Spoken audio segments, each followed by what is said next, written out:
but it also ignites a fire low in my belly. My body's tense and ready to flee. At the same time, I'm inexplicably drawn to him. My skin prickles with awareness, and I feel a shameful heat building between my thighs. It's as if my body and mind are at war, one screaming danger, the other begging for his touch. "Maron," I whisper, my voice trembling with a mix of fear and unwanted arousal. What are you doing here?" He smiles, a slow, predatory grin that spreads tiny waves of shivers down my spine. "I wanted to see you." His eyes travel down my body. "I see you liked my gifts."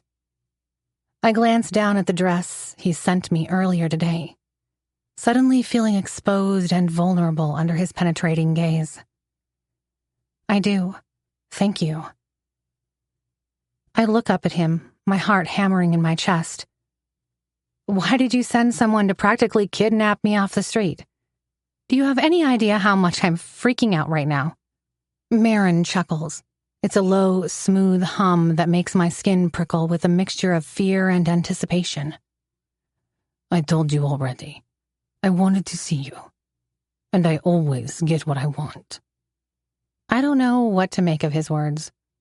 Maybe I should be afraid, terrified even. Maybe Betty was right.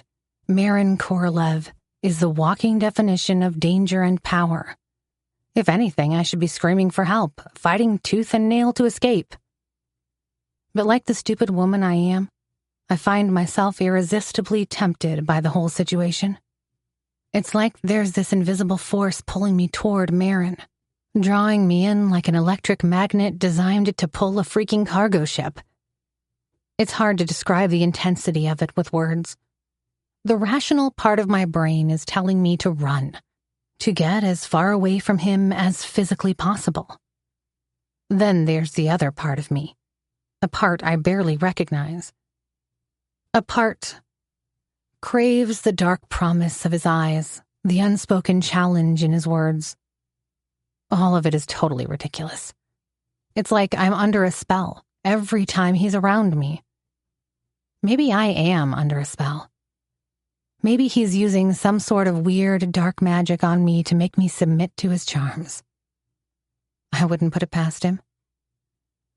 Whatever the reason, I find my body responding to his proximity in ways that are beyond my control. And what if I don't want to be taken? I hear myself say. Maron's deep blue eyes flash with a dangerous light. His hand gently lands on my thigh, gripping it ever so slightly. "I think you do, Mindy," he murmurs, his lips brushing against my ear. "I can see it in your eyes and feel it in the way your body trembles when I'm close to you. You're drawn to me, just as I'm drawn to you." He reaches out and brushes a strand of hair away from my face, allowing his fingers to linger on my cheek for a moment. I feel my breath catch in my throat, my heart pounding so loudly I'm sure even Pavel can hear it behind the corridor that separates the car's front from its back. "I told you already, I don't like the idea of you singing in that bar," he murmurs, his voice low and intense. "Especially when you're wearing the dress I gave you." Somehow I force myself to snap out of his whole goddamn spell and regain control of the situation. Who the hell does he think he is? I'm a grown-ass woman, goddammit. Contract or not, gifts or not, I decide what I do with my time. Not to mention that he doesn't even know that I signed the document. I couldn't give a rat's ass what you like. I snap at him, surprising even myself with my boldness. Who do you think you are to tell me what I can and can't do? "Oh," Maron smirks, leaning in closer. "I'd like that. A woman who challenges me." He pauses and looks me up and down before asking, "So tell me, why don't you give a rat's ass?" I turn towards him, summoning every ounce of courage I possess. My eyes lock with his, and despite the shaking of my hands, my voice comes out strong and clear. If you must know, Maron, I need the money. My mother is sick. She needs treatment for her cancer, and her hospital bills don't pay themselves. As the words leave my lips, I watch a transformation occur in Maron's face. The hard, predatory look in his eyes softens, almost imperceptibly. For a moment, I catch a glimpse of something I've never seen in him before. A flicker of genuine sympathy, perhaps even understanding. I didn't know about your mother, he says, his voice losing some of its usual edge. Well, now you do, I reply, unable to keep the bitterness from my tone. In fact, I was on my way to visit her before you decided to have me kidnapped off the street. Something shifts in his eyes, a flash of emotion I can't quite place.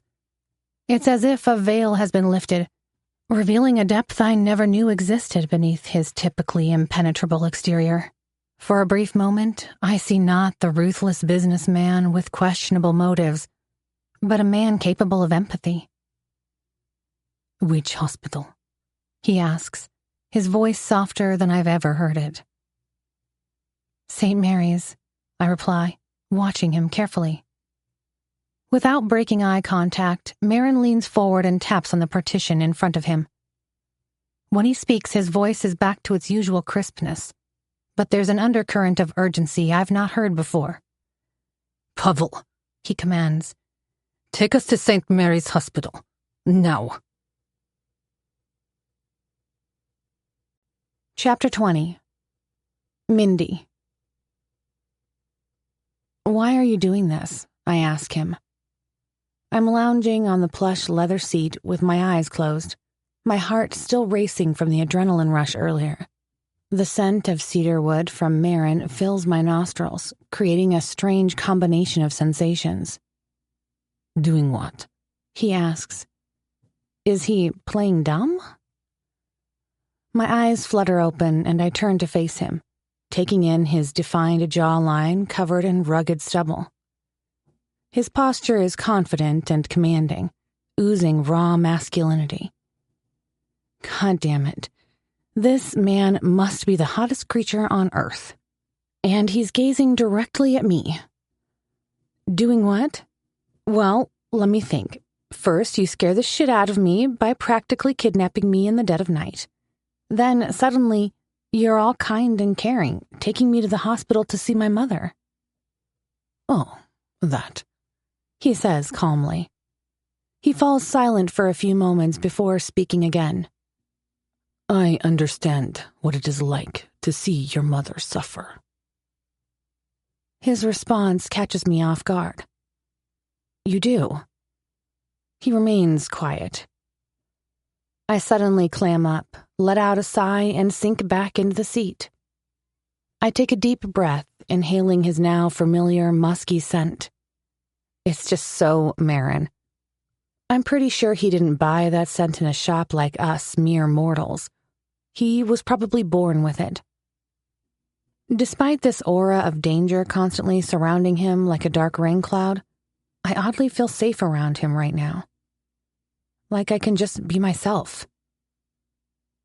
Ever since the accident that took my sister's life and turned my world upside down, I've just been going through the motions of everyday life, trying to cope. But with Maron next to me, in the craziest ways possible. It's like I'm teetering on the edge of something wild and exhilarating, showing me what it really means to be alive. Then thoughts of my mother flit through my mind. The fear I have over losing her like I lost Emily. What would my late sister do if she was in my shoes? You know exactly what I'd do, Min. I'd feel alive. I'd embrace the chaos, the passion, the thrill of the unknown. I'd stop worrying so much about consequences and start living. The car takes a turn and comes to a halt. We arrive in the parking lot of St. Mary's Hospital, a massive, imposing building, looking like a giant hovering mass in the darkness. Most of its windows are black. with the exception of a few flickering squares scattered across the front of the building. "I'll come with you," Maron says, his voice leaving no room for argument. "But," I start to protest, but he cuts me off with a look. "I'll wait for you in the corridor. I want to make sure you're safe." I give a subtle nod, unsure of how to feel about this. But as we walk through the dimly lit entrance of the hospital, I find myself oddly grateful for his company, despite the fact that I still can't shake off this feeling of unease. When we reach the reception desk of the oncology department, I step forward and smile at the man sitting there. "I'm here to see Mrs. Lindsay Williams, please, room 501. The receptionist looks up at me with an uninterested expression. "No visiting hours now, miss," he says, his tone flat. "Come back tomorrow between 2 and 6 p.m. I feel a surge of desperation rising in my chest. "Please," I say, leaning forward and lowering my voice. "My mother is getting treatment for her cancer. I only want to see her for a minute." The receptionist shrugs, unmoved by my plea. "Hospital rules, miss," he says, his voice devoid of sympathy. "Nothing I can do." Just when I'm about to open my mouth and argue further, Maron steps forward. His presence suddenly fills the small space behind the reception desk. He looks around. "I'm sure we can bend the rules tonight," he says, his voice low. He reaches into his jacket pocket and pulls out a wad of cash, placing it on the counter. The receptionist's eyes widen as he takes in the side of the money. For a moment, he seems to hesitate, his gaze darting between Maron and the cash. Then, with a quick, furtive movement, he slides the bills off the counter and into his pocket. He gives us a curt nod. "Just be quick," he mutters, his eyes averted. I gape at Maron, a mixture of awe and trepidation coursing through me. The casual way he just bribed a hospital employee both thrills and unnerves me. It's a stark reminder of the power he wields and the dangerous world I'm stepping into. As we navigate the dim corridor towards my mother's room, I feel Maron behind me, like a physical force at my back. His footsteps echo ominously in the silence, each one a reminder of the precipice I'm walking. I'm grateful for his support, but I can't shake the feeling that I'm being drawn deep into a world of shadows and secrets, one I'm not sure I'm prepared to face. For now, though, I push it aside. All that matters right now is seeing my mother, feeling the warmth of her hand in mine, and telling her how much I love her. "This is where she is," I say when we get to room 501. "I'll wait outside." He nods. I return the gesture with a smile and push open the door. As soon as I step into the small, sterile room and see my mom lying there, the reality of her illness hits me hard. She looks so tiny and fragile, like she could break at any moment. It kills me to see her like this and be constantly reminded of the fleeting nature of life.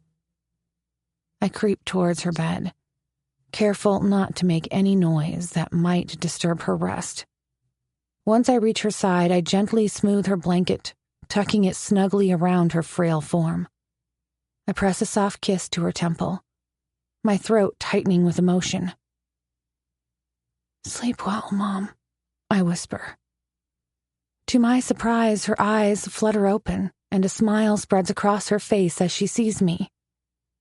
"Mindy, sweetheart," she murmurs, her voice weak. "Shh, Mom," I whisper, placing a finger to my lips. "I just came in for a short visit. I missed you." Her smile widens, and she reaches out to take my hand in hers. "I miss you every day, my sweet," she says, her skin cool and papery against mine. I swallow hard and gently tuck a strand of her hair behind her ear. "How are you feeling, Mom?" I whisper. Better, she says, her eyes crinkling at the corners. A lot better, my sweet. The new treatment seems to be helping. Relief washes over me like a warm wave, and I feel a smile tugging at the corners of my mouth. Good, I say, squeezing her hand gently. I'll speak to Dr. Walker tomorrow and get an update on your progress. She nods, then asks, Have you seen Alexis? How is she? The question catches me off guard, and I hesitate. I don't want to worry my mom with the harsh reality of my sister's drug and financial problems, or the constant arguments between us. She's doing well, Mom, I fib, plastering on a fake smile. A flicker of sadness crosses my mother's face. She hasn't been here yet, she says. I furrow my brow. Anger boils up within me as I think about my unreliable sister, and I really wish I could shake some sense into her. So, she hasn't come after all. She even had the nerve to borrow my car, claiming she was coming to visit our mother, but it looks like she was doing something else instead. Damn it, Alexis. She will, Mom, I say firmly. I'll make sure of it. My mother smiles, her eyes drifting closed once more. Thank you, Mindy, she murmurs, her voice fading. I love both my daughters, even if they're silly sometimes. She gives me a weak smile. You're always taking such good care of me. I place another gentle kiss on her forehead, my heart aching with love and worry. Of course, Mom, I say softly. You just relax now, okay? Everything will be taken care of. I promise. She nods, slipping back into a peaceful slumber. My beautiful, kind-hearted mother. I sit with her for a few more minutes, watching the gentle rise and fall of her chest. Finally, with a heavy sigh, I stand up and make my way towards the door, pausing one last time to look back at my mother's fragile form. I love you, Mom, I whisper, my voice barely audible. More than anything in this world. Then with a final glance, I slip out of the room and back into the corridor, where Maron is waiting for me. His eyes lock onto mine as I appear, his gaze intense and searching. How is she? He asks. Better, I sigh. A flicker of understanding passes over Maron's face, softening his usually hard features. Good, he says, his eyes never leaving mine. I know this is hard for you, Mindy. His words catch me off guard. I'm not used to this side of him. It's so unlike the boss hole I saw every day at the office. You do? I ask, unable to mask my surprise. Maron's jaw tightens, a shadow passing over his face. I also have some challenges with my mother, he admits. I'm sorry, I murmur, resisting a sudden urge to reach out and touch him. There's still an invisible barrier between us, one I'm not sure I should cross. Maron shrugs, his expression becoming inscrutable once more. But I catch a hint of bitterness in his eyes, a flicker of pain that makes my heart ache. Silent and lost in our own minds, we walk back to the car. The receptionist at the front desk doesn't even bother to glance up as we pass by. When we get to the sleek black vehicle, he opens the door and gestures for me to get in. I pause, reflecting on the series of events that led me to this moment. However, as I lock eyes with Maron and feel the intensity of his gaze pierce through me, I can't shake off an eerie feeling. It's almost as if I was meant to be here, in this exact moment, with this dark and enigmatic man by my side. In a strange way, Maron's presence eases the loneliness that has been weighing on me these last few years, ever since the accident. Yes, it's a false sense of security. But right now, I don't have the energy to protest it. All I want is to be close to someone I can trust. And at this moment, as strange as it may be, that someone is Maron Korolev. My former boss with his piercing blue eyes and commanding presence. And so I slide into the back of his sleek black car, letting the leather seat envelop me like a cocoon. Go. Maron instructs Pavel as he climbs in beside me. Where are we going? I interject, keeping my voice barely above a whisper. To the airport, Maron replies, his voice calm and assured. Did he just say airport? To where? I shriek. What for? To fly to Moscow, he says casually. To do what? I feel a jolt of panic run through me. Is he serious? He wants to get on a plane to fly? And to Moscow, of all places. Right now. But I don't have my passport, is all I say, which is completely ridiculous. Just like the idea of flying to Moscow.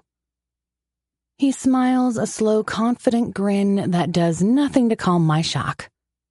Don't worry, he says, resting his hand possessively on my thigh. We're taking my private jet. You won't need your documents. I stare at him, still not understanding what the hell is going on. Your private jet?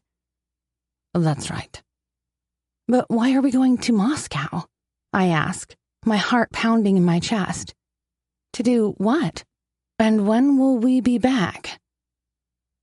Maron turns and leans in closer. He gently cups my face and turns my head towards him, his eyes boring into mine with an intensity that takes my breath away all over again. Don't worry, he murmurs, his deep voice a sensual caress. Everything is taken care of, Mindy. Trust me. I swallow hard, my pulse quickening. Please, Maron, I say, nearly begging. I need to know what's happening. I wasn't planning for any of this. He keeps his eyes locked with mine, searching my gaze. Fine, he says after a moment of silence. I have a meeting tomorrow with this guy. He's the most powerful media mogul in Russia. I want you to be by my side. We'll be staying at the Hilton for 2 nights. I bite my lip, suddenly overwhelmed with anticipation. We'll be staying at the Hilton? In the same room? Does that mean... I decide not to ask any more questions and force my body to relax. It's not like I have a job to attend tomorrow. And I don't really want to get away from him anymore. It feels good to not have to make decisions for once and just go with the flow, to follow him into whatever he's planning. As if reading my mind, he leans in close, his deep voice dripping with lust. It's good to have you here with me, Mindy, he murmurs. My cheeks immediately flush, hot with arousal. He gently places his palm on my thigh, sending a jolt of pleasure through me. It's good to have the real thing instead of that video. He growls hungrily, and it's all it takes for my panties to soak. As the heat between my legs intensifies and my body begs for more of his touch, I decide to take control. Without hesitation, I wrap my arms around his neck and pull him in for a deep, passionate kiss. He welcomes it. His hands roam over my body, exploring my skin as if trying to memorize every detail. I moan into his mouth, lost in the sensation of his lips on mine and his expert hands caressing me. When the kiss finally breaks, he locks eyes with mine. I want you, Mindy. Every part of you. He whispers against my lips, his breath warm and intoxicating. And it only fuels the fire he ignited within me earlier. I can feel myself getting wetter and wetter with each passing moment, my body betraying my better judgment. We crashed together again, our lips meeting in a desperate, hungry kiss. His strong hands continue to roam my body, leaving trails of heat in their wake. I'm lost in the sensation, drowning in his touch, when a sudden impulse from reality breaks through the haze of desire. I wrench myself away, my chest heaving as I struggle to catch my breath. "Maron," I choke out. "I can't just disappear without a trace." Maron's eyes darken with desire and something else, a possessive hunger that continues to thrill and terrify me. He leans in closer. "Yes, you can." Silence falls between us as I process his words. "Everything will be fine," he continues. "Take it as a short trip to a country you've never been to. While I'm doing business, you'll have a taxi at your disposal. It will take you wherever you want. See sights, shop to your heart's content. You'll have everything you need." He leans in close, his lips gently grazing the sensitive skin on my neck. I suppress a moan, my body responding to his touch like a live wire. "And when we're both finished with our obligations..." He pauses, his hand gently stroking my cheek. He leans in close to my ear. "I will fuck you all night until you're completely spent." Holy freaking shit. How is it that he just needs to say a few words to make me ridiculously wet all over again? I know I should be outraged by his arrogance, but I'm not. Instead, I'm sitting here, hoping I'm not going to leave a warm puddle on the car's leather seat. I was always one with a vivid imagination. I can picture the scene clearly. Tangled sheets, sweat-slicked skin, pleasure so intense it borders on pain. In under a second, I find myself aching for the experience with him, every fiber of my body crying out for his touch. "Are you ready for our first date?" he whispers, his lips brushing the shell of my ear. I'm practically dripping at his words. If I could have my way, I would skip dinner and take him to fourth base right here, right now. "Why are you doing this to me, Maron?" I whisper. "Because I want you to sign that contract." He runs his finger along my chin. "I want you to experience what we could have together." I don't even know what to do with all this. I'm a grown-ass woman, not a horny schoolgirl with raging sex hormones. But I feel exactly like the latter. I also feel like I'm losing pieces of myself in whatever this is. Ever since that night in New York High, I couldn't stop thinking about him. The thoughts and emotions I'm experiencing are uncharted territory, unlike anything I've ever known before. It is a completely new world that goes against everything I have ever experienced in my life. But in this moment, none of that matters. All that matters is the inexplicable chemistry and the visceral pull between us. Maybe it's all a lie, Mindy. Sure, maybe. Whatever the case, my body is betraying me to a man I barely know. I don't have the answers. I don't know what to make of it. What I do know is that every time he's near me, I'm more turned on than I thought I was capable of. And I can't help but marvel at this newfound ability my body seems to have. Sure, I always had a high libido. But this is beyond anything I ever thought possible. I never knew I could desire someone so much. As we silently glide across the empty streets of the city, something strikes me. I haven't checked my emails since before I left for the gig. Perhaps it would be wise to do that before we get on the plane and I have to switch my phone to airplane mode for several hours. So I pull up my emails, filtering through all the promotions and newsletters until one email catches my eye. The subject line says, "Update on Mrs. Lindsay Williams' progress." It's about my mother. I quickly tap the screen to open the contents of the email. "Dear Miss Mindy Williams, I hope this letter finds you well. I'm writing to inform you of the latest developments regarding the treatment of your mother, Mrs. Lindsay Williams. We are pleased to report that the current treatment regime has been effective, and her condition is currently stable. However, it is necessary to continue with another set of treatments over the course of the next 2 months to ensure her ongoing recovery. The total cost of these treatments is estimated to be $92,720. I would like to note that her health insurance only covers $34,570 of this amount. We understand that decisions regarding medical treatment can be difficult, and we want to ensure that you are fully informed and comfortable with any course of action moving forward.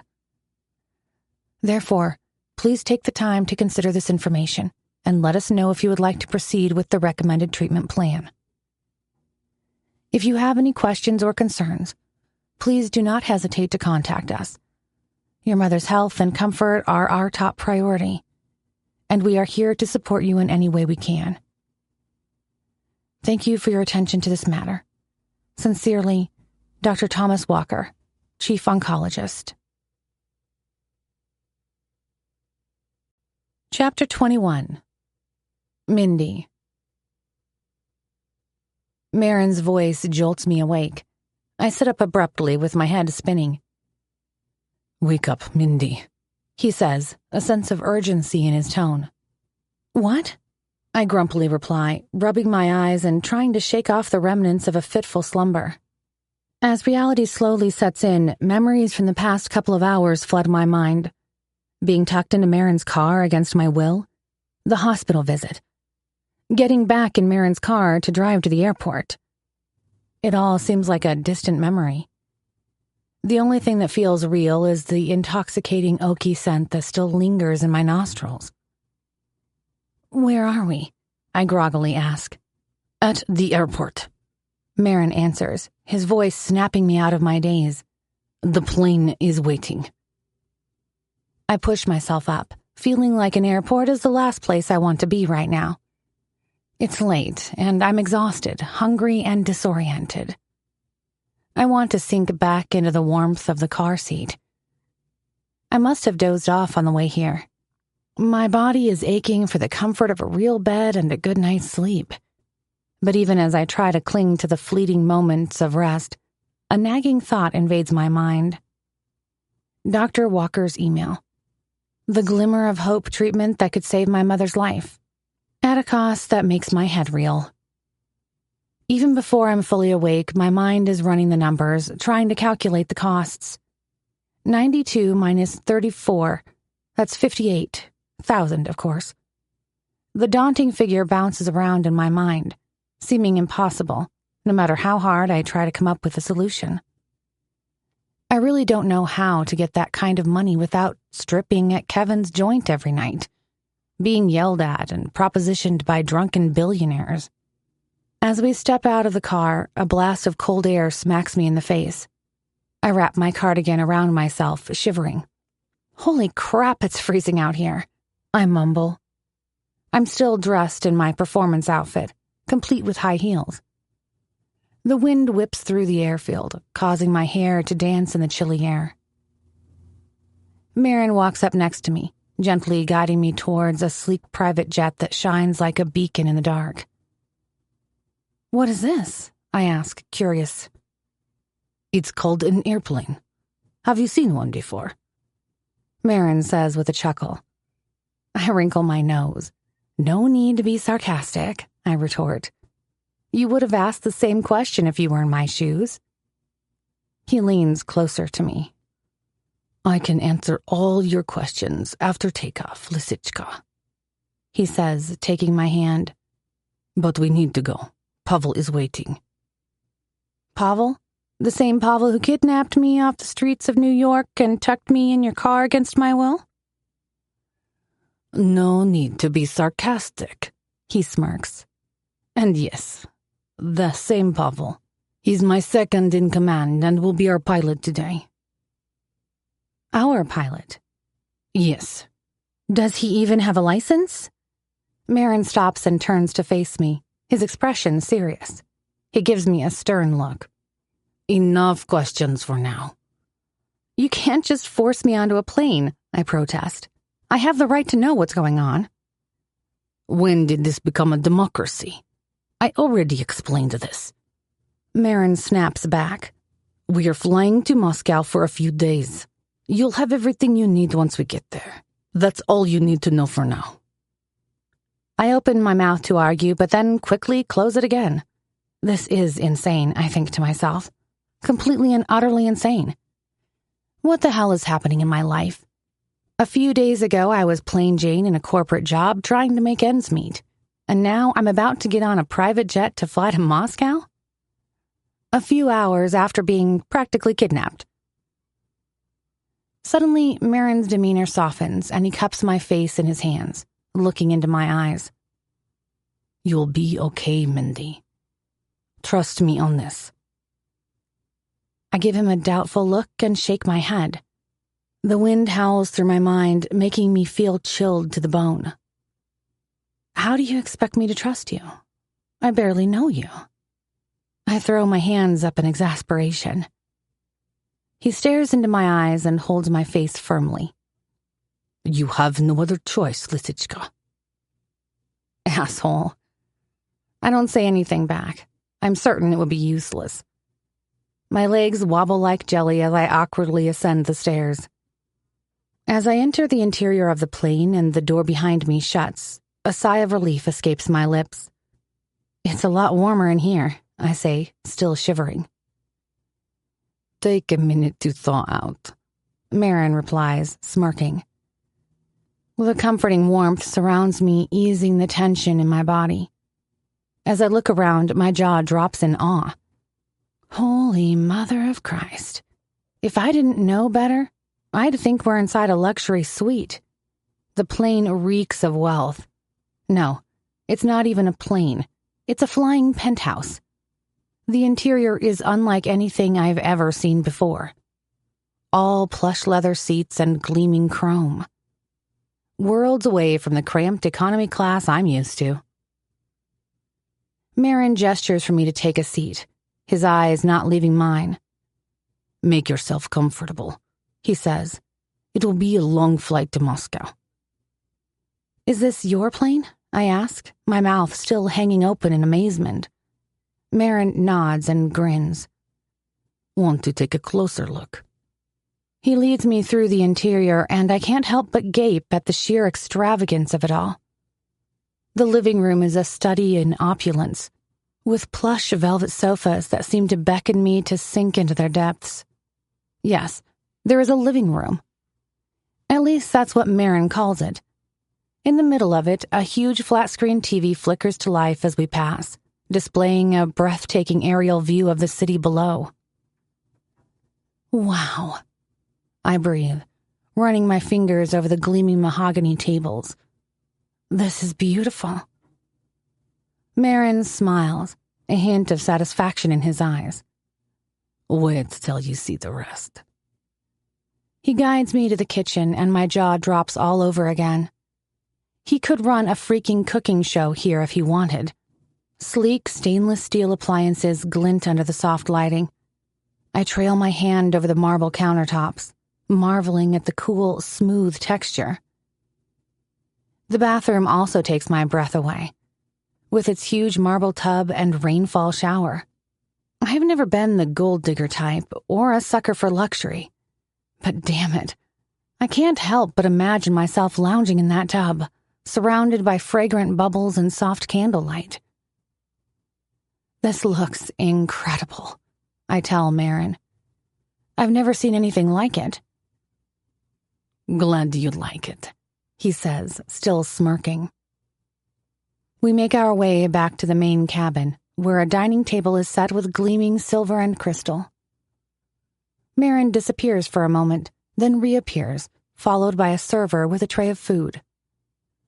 You like salmon? He asks, arranging the slices artfully on a bed of greens. My mouth begins to water at the sight, and I nod in response. Who doesn't? I tell him, holding back the fact that I can't even remember the last time I had salmon for dinner. A plate is being placed in front of me, and I take a bite, The flavors explode on my tongue, rich, buttery, and utterly divine. Oh my God, I moan, my eyes fluttering closed in bliss. It tastes amazing. Maron watches me, a small, satisfied smile playing at the corners of his mouth. Enjoy, Lisichka. We eat in silence for a few minutes, savoring the delicate flavors and the smooth, chilled champagne the server poured for us.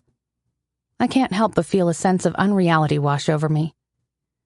I feel like a 21st century Alice in Wonderland, stepping into a bizarre dream world where anything is possible. Thank you for dinner. It was delicious, I tell Maron, patting my satisfied stomach. But it's still a little fuzzy why I'm here. Do I really need to spell it out for you? He retorts with an air of superiority. Typical. My eyebrow raises. Oh, excuse me for having questions, I ponder aloud, pretending to mull it over. First you give me the boot from my job, then follow me to the dive bar where I croon for money. And now you're whisking me away on your fancy floating penthouse to Russia. Sounds like a perfectly normal sequence of events. He pushes himself away from his seat, moving dangerously close to me. My body responds with a rush of arousal. You can thank those photos you sent me last week. Asshole. But now, he says, sinking back into his seat, I want to hear your answer to my offer, Mindy. I take a deep, shuddering breath. My heart begins to pound in my chest. I wasn't prepared for this. Hell, I wasn't even prepared to see him tonight. But Maron Korolev is not the kind of man you defer. I know I have to give him an answer. I just didn't expect to do it so soon. Once again, my mind drifts back to all the reasons I'm doing this. My mother, my sister, and let's not forget the email Dr. Walker sent me earlier. Damn it, Mindy. What's even making you hesitate? You have no job, no money, just a shady bar gig at NYC High. What you do have is a sick mother and an addict sister to take care of. And you have guilt. Guilt that's been weighing down on you ever since the accident you caused. This is your chance to make things right. I'll take it. My voice trembles as I say the words. I have already signed the contract. Smart girl. You made the right choice, he states. I study his face intently, trying to decipher his emotions. Is he satisfied, or does he simply not care? Knowing I had no choice but to agree. His expression remains neutral. Where's the document? He asks. It's in my car back in New York. Why didn't you give it to me yet? Really? Gee, let me think. I say, maybe because I was too busy getting abducted to remember to bring your precious document with me. I roll my eyes. Next time, I'll make sure to pack all my important paperwork before getting kidnapped. Lesson learned. A slow, satisfied smile spreads across Maron's face, his eyes glinting with a predatory light. I love a fiery woman, he murmurs. You're right. We'll take care of the paperwork as soon as we're back in New York. But first. He stands up and takes my hand. His grip is firm and possessive. There's one room I haven't shown you yet, and I think it's time we rectify that. Before I can react or say anything, he pulls me close and locks his lips with mine. Arousal courses through me once again. I'm not sure how long I can take this without finding release. Our tongues dance along my parted lips. Then he gently takes my bottom lip between his teeth and stretches it out. I shut my eyes tightly and let out a soft cry. His tongue laps at my cheek once more, and his hand holds me firmly in place. He grips my face tighter as he licks up my entire cheek before sinking his teeth into my earlobe. Holy mother of fuck. A series of tiny electric shocks race across my spine. My body is on fire. And as for the part between my legs, I'm not even going to elaborate on that. You taste like fucking heaven, Lisichka. he whispers, his breath hot and ragged against my ear. Oh, I moan, not having the mental clarity to say anything coherent. His free hand slides down my hip and down between my legs, teasing the sensitive skin there, sending waves and waves of pleasure into my core. His fingers dip inside my panties, exploring the moist depths. "You're so fucking wet for me." He groans, and I buck my hips into his hand in response. His tongue and lips continue to explore my cheeks, tracing the contours of my jawline before diving back into my mouth. Our tongues dance together, tasting each other in a slow, sultry rhythm. The scent of his cologne mixes with the taste of him, making me lightheaded with need. I wrap my arms around him, holding on tight as he pierces the space between my lips with his tongue, sucking gently. A low rumble vibrates from his chest as he strokes my slick pussy. With every stroke, he burrows deeper, finding the perfect spot to make my body squirm and gasp for air.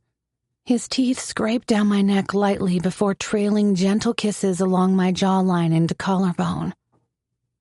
My body continues to tremble under his touch. I can feel how hard he is for me. He wants this as badly as I do. And if that's even possible, it only makes the heat between my legs grow even more. He continues to kiss me until I'm left breathless, until every sensitive nerve in my body is aching with a desire ready to explode. I crave him with an intensity that almost terrifies me. Then he pulls away. I'm a panting mess with swollen lips and a tingling core. He then looks at me with a knowing smirk, his eyes dark with lust. "Come with me, baby girl," he murmurs, tugging me towards a door. "Let me show you what else is included in our little arrangement." Without warning, he lifts me up, making my body feel weightless as I cling to him. I wrap my legs tightly around his waist. My sex pulsates with aching desire. But it's not just my sex that pulsates. My entire body is thrumming with anticipation as he carries me to the bedroom. For a fleeting second, I'm aware that maybe I should be having second thoughts. But I don't. I can't. At this moment, all I can think about is Maron Korolev's rough hands on my skin, his hungry lips on mine, the unreal chemistry we have, and whatever experiences await us. Chapter 22. Maron. I've been waiting for this moment. Her kiss was fire, consuming us both with its intensity. There was no hesitation in her, no holding back. She wants this as much as I do, and neither of us can deny it any longer. Mindy's hands are everywhere, exploring my body with a hunger that matches my own. I pull her closer, sliding my hands down her back and gripping her curves as I roll my own hips against hers. The need is overwhelming. We respond to each other like two flames colliding. Holy fuck, this woman is something else. As I kiss her neck, her hands work their way to the buttons of my shirt, popping them open with ease. I can feel her fingers trembling against my skin as she explores my upper body. My cock is aching to be inside of her. I'm beyond ready for her, and she is just as eager. My body throbs with desire as her hands move lower, undoing my pants and freeing my aching erection. As she slides down my zipper, I let out a low growl. She smiles against my lips, understanding the effect she has on me. "I want you, Maron," she whispers. "I want you." Instead of responding, I let out a low, satisfied hum. My hands roam over her, tracing her curves as we continue to explore each other's mouths. Without breaking our kiss, she pushes down my pants and boxers, fully exposing my erection. She breaks the kiss and looks at my cock, her eyes going wide. "You're so big," she adds, appreciating my size. I groan as her hand wraps around my flesh, stroking me slowly at first before picking up a quicker pace. Then she takes me to her mouth. Bоже moj, her lips feel like fucking heaven. She envelops my throbbing cock, her tongue darting out to trace the tip. The effect she has on me is fucking unbelievable. In mere seconds, I'm left completely at her mercy, loving every fucking bit of it. Her mouth is beyond sensual, eagerly moving up and down my erection. Her moist lips glide over my shaft, creating a wet, slick sensation that drives me wild. "Не останавливайся, Лишка," I gasp out, hardly able to form coherent sentences in my state of bliss. "You're incredible. Fucking unreal."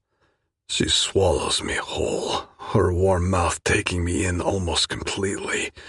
I can feel her soft, wet tongue teasing the underside of my shaft, her lips gliding up and down in a rhythm that is both maddening and intoxicating. My consciousness begins to fade into a boiling of pleasure. As her soft, warm lips and wet tongue continue to tease my shaft, I gradually lose all sense of time and space. My body melts into the sensation, every nerve ending alight with a pleasure that feels unreal. I've never experienced anything like it. The feeling is so intense that I'm not sure how much longer I can take it without exploding. Then, as if she's reading my mind, she takes me even deeper into her mouth, sliding my entire length down her throat in one smooth motion. Another low groan escapes my throat as I savor the most incredible suction I've ever felt. From somewhere deep within me, a primal instinct emerges, and I thrust myself further into her mouth, meeting her eager moves. Mindy's hand moves up to clutch at my ass cheek, pulling me closer, deeper, as she moves her head up and down in a luscious rhythm that matches the beat of my racing heart. I can't control myself any longer. I grab a handful of her hair and urge her closer and closer while she continues to suck on my dick. My mind is consumed with pleasure as she expertly works me over. "Keep going, Lishka," I growl, barely able to form words as my climax builds. I pant. "I'm going to come." Then it hits me like a tidal wave, the most intense orgasm I've ever had. Unable to speak, I burst into her mouth like a fucking fountain, my body shaking with an intensity that surpasses what I thought a man was capable of. Stars explode before my eyes, and my vision blurs, making me lose grip on reality. I have no idea how long the sensation lasts. It could be minutes or hours for all I care. I don't even know how long it takes me to gather my bearings. But the explosions slowly die out, and the next thing I'm aware of is the feeling of Mindy's warmth next to me as I lay on the bed, recovering from a sex-induced delirium. I'm still reeling from it all when she breaks the silence, gently pulling me back into reality. "Where are we?" she asks, her fingers lazily tracing circles on my stomach that's still damp with my cum. I think, I pant, trying to calculate our position. We're about to fly over to Europe. We still have several hours till Moscow. Forcing myself back into the moment, I push myself up and slowly trail my fingers down to her sex. "You're still wet," I say. I want a taste of that wetness. It's true. Her pussy is all the encouragement I need to be ready for her again. My cock is rock hard in an instant. Bоже moj, what this woman does to me. Trailing a series of gentle kisses along her body, I slowly move my face between her legs, blowing warm breaths over her center until she squirms with anticipation. She lets out a deep sigh. "Fuck. Yes, Maron." I press my lips to her needy cunt, sucking her into my mouth with a primal hunger. A moan that escapes her lips. "Oh my God, yes," she gasps, her fingers curling tightly in my hair as I devour her with all-consuming passion. "Yes, keep going, Maron." "Come into my mouth, Lishiska," I say between licks. "Oh, fuck, you filthy bastard," she moans, breathless. I smirk and continue my relentless exploration of her sex with my tongue. Her hips buck against me as I find her most sensitive spots. She gasps and moans in ecstasy as her muscles tremble and spasm around my tongue, her juices overflowing onto my taste buds. The scent of her arousal fills my nostrils, intoxicating me further and further. Her nails dig into my scalp as she begins to lose control, pulling my hair in the process. "That's it," I murmur huskily, looking up at her with hooded eyes. "Give it all to me." Her hips are now bucking and grinding against my mouth until she goes tense, every muscle in her gorgeous body starting to shake as her orgasm builds. "There's my girl," I growl against her moist center. "Come for me, Lishiska." "Fuck, yes, Maron, yes," she screams, her pussy spasming wildly against my lips. I don't stop the flicking and the swirling of my tongue until the dam breaks and her warm juices flood my mouth. I keep my lips locked with her pussy and allow her to buck against me again and again until the shaking of her hips begin to slow. It takes minutes for her peak to subside and her body to cool. Holy fuck, she is fucking unreal. It's true, the woman is next level. I've never been with anyone like her. It would be pointless to deny that she's completely gotten under my skin. It's not the first time I have this thought, but this time, it hits me like a fucking cargo train. And as soon as it does, something snaps inside me. A sudden mix of jealousy and possessiveness. The unbearable thought that my idiotic half-brother fucked this woman. Driven by a raw and primal instinct, I stand and plunge my dick into her without warning. It's fast and savage, animalistic even. Her eyes snap open and go wide in surprise, but I don't fucking care.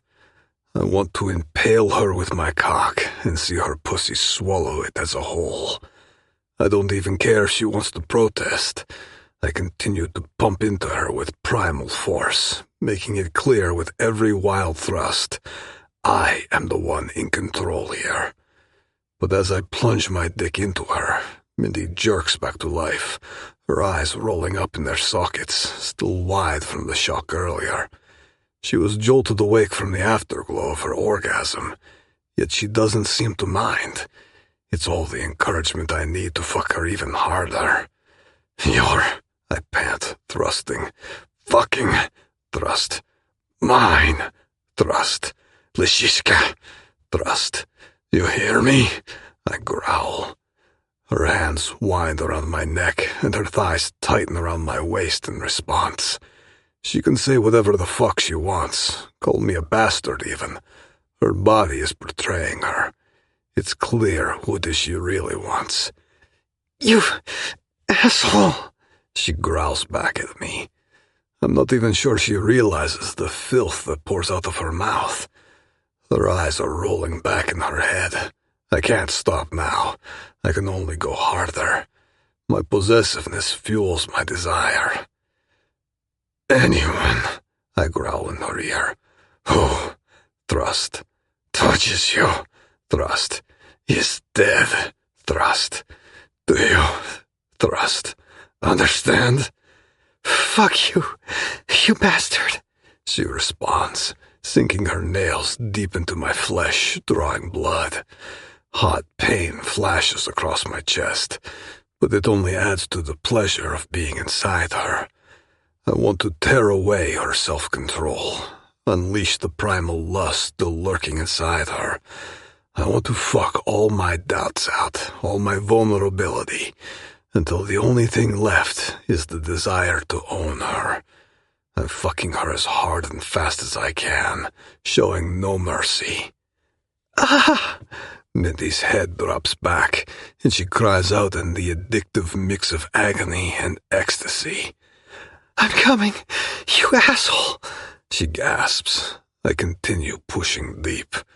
I thrust. Fucking own thrust. You're cunt, I say, groaning. The darker parts of my brain have been activated, and the primal force completely overtakes me. My pumps get even deeper, thicker, rougher. Maron, she cries out. I give her all I have. I roar as I hold myself deep. I want to see her face when she comes, so I continue until she is screaming and bucking uncontrollably, like a wild animal, her juices spilling my erection over. I know she's at her peak, but I don't slow my pace. I keep going until her walls clench around my cock so intensely that I can't contain myself any longer. After a few more animalistic thrusts, I release into her. My cum spills hot into her tight pussy as we both explode into what feels like a supernova.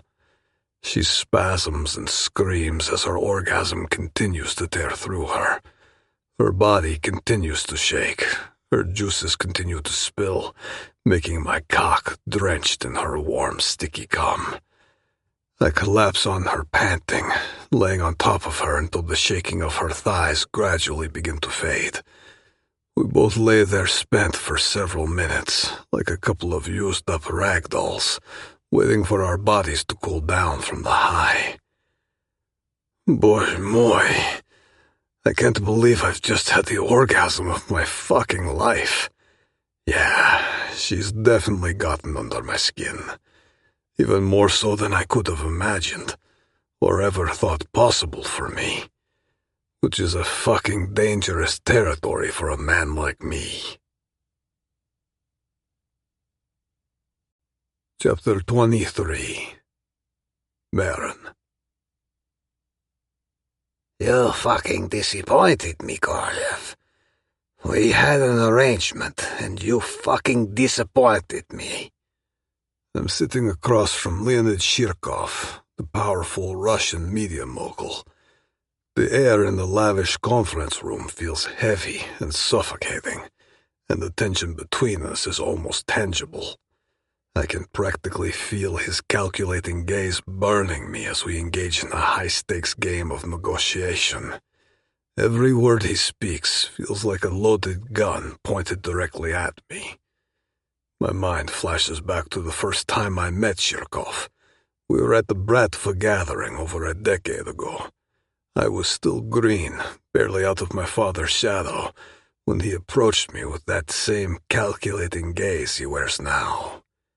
So, you're Korolev's boy, he'd said, his voice dripping with disdain. Let's hope you're smarter than your old man was. I didn't fully understand what he meant back then. Now I do. It doesn't help that he's right. I had promised him a delivery, a kidney to save his daughter's life, hoping it would end the conflict brewing between our families since my father's time.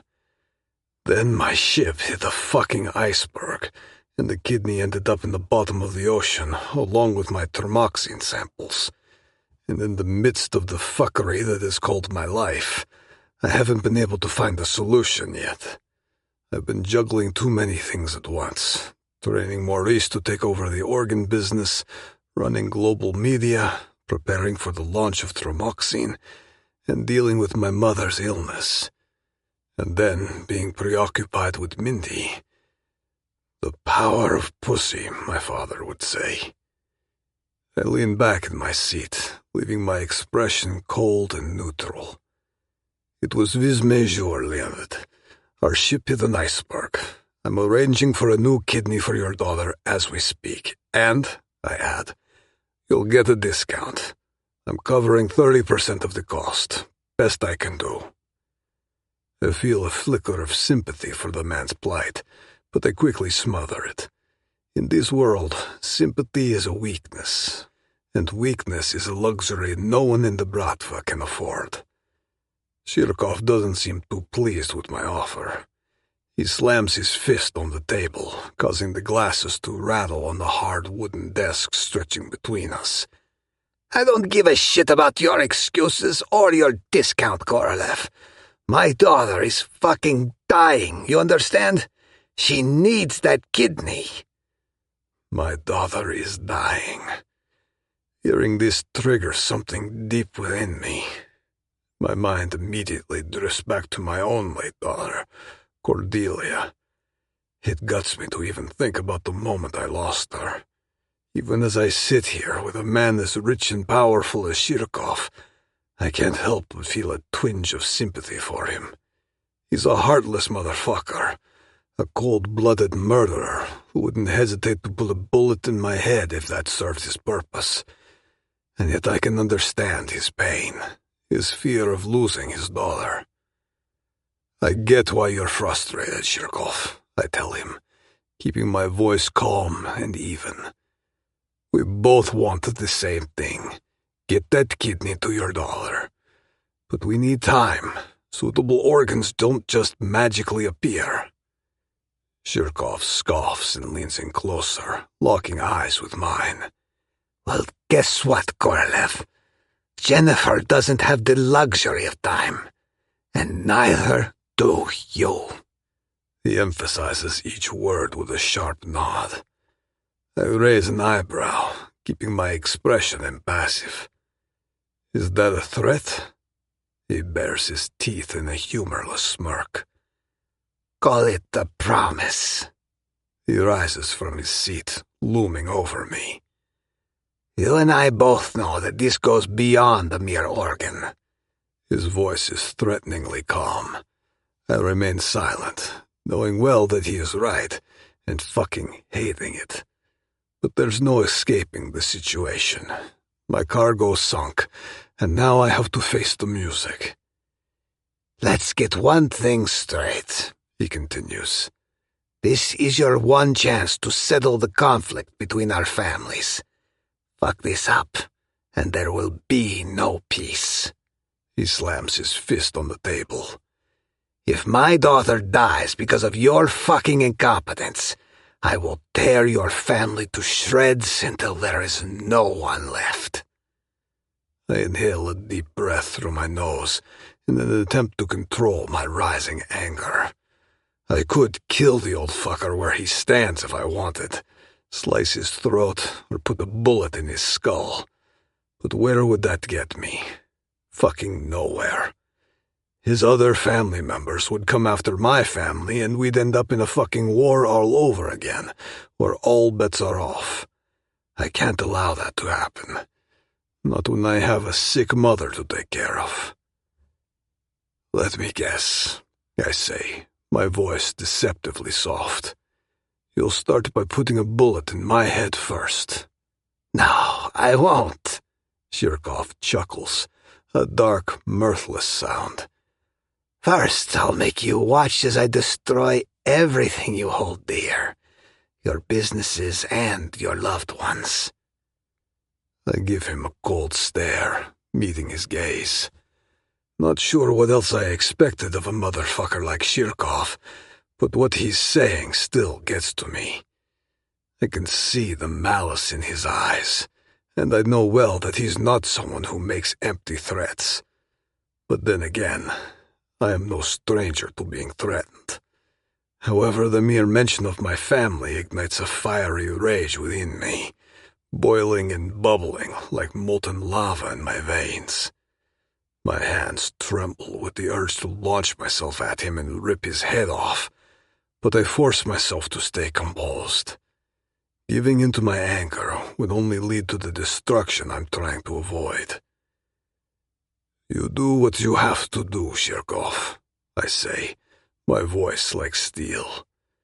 But know this, you can come for me, But if you have the balls to come for my family, I will come for yours. I will burn them alive and make you watch. Think about that before you threaten my family again. I don't take my eyes off his. Your daughter will get the kidney. We both know that she is very far from dying. She has time. So have some patience. If I say I deliver, I will deliver. Shirkov's eyes bulge with rage as his body tenses. 2 weeks, Korolev. That's how long you have. He snarls, voice low and deadly. Disappoint me again, and I'll carve out your fucking kidney with my bare hands. With a final glare, he turns and storms out of the room, the heavy thud of his boots echoing in my ears. Leaning back in my chair, I exhale, rubbing a hand over my face. Blad, what a fucking shit show. It will be a hell of a mission to get that kidney in 2 weeks, but failure is not an option. The last thing I want right now is to go to war with the old motherfucker. I turn to Pavel, who's been sitting silently in the corner all this time, his face a mask of stoic calm, but I can see the tension in his shoulders. Can we arrange a matching kidney in 2 weeks, Pavel? I growl. Pavel leans forward, his elbows resting on his knees. If we know what's good for us, we will, boss. In less than 30 minutes, Pavel and I are back at the hotel, lounging in one of the conference rooms. My second-in-command is sipping vodka, watching me impassively as I mull things over. Fucking Shirkov. He is the last fucking problem I want to be dealing with right now. I'd rather be upstairs in my suite, balls deep in Mindy. Instead, I'm down here, thinking about how to get a kidney for Jennifer Shirkova and then ship it halfway across the world. A snap decision has me reaching into my pocket and pulling out my phone. I speed dial Maurice's number. The line rings once, twice. Come on, Maurice, pick up the fucking phone. A groggy voice answers, thick with sleep and irritation. Jesus, Maron, do you know what time it is? It's the middle of the night.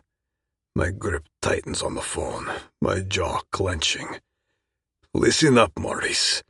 We've got a situation.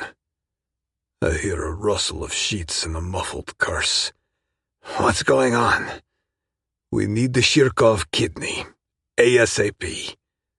What? Shirkov? Yes, the buyers got me by the balls. Maron, that shipment isn't due for another week at least.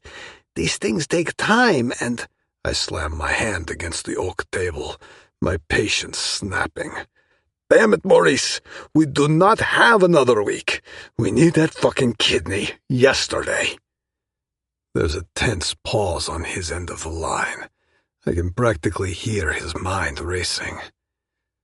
Maron, you know I've never done this before. I'm still learning, and if something goes to shit... Nothing will go to shit, Maurice, because you're going to make sure of it. My words are clipped, leaving no room for argument. This is your chance to prove yourself, brother. Show me you have what it takes. Find me a kidney and get it shipped. We have 2 weeks to get it to the buyer. Maurice exhales heavily.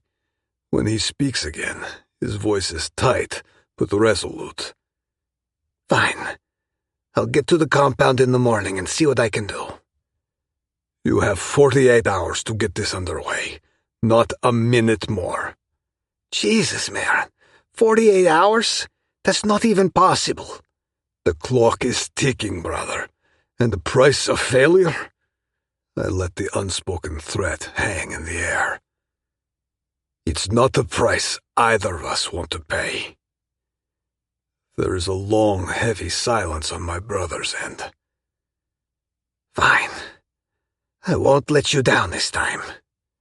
You better not, Maurice. Sleep tight. I hang up the phone abruptly and turn to look out the window. The lights of Moscow shine brightly through the tinted glass.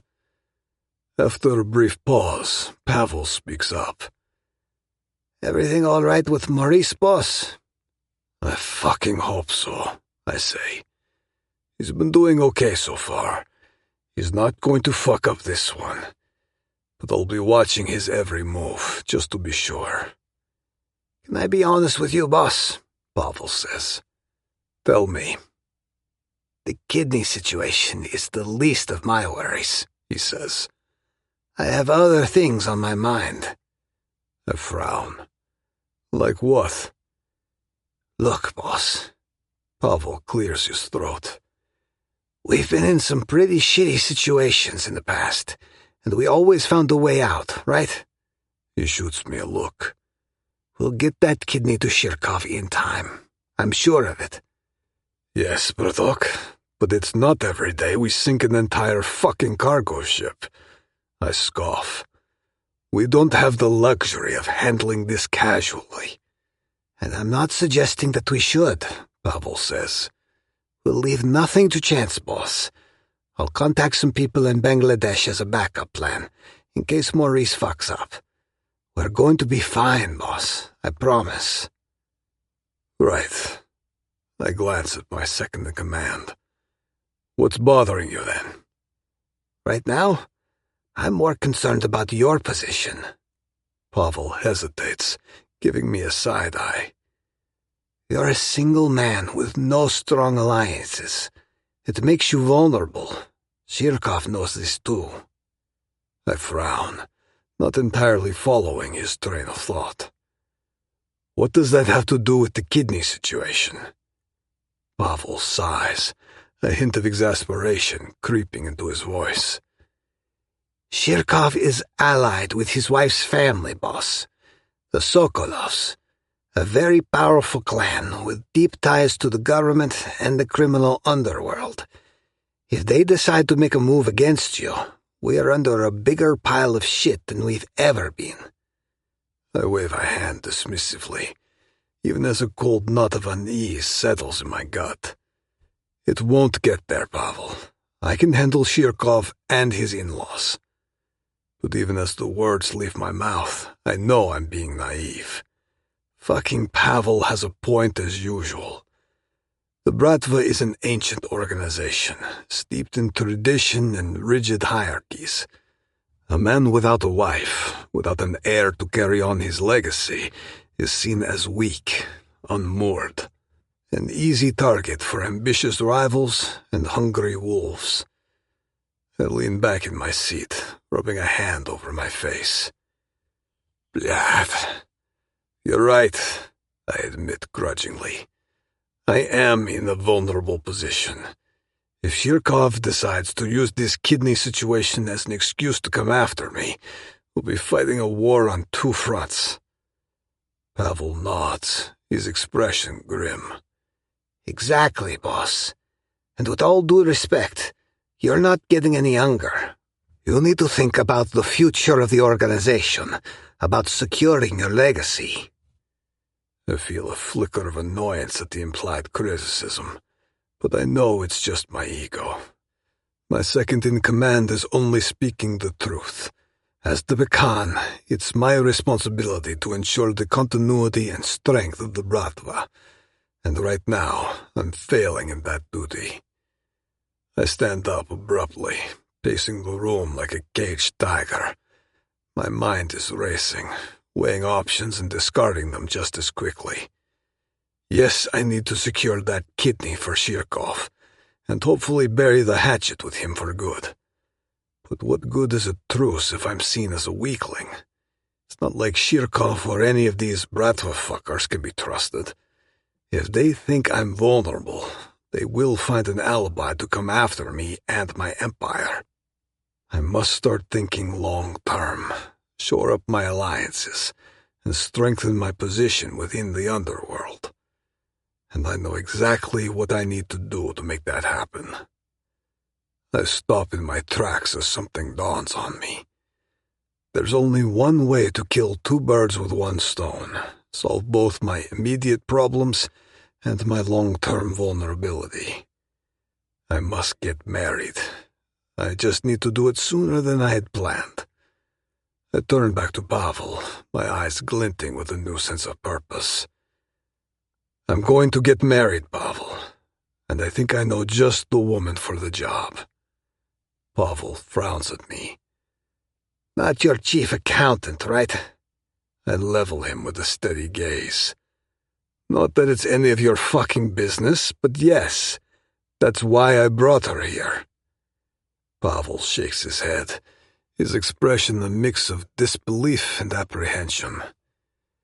Boss, she's a nice girl and everything, but she's from another world.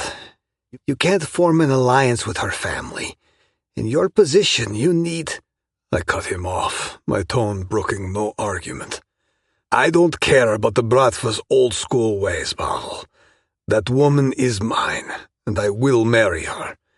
It may not lead to an alliance, but it will be a solution to our problems. Just wait and see. Pavel stares at me, his head still shaking in disapproval. Boss, you know I'm loyal to you, have always been. But allow me to disagree with you on this one. You are about to make the mistake of your life. A smirk tugs at the corners of my lips, one that holds both certainty and determination. No, Pavel, I say, my voice unwavering. I'm about to make the best fucking decision of my life. And it's you who has to trust me on that. Chapter 24. Maron.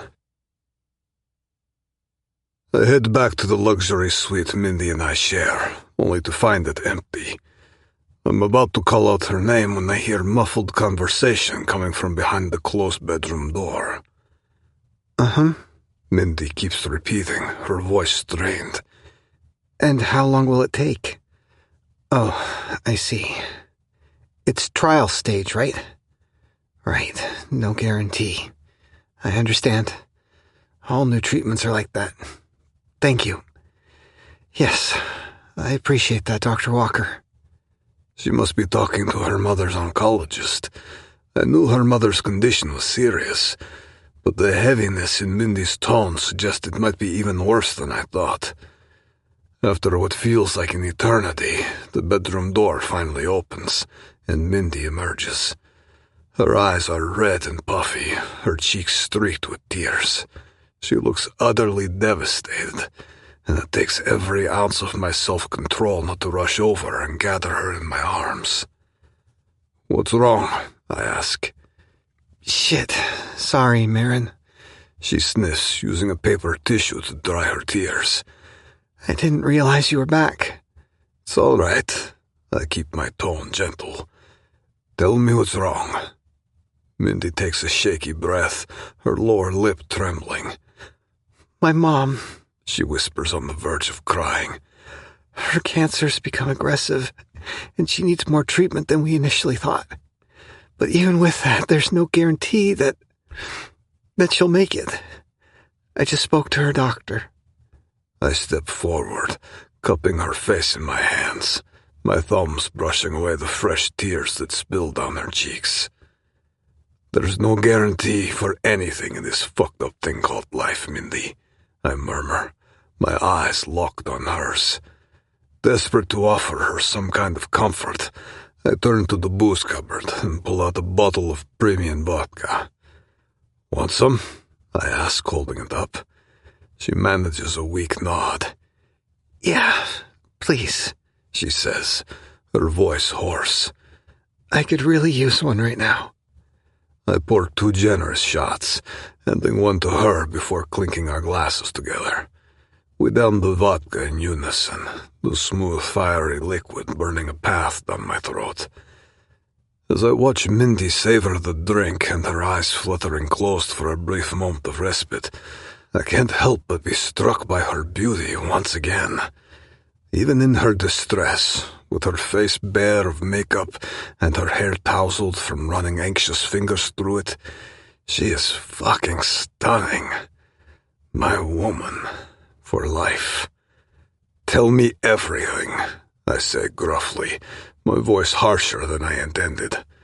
Mindy flinches at my tone, avoiding eye contact as she starts to speak. Well, she's getting this new type of treatment. It's only recently been approved by the FDA, but there's still no guarantee that it's going to work, she confesses, her voice heavy with worry. It's almost like she's being experimented on. No one knows how her body will react, not even the doctors. My mind goes straight to my mother and her illness. I've seen death firsthand too many times growing up in the Bratva. I should be numb to it by now, but the idea of losing someone close still scares the shit out of me. It doesn't matter how tough you are. We're all soft when it comes to family. Life can be a bitch, Mindy, I murmur, unsure what else to tell her. I look at her. Who is paying for her treatment? Do you have anyone to help you? I ask. A sibling, a friend, anyone? I can see her trying to keep up a strong facade. My sister, Alexis. She's the only family I have left besides my mom, she admits with a slight tremor in her voice. Is she helping you? I push. Do you share the costs? Well, she's... Mindy sniffs, new streams of tears forming on her cheeks. I fix her with a stare. She's what, Mindy? Alexis is... It's complicated, Maron, she says. Let's just say she's dealing with her own troubles right now. I feel a flicker of annoyance at her reluctance, and at the way she seems to think she has to handle everything on her own. So nobody's helping you. My eyes remain fixated on her. How much is the new treatment? No, Maron. She glances at me. I know what you're thinking, and we're not doing that. I can handle this myself, and I will. I step closer and lift her chin. How much? Well, the insurance covers half, and... She doesn't reply immediately. 58,000, she whispers, her voice barely audible. But I'll... Fine, I say, pulling out my phone and opening the banking app. I tap on Mindy's account details that I still have from her global media days, my fingers flying over the screen. In a matter of seconds, the transaction is complete, and the money is transferred to her account. I look up, meeting her stunned gaze with a cool, impassive one of my own. It's done, I say. What else worries you? Mindy's eyes widen in shock, her mouth falling open. What? No, Maron, you can't... Too late. It's done. Let's move on. Maron, she whispers, her voice choked with emotion. I don't know what to say. Thank you. I shrug, slipping my phone back into my pocket. You're welcome. She continues to stare at me, stupefied. A ghost of a smile flickers across her face, making me feel a tug in my chest. Something warm and unfamiliar, something I don't quite know how to name. There's something about her, something that draws me in like a fucking magnet. The way she looks at me makes me feel like she can see past all the bullshit, all the posturing and the power plays. Like she sees the man beneath the monster. I push the thought aside, and my jaw tightens. I've never been a man to give grand gestures of affection. I never learned that shit, and I never needed to. But as I look at Mindy, at the way her eyes shine with a tentative kind of hope, I can't help but feel a flicker of something else. Something that feels dangerously close to caring. I tilt my head and grin. Actually, there's one way you can show your appreciation. Is that so? Come here, I tell her, and watch as she moves closer to me. The vulnerability in her eyes, the way she leans into my touch, it all crystallizes my earlier decision. This woman, with all her complexities and contradictions, is exactly who I need as my wife. Not just to protect my position in the Bratva, but for myself. Mindy, I begin, my voice low and serious. There's something I need to discuss with you. She looks up at me, curiosity mingling with the lingering sadness in her eyes. What is it, Maron? I take a deep breath, choosing my words carefully. You know my world is complicated. She nods slowly, her brow furrowing. Okay. I need a partner, Mindy. Someone strong, someone who can stand by my side and face whatever comes our way. I pause, gauging her reaction. I need a wife. Her eyes widen in shock. Maron, what are you... I press a finger to her lips, silencing her. I know it's too early. We're not there yet. But I need you to play a role, to be my wife in the eyes of others. Effective immediately. Play a role? Her voice is a mix of confusion and intrigue.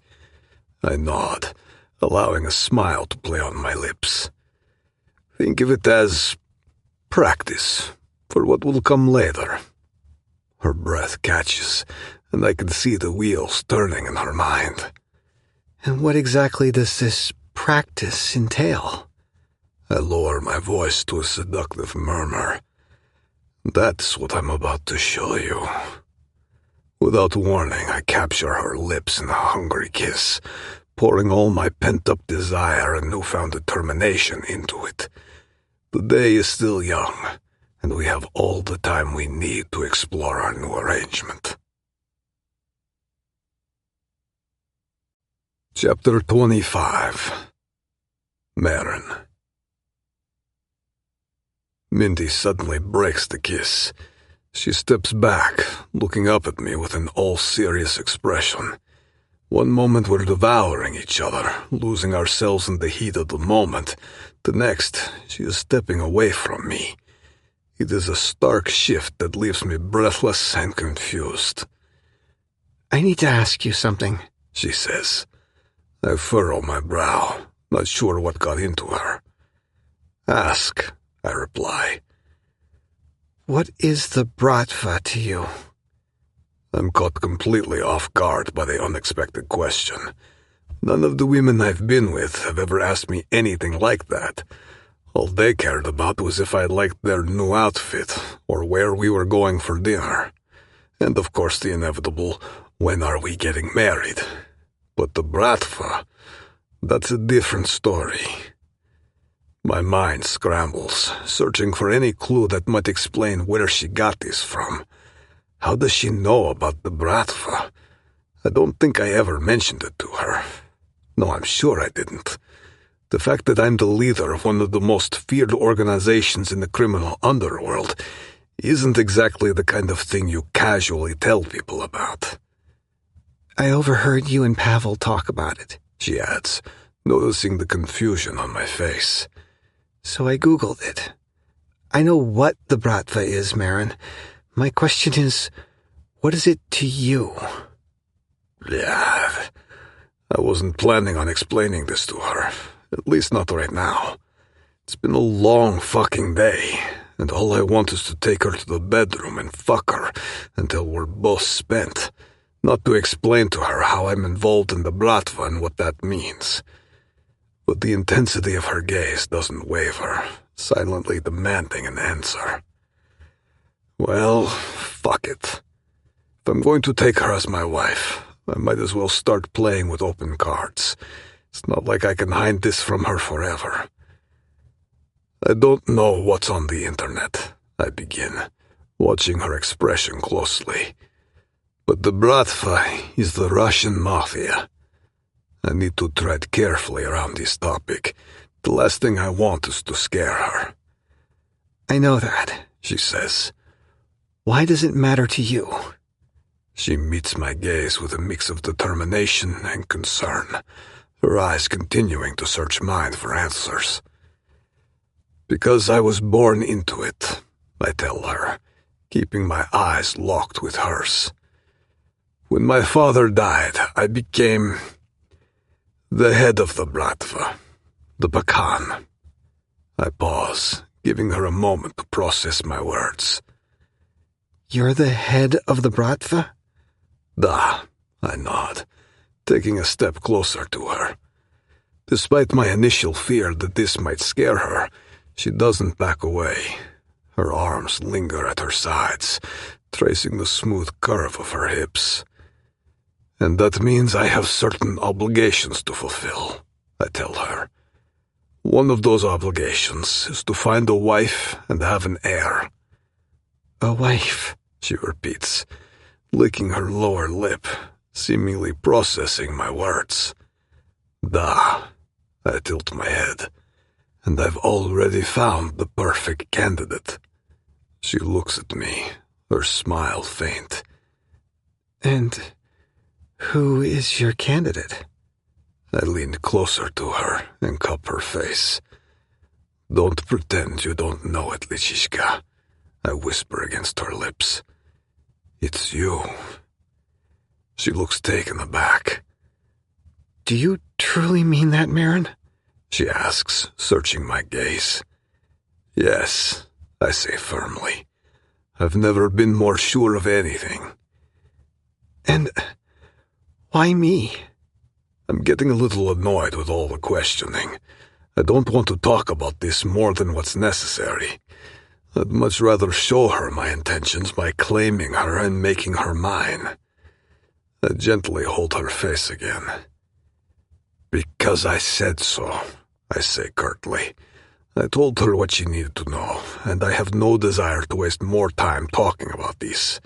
So I end the conversation by kissing her. As my lips crash into hers, a rush of emotions floods through me.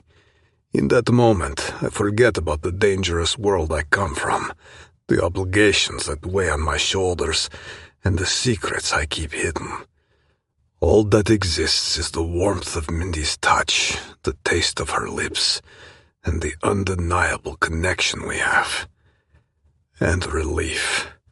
Relief that she's responding to me. Relief that she wants me, despite being aware of my fucked up background. Relief that I'm a good judge of character, after all. I knew all along that she was a resilient woman, one who doesn't scare easily. And now she's proving that to be true. As our mouths clash, Mindy's hands hungrily claw at my crotch. I break away from the kiss and saunter over to the leather couch, never breaking eye contact with her. A look of surprise crosses her face, but this time I want to take things slow. No more reckless lust. I want to savor every goddamn second with her. I want to revel in the certainty that this vixen belongs to me. Now strip for me, I command, my hand tightly gripping my throbbing cock. With a half smile, she follows my order and slowly removes her top. The skirt follows suit shortly after. Don't stop there, I growl, feeling my desire skyrocket. Lose the bra. She teasingly smirks at me and takes her time as she unclasps it, revealing her perfect breasts. My eyes are fixated on every slow movement, my hunger growing with each second. Fucking magnificent. That's what she is. She stands before me looking like a sex goddess, dressed only in tiny lace panties. I take in the sight of her body, letting my imagination run wild. My erection is getting painful now, so I hastily push down my pants, letting my cock spring free. It feels right. I'll soon be buried deep inside her, making her scream my name in pleasure. But before that happens, I want to savor every moment leading up to it. I begin stroking my cock, running my eyes up and down Mindy's body as if I'm seeing her for the first time. In a way, it is the first time. Every one of our encounters so far were fast and wild, but not this one. This time I'm taking my time with her, and I can't fucking believe how incredible she is. Bouge moi. This woman is really something else. She has a way of making me forget my troubles. My mother's declining health, the shit show with Shirkov. It all fades away when I'm with her. In this moment we share, nothing else matters but the sexual chemistry between us. The pure, raw force that draws me to her like a magnet, overpowering any rational thought. Take off your panties, I command. Why? She teases. Because I want a full view of your pussy. Well, I don't know, Mr. Bratva. She pouts, with mischief gleaming in her eyes. I see the growing wet spot on her panties. I keep stroking my dick. Do it. She still doesn't move. What are you gonna do with my pussy when you see it? I close my eyes and keep stroking. Fuck it until you scream. Open your eyes then, she says. Let me show you something. With that, she turns to face me and begins to slowly work her way down her legs, taking her drenched panties along while not breaking eye contact. Her stunning and smooth cunt is now fully exposed before me. Now what? She asks playfully, waiting for further instructions. I smirk. She enjoys this little game as much as I do. Turn around, I command, my hand still stroking my throbbing cock with urgency. Pre-cum drips from the tip. I want to get a good look at that ass.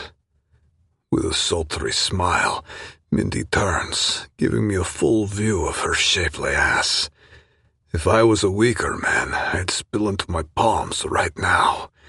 She's fucking beautiful, an epitome of femininity with a perfect hourglass figure and peach-shaped ass calling out to be explored. I can hardly wait to lose myself in her once again. Turn back. She does. I can't fucking get enough of the sight of her. My eyes roam her naked body and stop at the smooth little triangle between her thighs. It's waiting eagerly for my cock to drill into it. Holy fuck, Lishishka. You're unreal.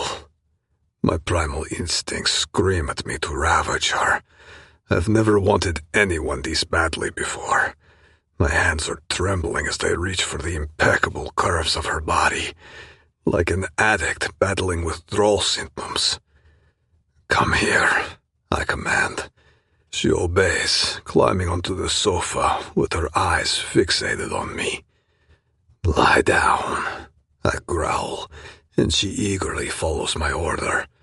Her beautiful nude form is only a few inches away from me, exposed, vulnerable, and fully at my mercy. Slowly I lift my hands and slide them down her belly, then to her pussy. It's swollen with desire, soaking wet to my touch. You're aching for me, I growl. Her eyes flutter closed at the contact, and she lets out a sigh. Maron. I tease her nipples with my fingers. What is it? She takes a moment to answer. Make me come. I can't fucking take this anymore.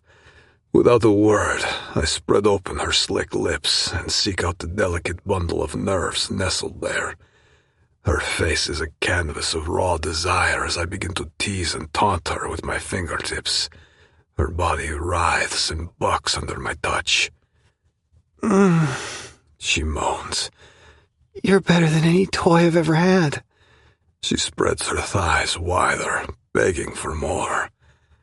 I'll take that as a compliment, I smirk.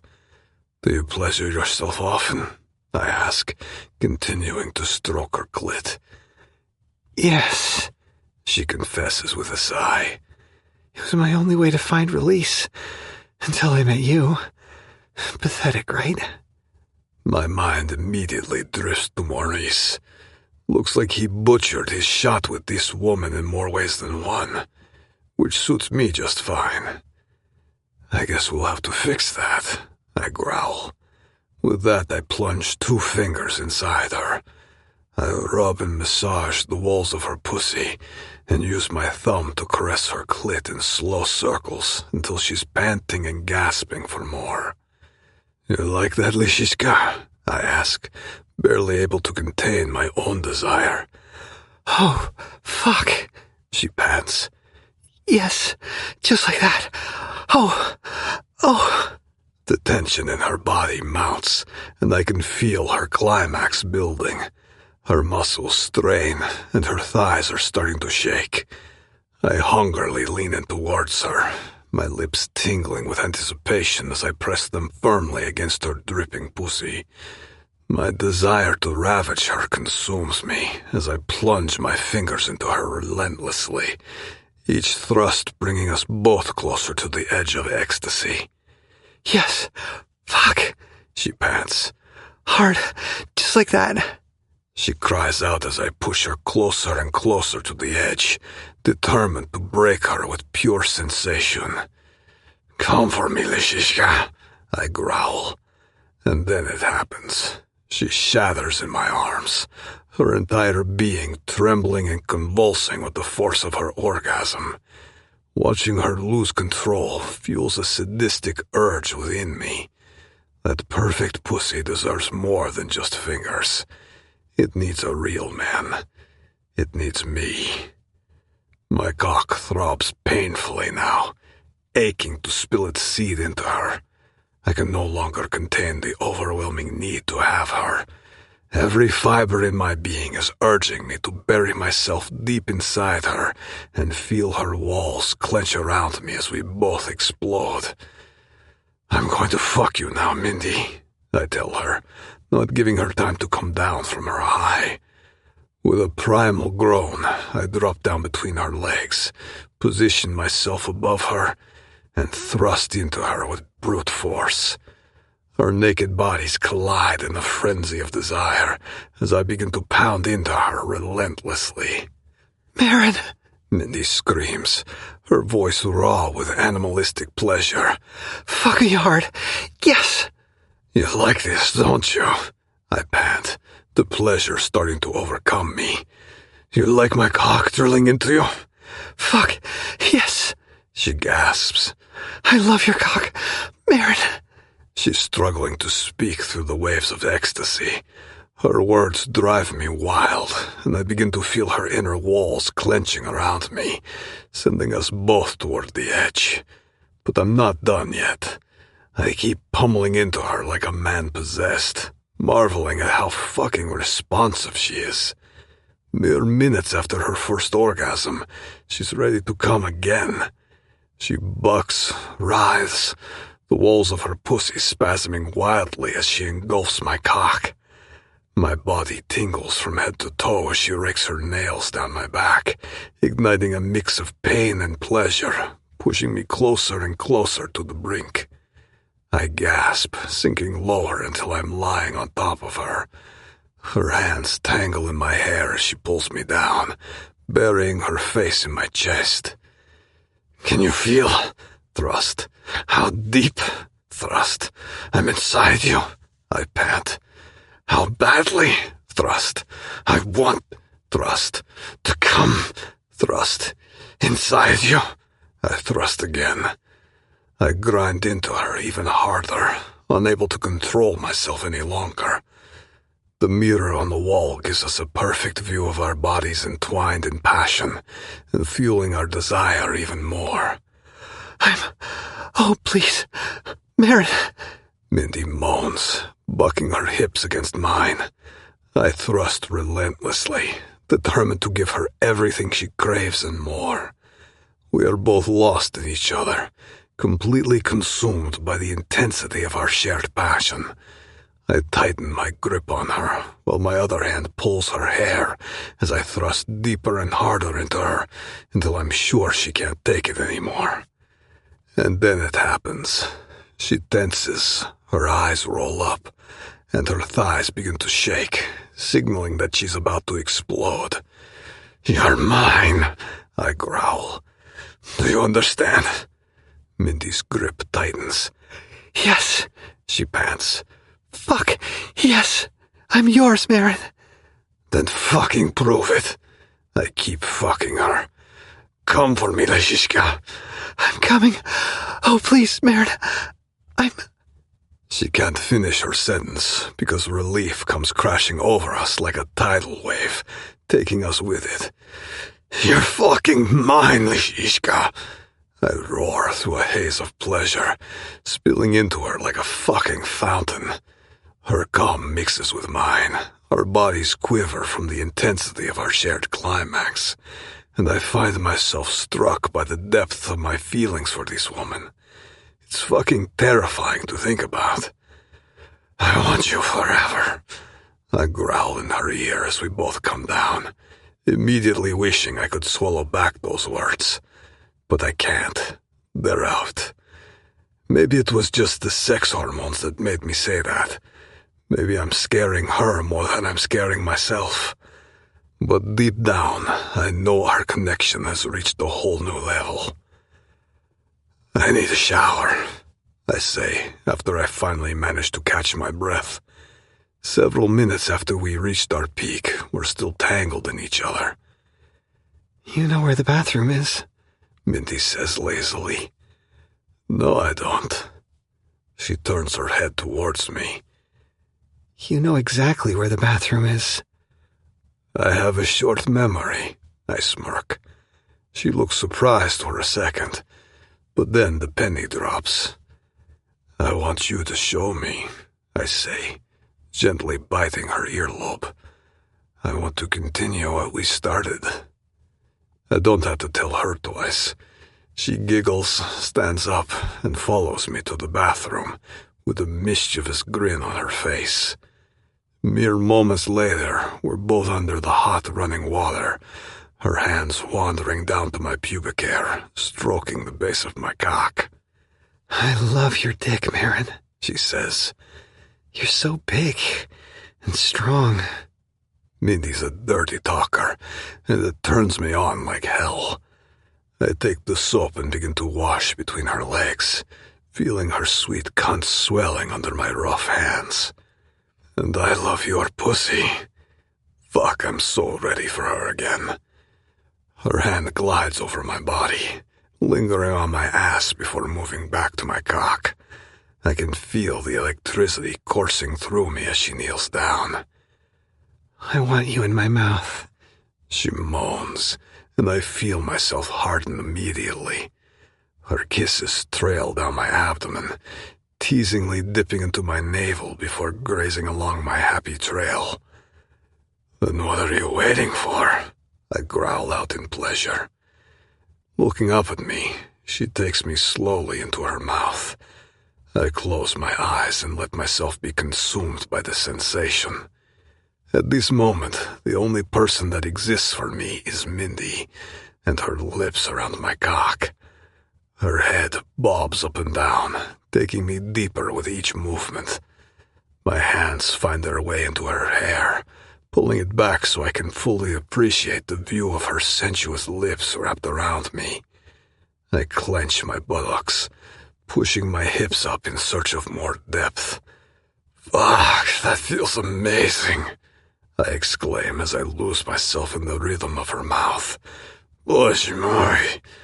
She continues, her movements relentless.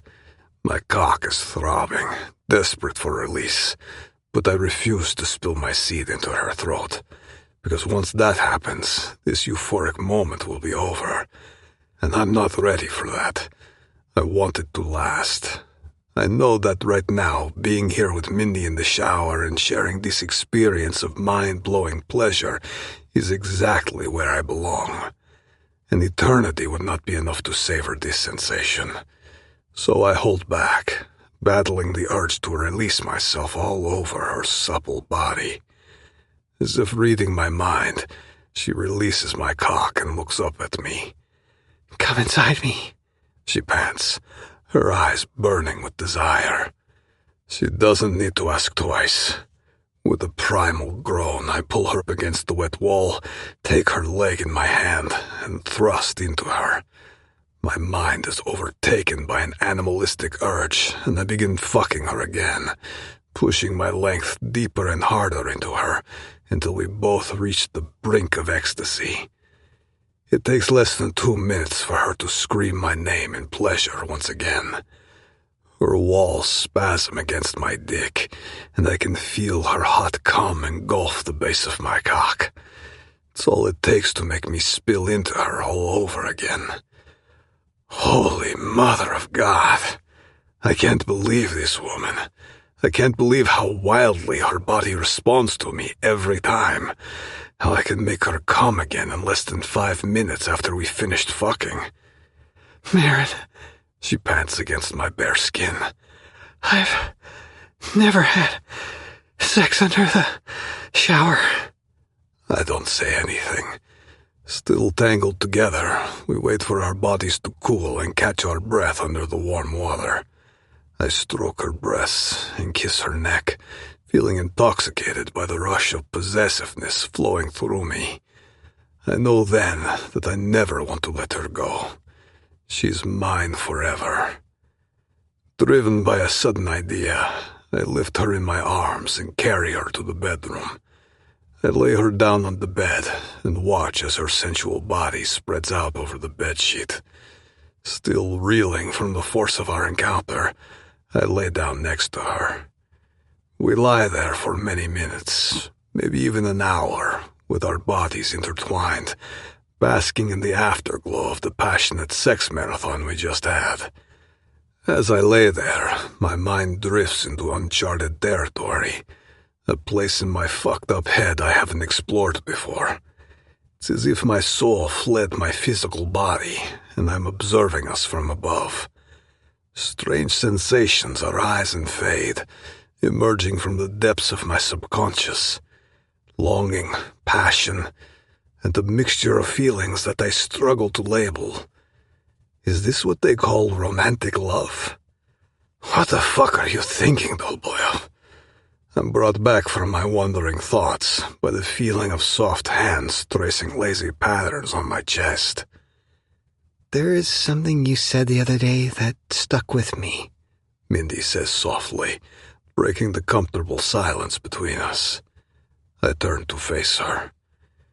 What is it? I ask. She pauses briefly before speaking again.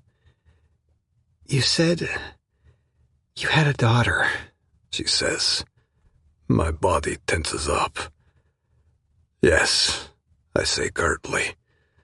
Mindy keeps stroking my naked body, and I find comfort in her touch. Tell me about her, if you want, she says. Normally this question would frustrate me, but somehow it doesn't. In fact, it's the opposite. I am sensing a sudden urge to open up to her. Maybe it will bring some relief, or maybe it will be an outlet for all the pent-up emotions since Cordelia's death. For the first time in my life, I want to share this painful chapter with someone else other than Pavel, and that someone else is Mindy Williams. I squeeze my eyes shut, feeling Mindy's gaze on me. Cordelia, I say. That was her name. I pause. She was the most innocent and compassionate human being ever born into this world. The moment seems to come to a sudden halt. I guess Mindy was not anticipating this answer, not from a man like me. I take a deep breath, unsure if I can continue. But the world didn't understand her because she had no words. She spoke through her heart. She must have been a special child, Mindy whispers. She was, I murmur, keeping my eyes closed. She was born with Down syndrome, and people have this misconception that those with Down syndrome are disabled, are dumb, and that makes me fucking angry, because they are special. They see the world through their hearts. I understood that watching my daughter. The way she moved through her short life in this fucked up world, showing love like no other. Mindy studies my expression. What about her mother? Galina. I let out a heavy sigh. We had an affair when I was still very young. We never wanted a baby. We were in love, had sex whenever, wherever. We were crazy and irresponsible. Then she fell pregnant, of course. Of course, she repeats. I was young and stupid, I admit. But I took full responsibility for the baby. I even met Galina's father and told him I was going to look after his daughter and the child, no matter what. And then Cordelia was born. There she was, the perfect baby, even with her condition. I'm so sorry, Maron, she whispers. I can't imagine how hard it must have been to lose her. It was hard. So much so that Galina couldn't take it. She disappeared from the hospital overnight. Never saw her again. But I never blamed her. She was young, not even 20. I fall silent, losing myself in my thoughts for minutes before I speak again. Eventually, my mother and I became Cordelia's family. And the dogs, cats, the birds, and the flowers in the garden. She was a happy kid. My voice cracks as I continue. Until her heart gave out. She was only 8. There's another long moment of silence before Mindy speaks. I don't know what to say, Maron. I'm so sorry you had to go through this. I open my eyes and meet her gaze. It tore me apart and put me back together again. Made me the man I am today. But the worst thing was, I had to keep Cordelia hidden. Like she was some dirty secret. What? She asks. You hid her? Why? The fucking Bratva. I glance at Mindy. To protect her. As the head of an ancient organization with rules and traditions, I could not afford to have a flawed child. That's how the Bratva would have seen her. If my enemies had caught wind of her existence. I stop, not wanting to think about what the consequences may have been. To me, she was perfect. She just didn't belong in this fucked up world. Mindy shifts next to me, discreetly wiping away a streak of tears running down her cheek. She moves closer to me, the warmth of her body seeping into my cold heart. Thank you, Maron. Thank you for telling me. I grunt, suddenly feeling uncomfortable with the vulnerability I've just shown her. Yeah, well, now you know my story. She places a gentle kiss on my face and wraps her hands around my neck as she clings to me. I do, and I'm still here, she whispers.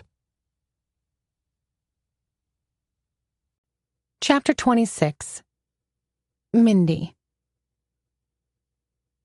Oh my God, Mindy, Betty exclaims, rushing over to me with a look of relief and concern on her face.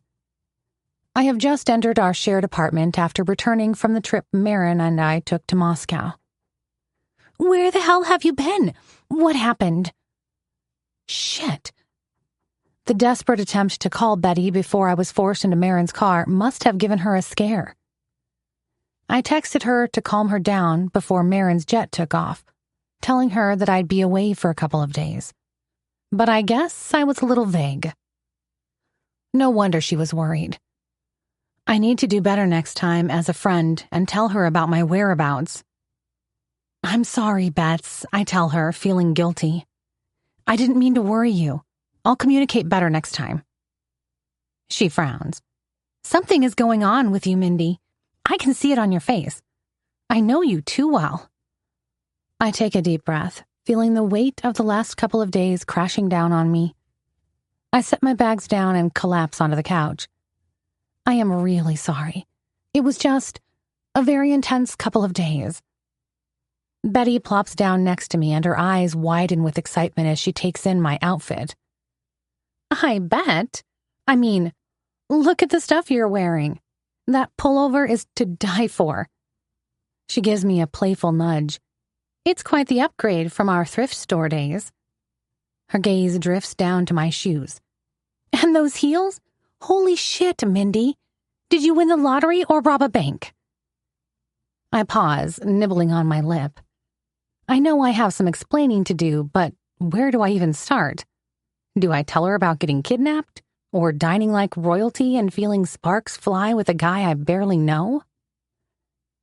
And the fact that I'm technically tied to him now through our so-called marriage deal. I'm still trying to wrap my own head around the last one. I look into Betty's eyes, knowing there are some things I have to share with her. She's my ride or die, the one person who always has my back, no matter what crazy shit I get involved in. All right, Bets, I begin. What I'm about to spill stays between us, no matter what. You can't tell anyone. Got it? Betty snorts, rolling her eyes. Girl, please. You know I can keep a secret better than a spy. I'm serious, Bets. This is between you and me. My lips are sealed, she reassures me. I was with Maron Korolev, I admit. Betty's face shows no shock. No shit. Tell me something I haven't figured out already. In Moscow, I finally drop the bomb.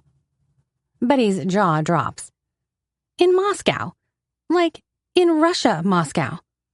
What the heck were you two doing there?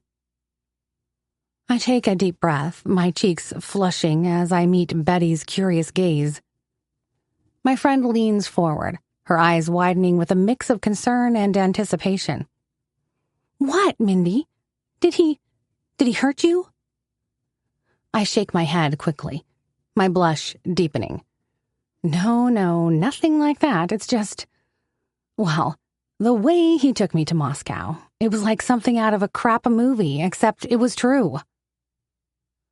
I describe how I was picked up by Pavel on the street, leaving out most of the scary stuff. The last thing I want to do is worry Betty even more. She is listening intently, her eyes growing wider as I reveal the details. And then, oh my God, Bets, we took Maron's jet. You know I'm not the gold digger type, but this thing is the epitome of luxury, unlike anything I've ever seen before. Betty lets out a low whistle, her expression a mix of awe and envy. Damn, girl, that's some James Bond level shit right there. She looks at me. You didn't sleep with him, right? She mocks surprise. Okay, I just asked the world's stupidest question, but oh my God, Mindy, Betty exclaims. So this all happened with Maron Korolev, the CEO of Global Media, my boss, your ex-boss, the world's sexiest asshole all in one? I nod, and I can't help but smile. It was intense, Bets. Like nothing I've ever experienced before intense. Betty leans back against the cushions, and there's a hint of worry in her expression. I can't believe this. I mean, I know you've always had a thing for bad boys, but Maron Korolev? He's in a league of his own. I nod, biting my lip as I try to sort through the jumble of emotions that are still swirling in my chest. She doesn't even know the craziest part. The marriage proposal, the contract, the whole package. As much as I want to tell her, I know I can't. I gave Maron my word to keep it a secret. Not to mention that it would void our contract immediately and probably get me into a lot of trouble. Betty continues to eye me with a knowing look on her face, like she's suspecting something. She ultimately heaves a sigh and reaches for my hand.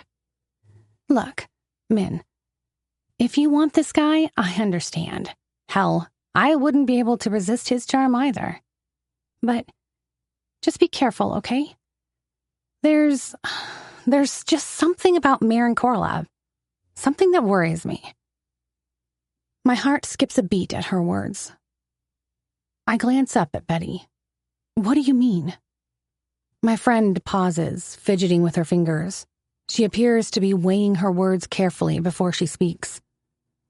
I don't know anything for sure, but This kind of wealth, power, and that air of danger that surrounds the guy, I don't know, man, it just feels shady. I swallow hard. My thoughts immediately drift back to the conversation I had with Maron at the hotel in Moscow, right before we made love, and he blew my mind for the umpteenth time. The complicated history of his family, his connection to the Bratva, not to mention our deal, but of course I don't say anything about it to Betty. I can't. Not just because I can't betray Maron, but I also can't expect Betty to keep a secret while she's worried sick about me. So I stay quiet, wondering if I'm doing something incredibly stupid by getting involved with Maron Korolev. Am I putting myself in danger? Am I playing with powers far greater than what I'm able to control? As if reading my mind, Betty leans in closer. Her voice drops to a conspiratorial whisper. You know, Mindy, there are rumors at Global Media about Maron. Everything is hush-hush, of course. But gossip has it that Global Media is just a cover for something sketchy. I look up at her, feeling a lump forming in my throat. What do you mean? What kind of rumors? Betty glances around as if making sure that no one else is listening. Well, you know how people are. Always looking for the next big scandal to talk about. There is talk that Maron's wealth and power don't just come from his media empire. That there's something else going on behind the scenes, and Global Media is just a big money laundering machine. I gulp, but stay quiet. I feel the knot of unease tightening in my stomach and my throat as my mind races with the implications of Betty's words. Whatever the case, I know Maron has ties with the Russian Mafia, the Bratva, as they call it. And the Bratva isn't exactly the most legal business on the planet. You know, Mindy, Betty continues, some folks say that Maron Korolev has something to do with organ trade. My eyes widen like saucers. Organ trade? Are you serious?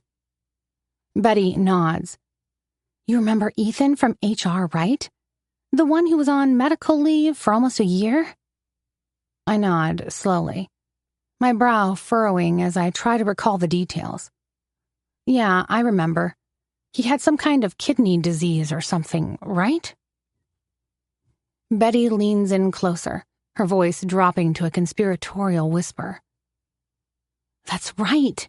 Rumors started going around that he needed a transplant, and that he couldn't get a donor. Eventually, Maron sorted it out for him. That's how the guy is still alive. He paid it back to Maron in installments. My eyes widen. Uh-huh. Betty shrugs. But then again, this might all be just talk. You know how it is.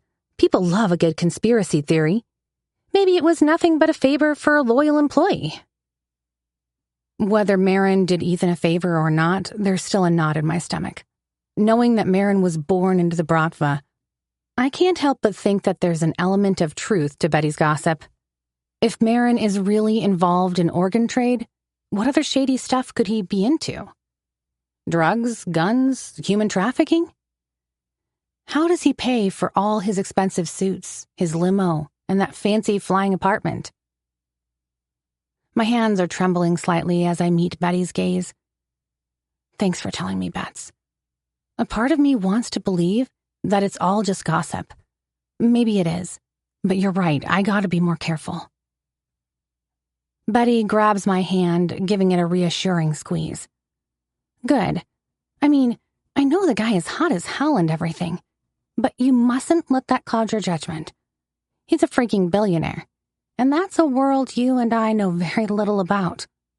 Who knows what guys like him are capable of? I keep a serious expression as I look into Betty's eyes. Now I know better than anything that I can never tell her the things I learned about Maron, especially the Bratva stuff. It would just worry her to death. Not to mention that I have no clue what dangers I would put her in. Thanks for looking out for me, Bets. I'll be careful, I promise, is all I say. Chapter 27. Mindy. Today is Mom's birthday. I don't want to think about the possibility that it could be her last. The thought alone hurts too much. Instead, I just focus on making this day special for her by bringing a smile to her face. I walk confidently through the now familiar halls of the hospital with a smile glued to my face and a box of chocolate tucked under my arm. These bonbons used to be Mom's favorite, back when you could still get them in the U.S. Now, you can't. But lucky for me, I found some in Moscow, and I immediately got 4 of them. I can't wait to see my mom's reaction when I surprise her with her favorite dessert. As soon as I step into her room, I see my mother sitting up in bed, looking stronger and more alive than she has in weeks. The smile I had on my face grows even wider, mirroring the hope that's been growing inside me. Looks like the new treatment is working. For the first time in a while, I feel truly optimistic about the future. Maybe, just maybe, the universe is giving us another chance to make beautiful memories together in the years to come.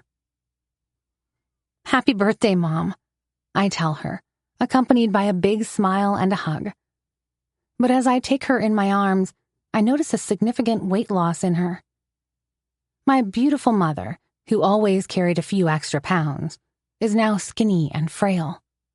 I can feel her shoulder bones protruding under her skin. But she is still with us. She's not giving up. Neither of us are giving up. We will overcome this illness together. Oh, Mindy, thank you, my dear, she says in excitement. It's your special day, Mom, I say, passing her the box of chocolates. Look what I got you. Are you serious? Mom gasps. Her face softens as she takes the box with a grateful smile. Oh my gosh, Mindy. This was my favorite when you and Alexis were little. Where did you get these? She pops one into her mouth and her eyelids close as she savors the explosion of flavor. I have my ways, I wink. And believe it or not, there's more where that came from. What? There's more? She looks at me in disbelief. That's right. You're just trying to give me one more reason to stick around, huh? She asks, giving me a mischievous grin. I sure am, I say, returning her smile. You're not going anywhere, Mom. Not on my watch. She pops another bonbon into her mouth, and her eyelids flutter closed. You're spoiling me, Mindy. Anything for my beautiful mother, I wink, placing a gentle kiss on her forehead. So, how are you feeling about the new treatment? I ask as I settle down in the chair next to her bed. Not bad, honey. It's not painful at all, and I feel stronger already. She responds, but there's still worry in her expression. But the cost. My insurance only covers. I cut her off before she could finish. I know exactly what she wants to say. Don't worry about that, Mom. It is taken care of. I promise. Your only focus should be on getting better. Mom looks surprised. But how? You already work so hard, Mindy. I got myself a little bonus, I lie, leaning close to her and giving her another gentle kiss. I'm not proud of withholding the truth from my mom, but the last thing I want is for her to worry. Please don't stress about it. I've got it under control. Under control, huh? A voice interrupts from the doorway. I turn my head to see Alexis standing there with a smirk on her face. Your gigs at New York High must be paying well. Shit. I shoot my sister a glare that could melt steel, but I hold my tongue. The last thing I want is to cause a scene, especially in front of our mother. Oh, hey, sis. You could have knocked, is all I say. Alexis's smirk widens. Oh, I'm sorry. Did singing to Mafia guys turn you into an etiquette coach? Double shit. How does she know? I narrow my eyes at my sister, gritting my teeth. This is not the time, I mouth, turning my head towards her. making sure Mom can't see me. But Alexis doesn't get the memo, or she simply doesn't want to. Instead of playing along, a smug smile spreads across her face. "You're worried how I know about it, right?" she asks. "Let's just say I have my ways, sis. You'd be surprised what people will tell you for the right price." "What's that even supposed to mean?" I demand, my patience wearing thin. Alexis leans against the doorframe, her voice dropping. "Working for Stardust always had its perks," she says. She's referring to the gossip magazine she works for. "Especially when it comes to digging up dirt on people, even on my own sister." I feel my blood run hot with anger. "You're spying on me?" She shrugs, seemingly unbothered by my shock. "It's what I do for a living, remember? And honey, you've been giving me plenty of material lately." "Alexis, sweetheart." Mom cuts in, her voice strained with concern. "What are you talking about?" I jump in before Alexis can spew any more poison. "Nothing, Mom. Just Alexis running her mouth as usual." But Alexis isn't having it. She moves into the room and leans against the foot of Mom's bed with a malicious glint in her eyes. "Oh, it's nothing, Mom," she says, imitating my voice. "Except that our dear Mindy here has been getting cozy with some seriously shady characters. How do you think your hospital bills are settled?" I can't believe that she's doing this. What kind of heartless monster has my sister turned into? Suddenly, I feel like I want to jump up and slap some sense into her with the back of my hand. Luckily, a nurse enters the room, interrupting our heated exchange. "Excuse me, but I have to ask you to leave the room for a minute. Could you please wait outside while I administer the patient's medication?"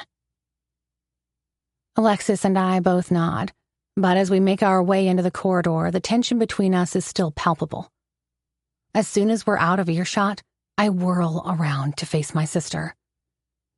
"What the hell are you doing, Alexis? What makes you think you have any right to put Mom through this? How I got the money for her treatment is none of your goddamn business," I hiss with fury in my voice. "But for your information, I had no other choice. I had to take the singing gig because I lost my job, and I sure as hell can't expect any help from you." My words come out in a nervous rush. I still can't believe that she would come here on Mom's birthday and cause such a scene. My sister gives me a dismissive smirk, her eyes filled with malice. Her pupils are enlarged, indicating that she's under the influence of some substance. Most likely the painkillers that have been slowly unraveling her life for years. "Little Mindy, Mommy's favorite girl," she says, her voice dripping with sarcasm. "You've always been the golden child, haven't you?" "What the hell does that have to do with anything?" I shot back, my hands curling into tight fists at my sides. "You have some nerve, showing up here and causing a scene. When was the last time you bothered to check on Mom? When was the last time you lifted a finger to help our family?" I can no longer control my frustration. "Even when you took my car the other day, you told me you were coming to see Mom, but you never showed up, and I don't even want to know where you were. When did you become such an irresponsible, selfish bitch, Alexis?" I know her response, even before she opens her mouth. "Since you caused the accident that killed Emily, Mindy." Yep, there it is again. The phrase I've heard countless times already, and she's not done. "First of all, I only used your car for an hour and I parked it exactly where it was, so don't complain." She shrugs, her eyes cold and indifferent. "As for Mom, you and I both know that she's going to die soon. Cancer is cancer, Mindy. No amount of money or special treatments are going to change that." She leans in closer. "And let's be real, sis. The sooner she kicks the bucket, the sooner we get our hands on her inheritance. I don't know about you, but I could use a little financial boost right about now." I can't believe what I'm hearing.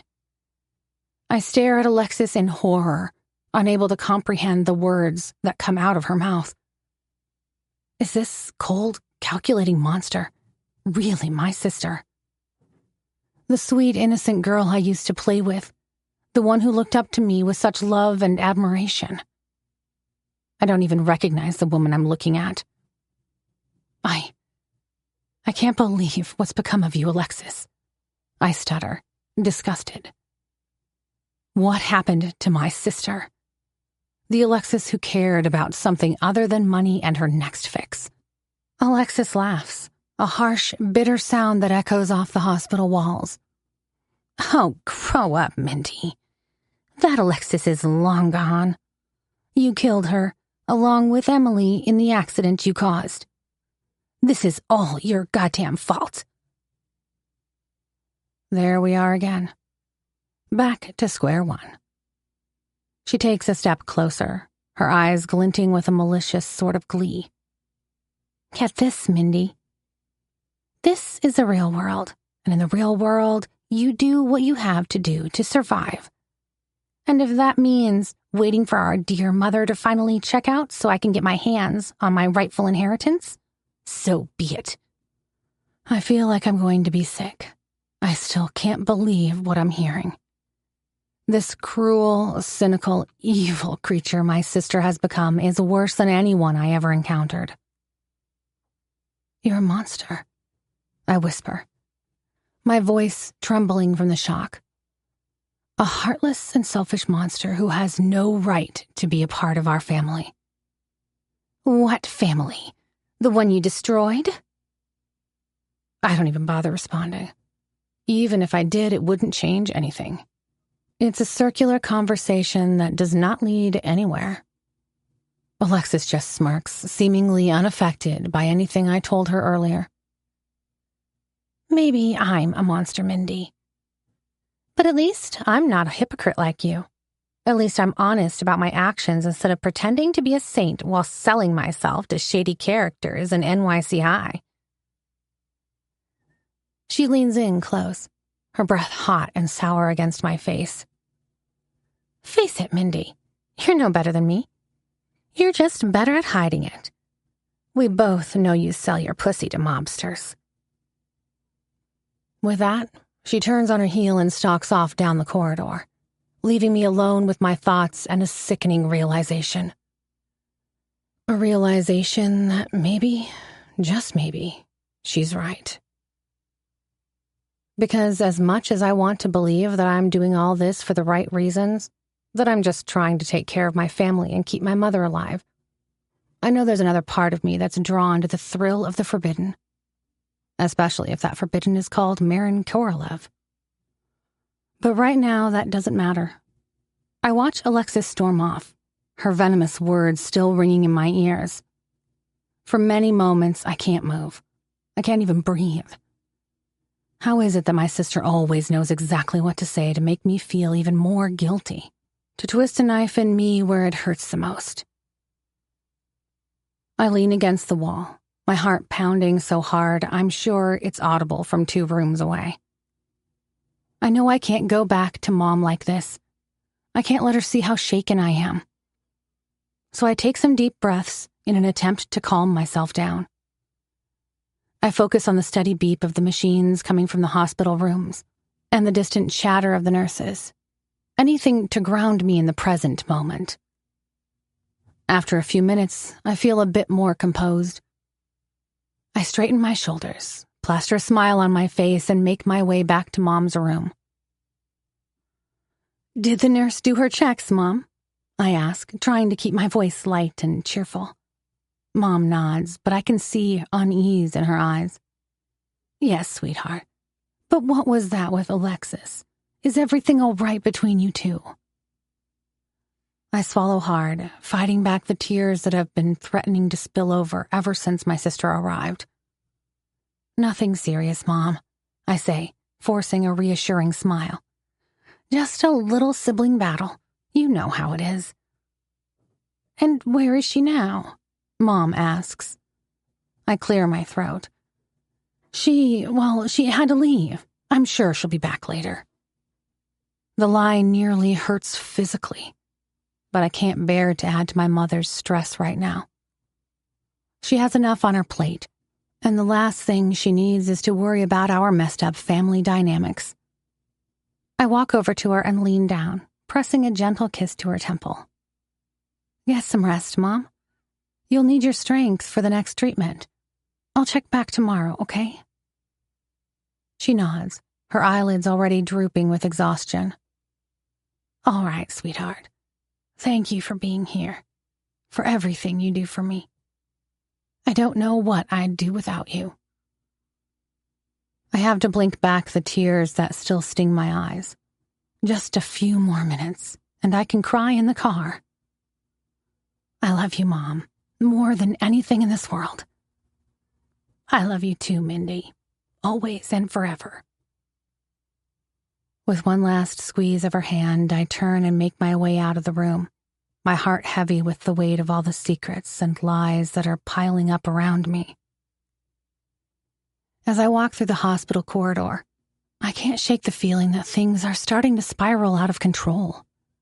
My sister's drug addiction, my mother's illness, my own entanglement with Maron and his possibly dangerous world. It's all too much, too fast. And I don't know how much longer I can keep juggling all these balls before they come crashing down on me. Chapter 28.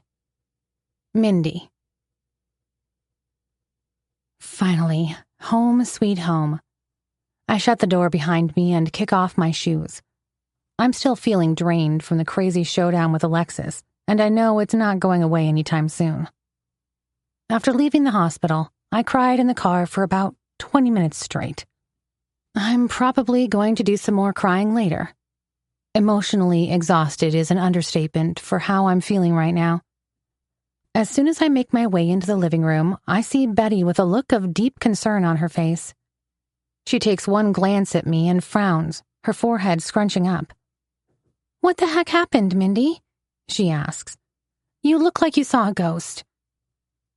I shake my head, trying to avoid reliving the drama with my sister. Just the usual story with Alexis. Nothing you haven't heard before.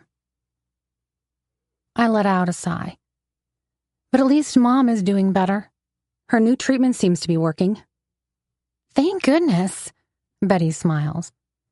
Looks like it was a good idea to take that New York high gig after all, huh?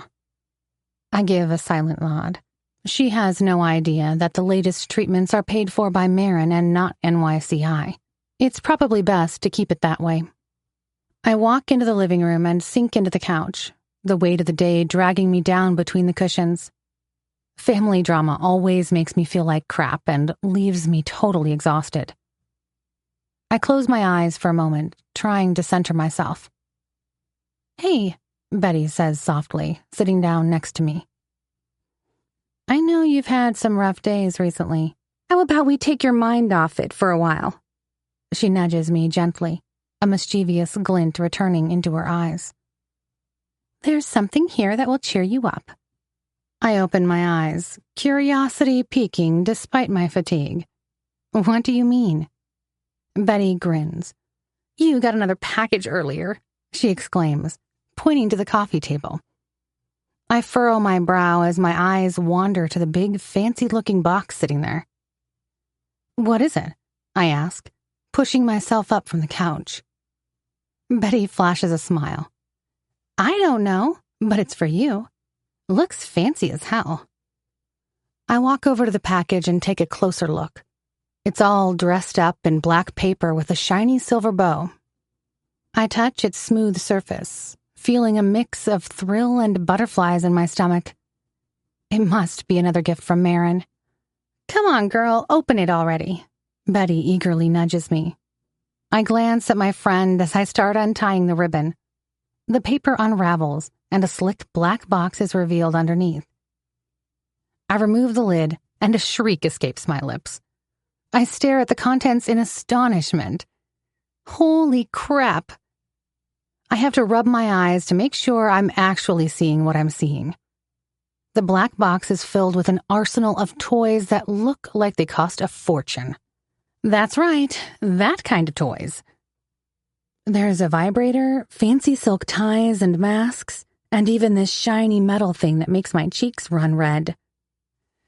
Before I know it, Betty stands behind me, peering into the box. "Holy shit, girl!" she exclaims, and her face brightens up. She reaches in and pulls out a dildo. She carefully inspects it. That is one big, shiny dildo. Do you think it's going to fit? My cheeks flush. Jesus, Bets, seriously? I'm so damn jealous, Mindy. She laughs, ignoring my embarrassment. Why can't I ever get something like this? I still can't believe what I'm looking at. It's hard to believe that this was all sent to me. I shake my head. I don't know, Bets. Maybe you're just too picky. I wink at her. Betty snorts, making a dramatic movement with the dildo in her hand. Picky? I'd settle for a guy who can string 2 sentences together without mentioning his ex or his mom. Is that too much to ask? I burst out laughing and put my hands up. All right, fair point. Betty looks at the object in her hand and runs her eyes up and down its length, carefully inspecting it. This came from Maron, right? Can you think of anyone else? I knew it, Betty says, shooting me a look. He was away from the office all day yesterday, and that doesn't happen very often lately. The only logical explanation is that he spent the entire day on his computer in a frantic search for the perfect dildo. I roll my eyes. Yeah, like he's got nothing better to do. No, seriously. I can totally imagine his face contorting as he browses through adult websites. Betty continues dramatically. Trying to find the right fit for your vajayjay. Vibrant violet? Nah, let's make it royal blue. Size XL? Oh no, let's go for triple XL. We both burst into laughter. Jesus, girl, stop it. Check your messages. Betty reads out the content of a small, elegant envelope she just fished out of the box. This guy really knows how to build suspense, she remarks. My messages? On my phone? That's what it says, Betty replies, urging me to take a look. I fish my phone out of my pocket and tap the notification to pull up the incoming message. Mindy, tonight marks our first official public appearance together. Since it's also my birthday, I am hosting a small private party at my house. Please arrive by 8 p.m. For security purposes, a taxi will pick you up from New York High. Simply drive there and leave your car in the parking lot. It has already been paid for. Please wear one of the dresses I sent to you with the previous delivery. I'd like to introduce you to some of my associates at the party. And don't forget to bring a toy of your choice. See you tonight, MK. Betty leans over my shoulder, her eyes widening as she takes in the contents of the package again. Damn, girl. Looks like your sugar daddy is making some serious moves. Official public appearance. What does he mean by that? I feel my face heat up at her question. I should be more careful. I can't let her sniff out that Maron and I have an arrangement. Don't sugar daddy him, Bats. I giggle, trying to stir the conversation in another direction. This is different. Betty just raises an eyebrow, a knowing smirk playing at the corner of her mouth. Uh-huh. That explains why he pillaged a small adult store. I can't help but laugh. Okay. I get your point. But it's a little more complicated than that. So you're going to the party? Bet asks. I know I'm being nosy, but you have to understand this is just too damn exciting. I nod. Looks like it. To Maron Korolev's house. That's if he lives in a regular house, not some freaking extravagant mansion floating on water or something. I keep quiet. Oh, come on, Min. Enough with the secrecy already. Betty nudges and glances at the clock on the wall. It's 6:15. We better start dolling you up if you want to make it by 8. Less than an hour later, I stand beside my car with an almost flawless makeup and the red designer dress hugging me like a second skin. Betty and I attended to every detail meticulously, making me look as classy as I can be. The scent of my perfume, a heady blend of sensuality and mystery, lingers in the air around me. I must say, I'm pleased with the results. I do a final once-over before jumping in my car. Dress looks great, makeup on point, and one of the trusty dildos is tucked away in my bag for later. It's going to be a good night, Mindy. I open the door and sink into the driver's seat, reaching for the key to start the ignition. But then I remember something. A feeling of unease comes over me, making me pause. The folder. I quickly glance at the glove compartment. For a moment, I'm overcome with fear that something is wrong. Alexis was the last one to use my car.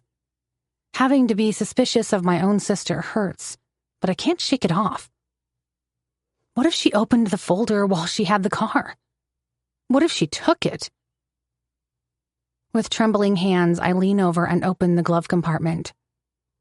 To my relief, the folder is there just as I left it. Everything looks exactly how it should be.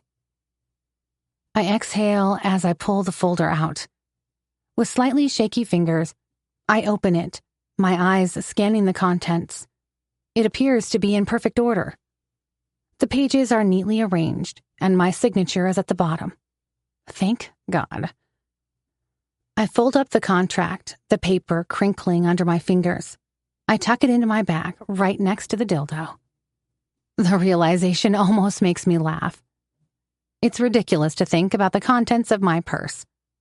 A strange contract with a possibly dangerous man, right next to a luxury dildo. It is a strange but accurate representation of where my life is right now. Taking a deep breath to steady myself, I turn the key in the ignition, and I begin my drive to New York High. Chapter 29. Maron. She looks fucking stunning. From the top of the grand staircase, I watch Mindy emerge from the sleek black car, looking like a vision in a dress I handpicked for her. The fabric clings to her curves like a second skin, offering tantalizing glimpses of the treasures concealed beneath.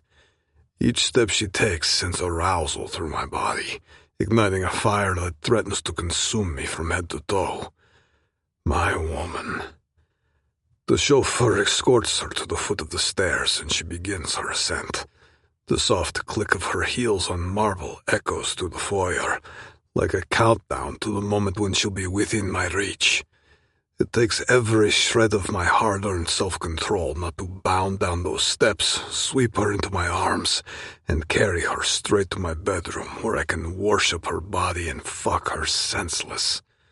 But there's a time and place for that.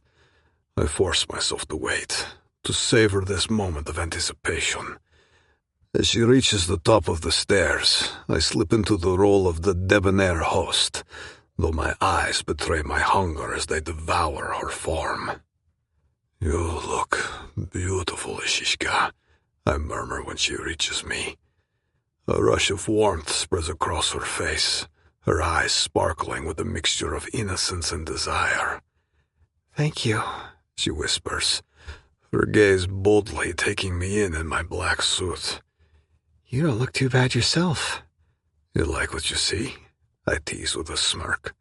She bites her lip. "Maybe." My body reacts instantly, my half-erect cock shoving itself against the inside of my pants. I gently take Mindy's hand and guide her into the dimly lit chamber where the party is taking place. The electricity between us is undeniable. Upon reaching the bar, I uncork a bottle of champagne. The lid comes off with a satisfying pop. I pour 2 glasses of the amber liquid, watching in satisfaction as the bubbles dance inside. I hand her 1 glass. "Let's kick off the night." "Wait," she says. "First, I've got something for you. I want to give it to you while I'm still sober. She reaches into her bag, pulling out a piece of paper. Here, she says. Finally. Exactly what I've been waiting for. I take the blue folder from her, the one holding the contract for our arrangement.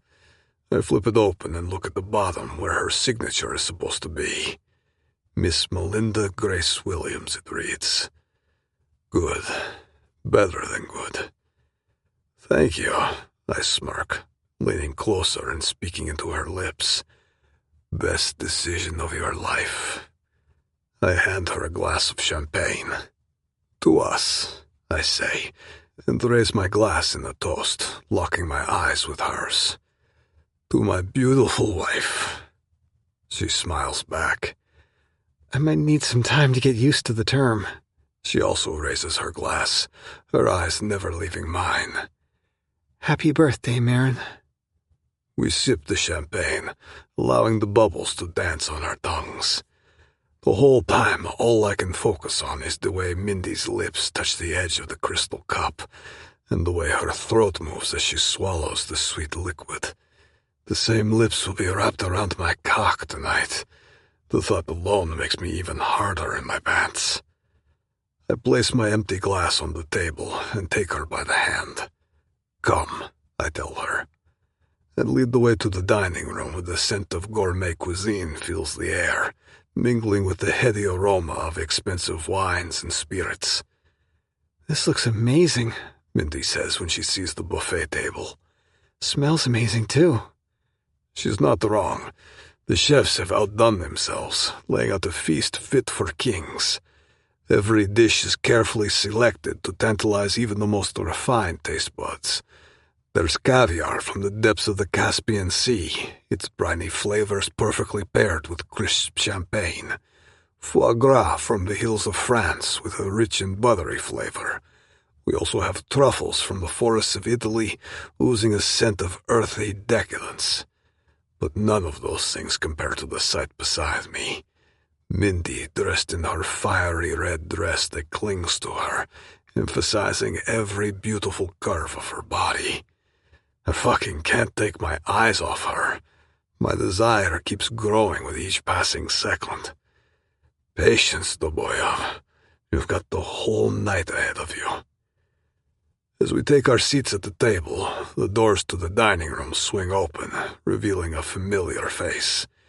It's Pavel. He walks over and nods in a silent greeting, his eyes flickering briefly to Mindy with a look of appraisal. Happy birthday, boss, Pavel says as he lifts a glass in my direction. Spasiba, Pavel, I reply, my arm draped around Mindy's waist. You already met Mindy, my fiancée?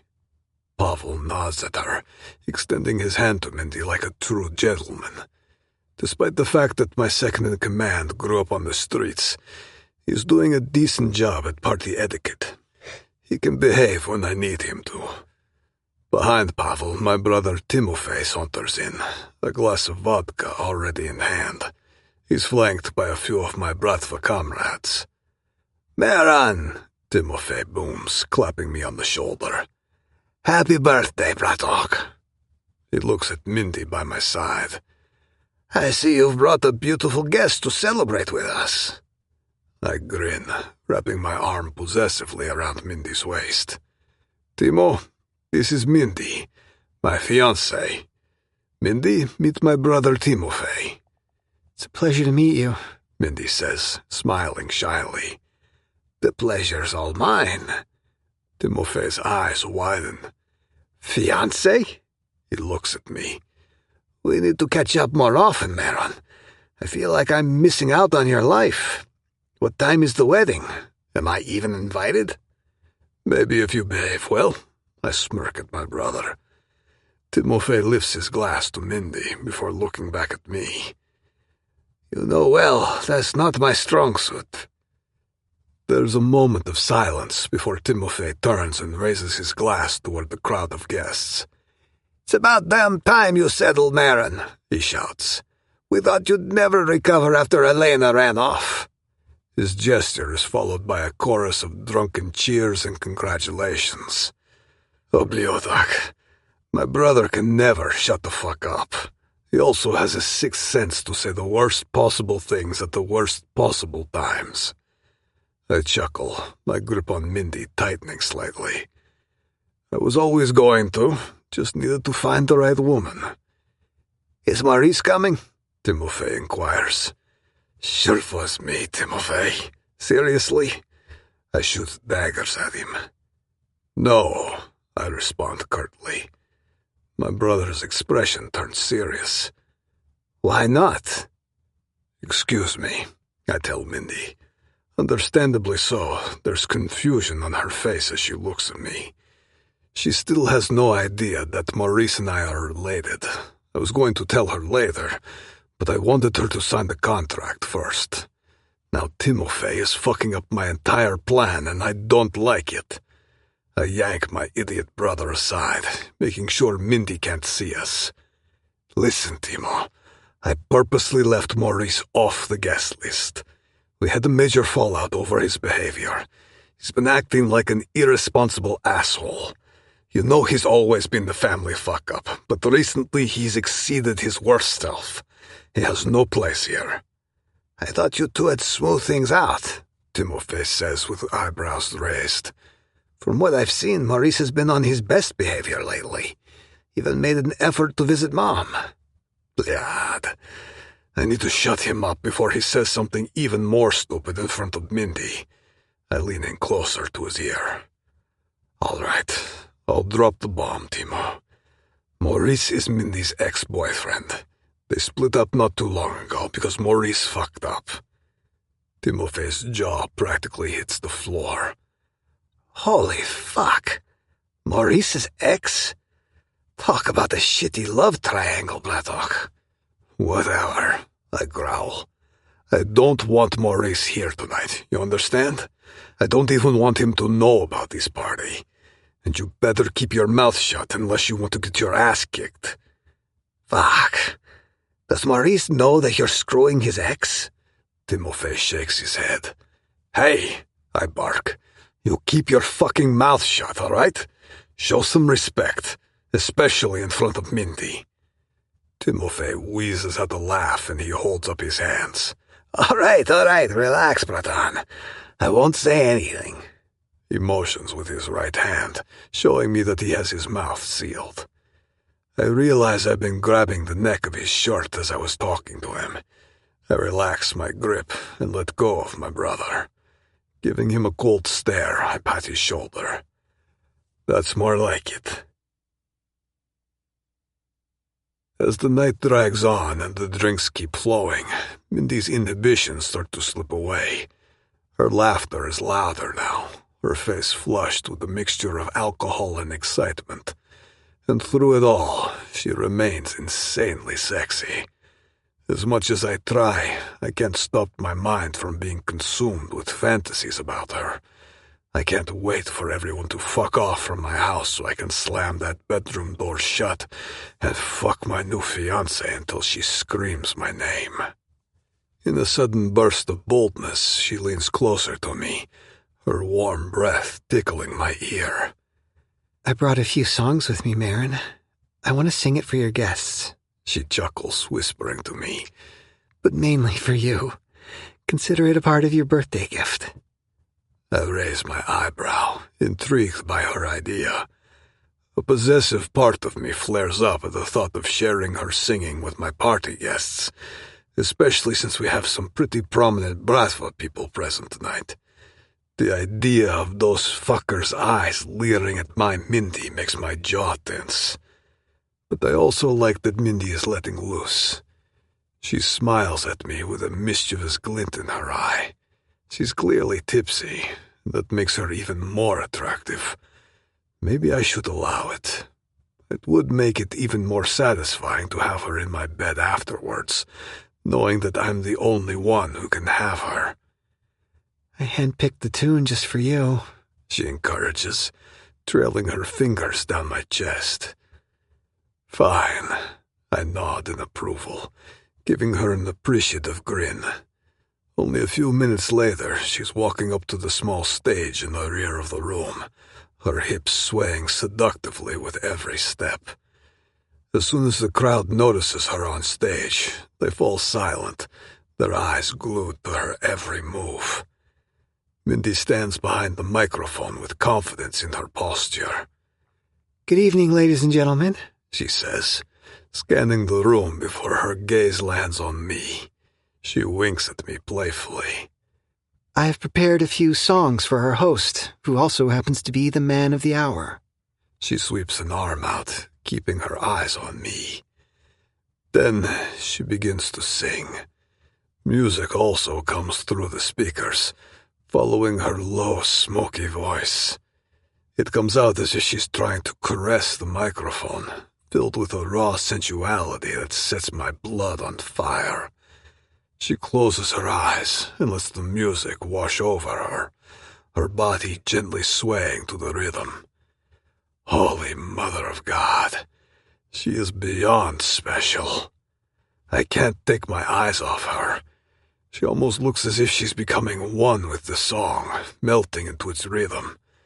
Her face is a portrait of pure passion, dragging me along with her into the moment.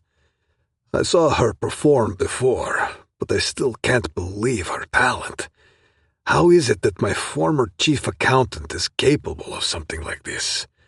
She should have pursued a career in music instead of fucking around with boring numbers. Beside me, Timofey leans in, his breath tickling my ear. You're one lucky motherfucker, you know that, Maron? He murmurs, his voice laced with equal parts envy and admiration. Elena was a keeper, but this girl, she's next level. I nod, my eyes never leaving Mindy. I know, I murmur. My voice comes out low and rough with desire. She's in a league of her own. As the song builds to a crescendo, Mindy's voice soars. The emotion in her is palpable. At that moment, I know with a bone-deep certainty that I would do anything just to keep her by my side. My cock is painfully hard as I anticipate the sex we'll have once all the guests leave. When the final note hangs in the air and her set comes to a close, the room erupts into applause. Mindy opens her eyes, a slow, sensual smile curving her lips. She takes a bow, and as she straightens, she briefly glances at me. Thank you, ladies and gentlemen, she says with a sweet tone. I hope you enjoyed the music. She turns towards me with a smile and adds, And once again, happy birthday to our wonderful host, Mr. Maron Korolev. But as the applause dies down, I notice a sudden shift in the atmosphere. Mindy's still standing on stage, basking in the afterglow of her performance. But she must also feel the shift because her expression changes. Her eyes are wide open and her smile disappears, replaced by a look of shock and disbelief. She's looking towards the entrance of the hall we're in. I turn around to see what caught her attention. When I finally see it, my blood runs cold in a mix of shock and anger. Blood. Behind the crowd of people stands a man. Scratch that, a man-child. A swaying man-child, and the very last fucking person I want to see tonight. My wayward brother, a.k.a. Mindy's ex, a.k.a. the new COO of my organ trade business. My half-brother Maurice. Chapter 30. Maron. Maurice bursts into the room. His bloodshot eyes are wild, and his clothes are in disarray. His shirt hangs open, revealing his hairy chest and beer gut. Even his hair is in a goddamn mess. It's clear he drank his ass off. With an unsteady sway, he makes his way through the crowd, his sneer oozing with spite as he takes in the scenery before him. A mix of irritation and pity surges in me. I want to punch him square in the nose, grab him by the balls, and toss him out of my mansion. But I can't. I can't fuck up my reputation in front of my guests, not to mention that Mindy is also here. She still stands on stage, visibly shocked and confused at what Maurice is doing here. Blood. This is not how I wanted Mindy to find out that her fucked up ex-boyfriend is my own flesh and blood. A disturbing memory flashes through my mind. The naked photos she had willingly sent to Maurice. Well, she was going to. She ended up sending them to me instead. Were those photos really meant to a screw-up like my brother? How the fuck did she even put up with him for so long? A tense silence falls over the crowd. Some exchange uneasy glances, and some take a step back, creating an empty space around Maurice and me. In the corner, Pavel's eyes narrow in assessment. The once lively atmosphere has become suffocating. I grimace, trying to keep my composure in front of my guests. When Maurice sees me, he stumbles his way over to me, his eyes glazed. "Maron, my man," he exclaims, his voice too loud and his breath reeking of whiskey. "Happy fucking birthday, bro." He scans the guests. "Is everyone having a good time at my brother's party?" he asks. "Maurice," I bark. My voice comes out cold and measured. "I don't remember sending you an invitation." He just laughs, like he heard a bad joke. It is a harsh, grating sound that sets my teeth on edge. "What do you mean, bro?" He's slurring, slinging an arm around my shoulder. "I would never miss your big day. What kind of brother would I be if I did that?" I shrug off his arm, my patience wearing thin. The kind who knows when he's not welcome. Maurice just grins, seemingly unfazed by my tone. "Ah, don't be like that, Maron," he says. His words come out accompanied by a disgusting burp. For a moment I think he's going to throw up. "I've only come to celebrate with you. Why is that so wrong?" There is still an uncomfortable silence in the room. Only a few people exchange words in the back, probably talking about the unfolding drama. I don't know if I should feel embarrassed or angry as everyone stares at my drunken half-brother. What I do know is that the dining hall is full of my business associates and prominent people from the Bratva, and I cannot let this fuck up my reputation. So I remain calm and turn to Maurice, placing a hand on his arm. "Let's step outside and talk for a moment." But Maurice isn't having it. He yanks his arm out of my hand. "I'm not going anywhere, Maron," he barks. He looks around the room, his eyes landing on Timofey.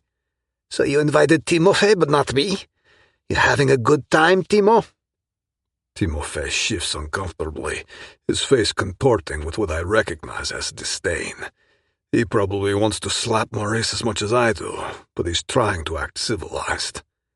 "Maurice, go and clear your head," he says quietly, trying to defuse the situation. "You're obviously drunk." Maurice's eyes narrow, and a bitter laugh escapes his lips. "Drunk? Yeah, I've had a few, all right," he spits out. "You want to know why? 'Cause I just visited your mother." "How does visiting her make you drunk?" I interject. Maurice shuts his eyes and lets all of his alcohol-induced feelings rise to the surface when he speaks. Fuck, Maron, I can't bear the state she's in. She gets on your nerves, man. She asked about Cordelia at least 50 times while I was with her." He turns back to Timofey. "And you, Timo? Why aren't you with her? Maron said you're her main carer." There is some motion in the room now. People either had enough of the drama or they're preparing to leave. I take the opportunity to step forward, grabbing Maurice by the arm. "All right, that's enough, Maurice. You need to leave while I'm asking you nicely." But he's still not having it. He pushes himself away from me, his eyes wild and unfocused. "Fuck you, Maron. Stop touching me, man. Why do you want to..." Suddenly his body tenses as he looks in the direction of the stage. He staggers towards it, his expression a little clearer than it was just seconds ago. Mindy still stands there, her face a mask of shock and confusion. Her eyes dart to Maurice, then back to me, and I can tell by the way she's staring at me that she's connecting the dots. Maurice stumbles towards the stage, shaking his head in disbelief. So, this is why you didn't want me here, Maron? He slurs, glaring at Mindy. His words are dripping with bitterness. You took my woman. Lad, so much for having a civilized party. Leave it to Maurice to fuck things up. My patience is wearing thin. I know I'll have a lot of explaining to do when I meet with my associates in the office next week. I also owe Mindy an explanation for what is happening. I just hope she'll still want to talk to me after this. But before any of that, I need to take care of my idiot brother before he causes more problems. I move closer to Maurice, speaking in a calm and measured tone. Be careful, brother. You're walking on thin ice here. But of course Maurice is not someone you just reason with, especially not when he's drunk. In a moment he turns into the man-child he is and lunges towards Mindy. His hands are stretched out, his face contorted with rage and hurt. I react instantly, moving on pure instinct. In a flash I'm between them like a human shield, protecting Mindy from my brother's drunken fury. I've had it with him. Until now, I've been trying to handle this in a civil manner, but enough is enough. I grab Maurice's arm with a grip like iron, my fingers digging into his flesh. He yelps in pain, but I don't loosen my hold. Enough, I snarl, my voice cutting through the air like a whip crack. The room falls deathly silent again. Even the guests who started to leave turn back to see what is happening. You have crossed a line, Maurice, I growl. Without a moment of hesitation, I seize his collar, twisting the fabric until it tightens around his throat. He gasps, his eyes wide with a mixture of fear and defiance. What the fuck? The fuck are you doing, Maron? He wheezes, clawing at my hands, trying to break free. But I'm immovable, a force of nature he can't hope to overcome. You're coming with me, dear brother, I declare, my tone broking no argument. I forcefully guide him towards the door, my grip never wavering despite his struggle. Maurice resists every step of the way, his feet dragging on the floor as he tries to plant himself. Leave me alone, Maron, he stammers. As we near the exit, he suddenly finds a burst of strength, wrenching his arm free from my grasp. Before I can react, he whirls around, his eyes locked on Mindy once more. The look on his face is pure, unadulterated hatred. You're fucking my brother, huh? He jeers, his voice dripping with disgust. Didn't take you long to find someone after you left me, did it, you fucking slut? The room erupts into a flurry of shocked gasps and hushed whispers. Eyes dart between Maurice, Mindy, and me. Timofey stands frozen, shaking his head, his champagne glass suspended halfway to his lips. Mindy recoils as if she's been slapped, her eyes full of hurt and disbelief. As for me, I see red. A surge of white-hot anger courses through me, pumping hot blood into my veins. It takes every ounce of self-control I possess not to lash out at Maurice and shove my fist into his face repeatedly until it's unrecognizable. But I know I would regret that later. I'll be sure to teach him a lesson in manners, but not while others can see us. Instead, I nod to Timofey, who understands me in an instant. He steps forward to open one of the side doors while I take Maurice by the arm, pushing him out with force. Leave me alone, you piece of shit! What kind of brother are you? He shouts at me, squirming and wiggling under my grip. But I'm not taking any more of his shit. I carry his drunk ass through the side door and shut it behind us. As the heavy door clicks shut and the sounds of the party fade, we are left in a tense silence. The hallway we're in feels claustrophobic. I take a deep breath to compose myself, but I know my eyes are still blazing with fury. Maurice leans against the wall, and for a moment, we just stare at each other. If you weren't my brother, I would have broken your arm in front of everyone, you fucking idiot, I snarl. The very reason I didn't invite you is that I didn't want to cause you pain. I was going to tell you everything later, you asshole. Maurice laughs, a harsh, bitter sound.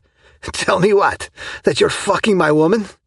I take a deep breath in an attempt to center myself. Blad. I should tell him everything that's happened since I accidentally received those photos, then kick him out of my company, my life, and whoop his alcoholic ass. But I'm a better man than that. My life is all about strategy and control, and I'm not about to lose my shit now. Besides, Maurice is responsible for the Shirkov deal, and I want his focus there. He doesn't have to know about Mindy and me, at least not yet. So I decide to choose my words carefully. She's not your woman anymore. She does whatever the fuck she wants, is all I say. My voice is calmer now, but my jaw is still clenched tight. You fucking piece of... Maurice, look at me. I cut him off before he says something stupid and things spiral out of control again. Mindy, she's my chief accountant at Global Media, and she happens to be a good singer. The fact that she performed for us tonight has nothing to do with you. But Maurice isn't listening. He can't. He's too drunk and impulsive. Bullshit, he spits, his words slurring together. You're fucking her, aren't you? You took her away from me just like you took everything else. Took away what? You never had anything to begin with, I snap. As for Mindy, you broke up with her from what I hear. Besides, I always wanted the best for you, no matter how much of an asshole you've become. I thought you were getting your life together, but look at you. You're fucking it all up again. Maurice laughs, a bitter, broken sound that cuts to the core. What do you care, Maron, huh? He asks, his voice dripping with venom. You have everything you want. The power, the money, and now you have the girl. And what do I have? Nothing. I'm just a fucking joke to you, aren't I? The screw-up brother who can't do anything right. My first instinct is to tell him that what he's saying is as accurate as it gets, but choose to be wiser. Giving in to my anger won't get us anywhere. That's not true, Maurice. I reach out to place my hand on his shoulder. You're my brother, and I care about you. That's why I put you in charge of the organ trade business. That's where your focus should be right now. No! Maurice jerks away from my touch. His eyes are still glassy, wild, and unfocused. Fuck you, Maron, he spits. I don't need your fucking pity. I don't need anything from you. You're dead to me, you hear me? Dead! He turns and stumbles down the hallway towards the exit. Well, shit. So much for my plans to handle this without causing more drama. I inhale and rub my eyes as I try to center myself. It fucks me that Maurice's bullshit still gets to me, even after all these years. Family has always been important to me, and I know I have a soft spot for him because of that. That's why I keep bailing him out of his own shit. But he's not making it easy for me. I know I have to go back inside to face my guests and the fallout from his childish outburst. And worst of all, I know I have to face Mindy. That is if she's still here. But even if she is, she's probably going to give me a hard time for not telling her that Maurice and I are related. Or worse, she'll never want to see me again. Calm down, Boboyev. She signed the contract. She's not going anywhere.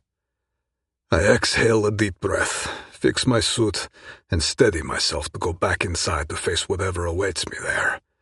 But when I finally push open the door, I'm greeted by an eerie silence. My guests are nowhere, and the place has turned into a fucking ghost town. The only person in the room is Mindy. She is hunched over in a chair, looking lost and sad as she stares at her feet. The aftermath of the party lies on the floor between us. Half-empty cups, crumpled napkins, one lonely balloon hanging on for dear life, a stark reminder of the disaster the night has turned into. Mindy looks up at me, but no words come out of her mouth. Instead, she's scrutinizing me with an expression I can't read. But as I stand there, I understand one thing. I have a lot of explaining to do. Chapter 31. Mindy. The room is deadly quiet. Shortly after Maron forced Maurice outside, the guests picked up their stuff and left. I'm the only one sitting here, just me and my thoughts, and my embarrassment. So Maron and Maurice are brothers. The revelation hit me like a ton of bricks and left my head reeling. No two people could be more different than them. It's like comparing a sleek, dangerous panther to a bumbling, unkempt house cat. The contrast is so stark it's almost comical, especially now that I've seen them together. It's also like a cosmic joke, or a genetic lottery gone haywire. Maron, with his sharp intellect, commanding presence, and air of dangerous sophistication, seems to be cut from an entirely different cloth than my ex. Where Maron exudes power and control, Maurice, well, he seems more like a lost puppy. I understand that about Maurice now. Too bad I didn't understand that when I was with him. In my defense, he hid it quite well. I never even realized he had alcohol and gambling problems until recently. But none of that is helping the situation. As I sit here in the aftermath of my ex-boyfriend's drunken tantrum, I can't help but wonder how on earth did I end up caught between Maron and him. The only reasonable explanation I can find is that it's another twisted joke of fate. The door creaks open, and Maron's robust form enters. He walks over, settling down next to me without saying a word. The silence between us feels heavy and oppressive. "Is there something you'd like to say?" I finally ask, turning to look at him. He lets out a weary sigh, rubbing his face with his hand. "That was my brother. Completely drunk and out of control," he replies. The frustration and tension are evident in his voice. "Sorry for not telling you that we're related, Mindy. I was going to do it later, but I didn't want you to be caught up in our family drama." "Did you know?" I ask, steeling myself for what I'm about to say. "Did you know that Maurice and I used to be together? That we broke up shortly before you and I started dating?" I whisper, watching his face carefully for a reaction. To my surprise, Maron nods. "I did," he says quietly. "And I know those photos you sent were meant for him. Except he never saw them." My eyes widen in shock. "So you knew? This whole time you knew about my relationship with him and you never said a word?" He seems to hesitate. I never saw Maron hesitate before. "Well," he starts, "I didn't know the details, but I knew more than I let you in on." He pauses and looks at me. "Maurice and I were barely in contact until recently. I knew he had a girlfriend, but I didn't realize it was you until I saw those photos." I scoff, shaking my head in disbelief. "I had no idea you two were brothers. You're like polar opposites." "We're half-brothers," Maron corrects, his voice softening. "Maurice was only a toddler when his mother passed away. Then our father married my mother, and they had me, followed by Timofey." "So Maurice was the third one," I comment. The sore thumb. Maron nods, searching my gaze. "My mother loved all three of us equally, but Maurice always felt like he had no place in the family. And he would never fail to bring that up and blame me for it." My thoughts suddenly drift to my own sister, Alexis. Being blamed is something I know a thing or two about. "What else are you not telling me, Maron?" I ask, deciding to change the subject. "First you turn out to be the head of the Bratva, and now this? What else are you going to throw at me? He stares back at me with an unfamiliar tenderness in his eyes. If I didn't know better, I would recognize it as caring. But at this point, I don't even know if I should believe my own senses. What I do know is that I can't be with a man who keeps secrets from me, no matter how much we're attracted to each other. Sexual chemistry can't be the only foundation for a relationship. Maron continues to keep his gaze on me, his expression sincere. I hold no more secrets, he says, but there is a lot you don't know about me yet. He's searching my eyes, like he's preparing himself for whatever I'm about to ask him next. Then tell me what I don't know, I fire back. My voice comes out more demanding than I intended. Maron stares at me for what seems like an eternity. A long silence stretches between us until he finally nods. Fine. Where do you want to start? Help me understand what happened here tonight, I demand. Seeing that I'm not backing off, he sighs and looks down at his feet. It's as if he's contemplating where to start. I wait, giving him the time he needs to gather his thoughts despite the fact that I'm growing impatient. I've had enough of all the secrets and the drama.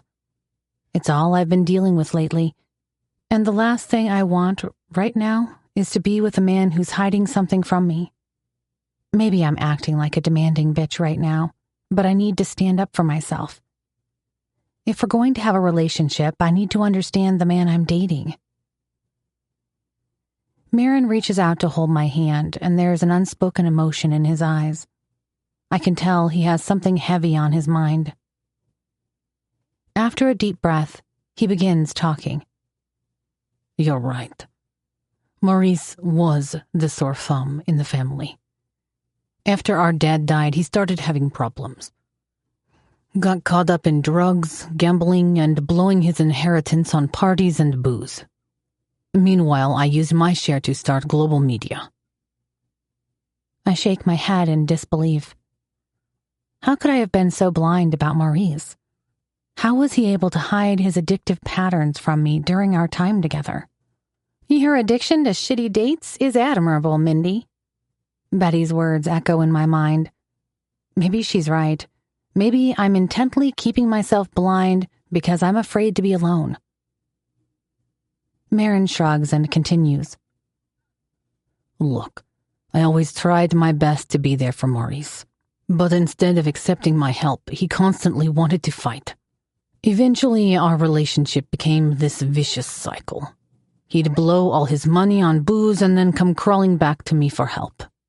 I wanted to support him, but it always ended up with me being the bad guy. So, in the end, I said screw it and walked away. We didn't talk for years. That's when he met you. I raise an eyebrow. He seemed relatively well put together when we were dating. Maron shakes his head. Maybe he was at the time. He was living on the money I gave him before we stopped talking. But in the end, his wallet started getting thinner, and he had to face the music. And instead of taking responsibility like an adult, he ended up in Marble Monkey. As I watch the hard, rugged lines of Maron's face and the fierce look in his eyes, I can't help but notice the change in his demeanor as he talks about his brother. I see a whole different side to him, one filled with genuine sadness. Just like when he was talking about his late daughter. How can a man like him care so deeply about someone like my ex? I recently hired Maurice to work for me. Maron continues. I made him an important member of my team, and to my surprise, he's done a good job so far. The man has brains, just doesn't know how to use it sometimes. Alexis crosses my mind again. My once bright and beautiful sister, who is now wasting away. Addiction is a bitch, and sibling relationships aren't exactly easy. I pause before adding, I have experience. Do you? Maron asks, trying to read my expression. I let the silence stretch between us and decide not to go into it, at least not now. Instead of responding to his question, I ask, so now what? Is this whole situation going to cause tension between you two? Maron looks confused. What situation? Well, us. You and me. Maurice and I ended things not long before you and I started dating. And it all started with those accidental nudes sent to you instead of him. Leave Maurice to me, Maron reassures me. As for you and me, we met while working together. It has nothing to do with my brother. And those nudes. He pulls me close. Thank God for that mistake. I allow him to hold me for a minute or two. I'm not sure who leans in first. Probably me. Our lips meet in a gentle, soft embrace that quickly turns passionate and needy. In a moment, we both know what we need. For the first time, our kiss truly feels like an attempt for both of us to seek comfort and reassurance in each other. Despite my previous doubts, it feels true, genuine. Like I matter to him. Like he cares. For the first time in my life, I feel like this relationship is far more than just another one of my desperate attempts to seek comfort and safety in one of my shitty dates. This man wants me close to him just as much as I want him close to me. And what a man he is. Big, strong, and gorgeous, with a libido to match mine. In one fluid motion, he hoists me over his shoulder and strides up the hallway. My head spins as I watch the corridor turn upside down as he takes me up the stairs. When we reach the bedroom, he kicks the door open and carries me to the bed. Then he lowers me slowly, his hot breath warming my neck. His lips crash into mine once again, this time with an even more fierce hunger. Our tongues battle for dominance. Do you have any idea how fucking gorgeous you are, Lisichka? He murmurs between kisses. I gasp as his hands trace down my body, unzipping my dress and tossing it to the floor. I'm pulled up from the bed, and I stand before him in nothing but my bright red lace underwear. I feel his dark gaze burning my skin, devouring me hungrily. And I allow myself to revel in the seductive thrill of it all. He moves in, his rough tongue grazing my bare shoulder, sending shivers down my spine. I know I can't resist him any longer. Tell me what you want, he growls in a low voice, his lips brushing against my own. You, I gasp, unable to control the heat coursing through my body. He takes me in his arms, lifting me up against his hard body. Tell me more. I want all of you, I moan, wrapping my leg around his waist. He stops and pulls away from me, and in one swift motion he removes my bra and captures my erect nipple in between his teeth. I cry out in pleasure and pain as he expertly works his way around my breasts. His hands slide down to my panties, and with one hand supporting me, he uses the other to explore my wet sex. I feel myself being consumed by sheer ecstasy as he fingers me forcefully without restraint. Our bodies move in a primal rhythm, our skin slapping together. As he gazes into my eyes, unleashing his dark desires upon me, I realize once again, Maron Korolev is no average man. He may not be right for me in any conventional sense, but our connection is something I've never experienced before. In this moment of passion, it would be wrong to deny any of it. Mindy, he growls hungrily, his lips curling into a wicked smile. You have no idea how much I want you. Before I know it, his teeth are sinking into my flesh, marking me as his. I gasp in the exhilarating mix of pleasure and pain, surrendering to him completely. He then tosses me onto the bed like a rag doll, positioning me with my legs over his shoulders. My body trembles in anticipation. He falls back onto his knees, hungrily tracing the tip of his throbbing cock through my slick folds. I gasp as he rubs it against my sensitive clit, sending waves of pleasure up and down my spine. His cock teases my swollen clit, driving me closer to the edge already. My body craves release, but I bite my lip to hold it back. He begs for entry, and I feel my body giving him way.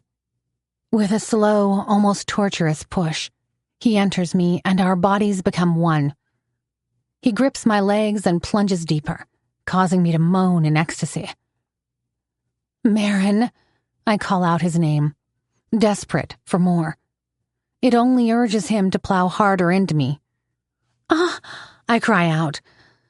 You're so big, Maron. He thrusts my legs up higher, penetrating so deep into me that I begin to see stars. We are both panting, letting out guttural moans of pleasure. Bozy moy lisichka, he growls in my ear. Do you feel how deep I am? Yes, I pant. Fuck, yes, Maron. Do you know? Thrust. How many times? Thrust. You made me come. Thrust. Thinking about you. Thrust. Perfect, creamy cunt. He bites down hard on my ear. I want to fuck you hard and come inside you over and over again. My eyes find the mirror on the wall, and I watch our bodies move together in a primal dance of lust. Maron's muscular thighs are spread wide, his dark skin glistening with sweat. The sight is a sensory overload, and I cry out as waves and waves of pleasure crash over me. He smirks as he pounds into me. Squeeze me. He pants, thrusting even harder and faster. Our eyes lock in an intense gaze as I comply, clenching around him with almost all of my strength. His lip curls in appreciation as he urges me on. Harder. I squeeze tighter, feeling the power behind my actions send tingles through my body and down to my core until we both reach our peak. I feel myself spasm around his cock. My muscles begin to tense and my vision darkens.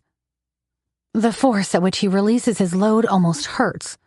1,000 little explosions go off in front of me, like an impressive show of fireworks. My entire body is shaking from my orgasm, making me lose my grip on reality for what seems like an eternity. The next thing my mind can comprehend is Maron's hands dropping to the bed as he grunts, coming down from his own high. Holy freaking shit. Sex with Maron is unlike anything I've ever experienced before. We lay there for a while, just enjoying each other's presence. Eventually, it is Maron who breaks the silence. Did you bring the toy? He asks. I nod, then reach over to my bag. Let's christen it. I agree. He smirks, placing a few gentle kisses on my belly. My tits perk up at the sudden impulse, and I can feel my pussy getting wet again. Mere minutes after my last orgasm, I'm all ready for him. Maron grips the pulsating vibrator and holds it against my swollen folds, massaging my clit in slow circles. The first jolts of pleasure move through my body like electricity. In less than 2 minutes, I can feel my orgasm starting to build, until I'm on the brink of ecstasy once again. Maron understands me without words and knows how to pick the right moment. With expert precision, he presses the toy against the right spot, igniting a fiery explosion of pleasure. Shit, shit, shit. Maron? I cry out, succumbing to the intense sensation coursing through me. Come for me, baby, he commands with desire in his eyes, watching me as I have yet another mind-blowing, squirting orgasm. My thighs are shaking out of control as my juices shoot all over the bedsheet and Maron's bare chest. I'm certain that Maron's cleaners will know exactly what went down here, but I don't care. My entire body is washed away by the force of my climax, until the only thing left of me is a whirling mass of ecstasy. Oh my God, I pant, burying my damp face in Maron's chest. I can't. I blabber. Maron's strong arms wrap around me, pulling me closer to his chiseled body. His lips brush against my ear as he whispers, "Stay in my house, Mindy." His deep voice sends a shiver down my spine, making me melt into his touch like butter. "Stay here with me." I start to protest, but "We have a contract, remember?" he says gently. "The safest way to honor that is for you to stay here, under my protection." I'm not in the mood to ask who or what I need protection from and why.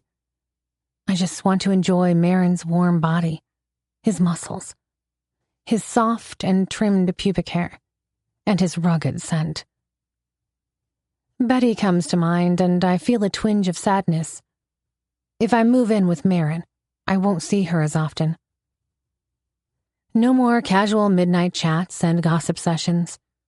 We won't be calling each other for backup on disastrous dates. I already miss her. But I guess I can still visit her, maybe even sleep over. It's not like I'm locking myself in a prison. And what am I supposed to do while I live? I inquire. "Well, technically you are still under the employment of global media," he responds, tracing patterns on my exposed skin with his fingers. Oh, really? "No need for you to come into the office. You can work from your new home." Doing what? He turns towards me. "Mindy, listen. I'm going to need your financial expertise very soon. You are the only one I can trust with this task." I furrow my brow, my curiosity piqued. With what task? A mischievous smile appears on his lips. "We're launching a new product soon, something called Tremoxin." Sounds like a medicine. "Exactly," he smirks. "It's the medicine of the future." My eyes widen in surprise.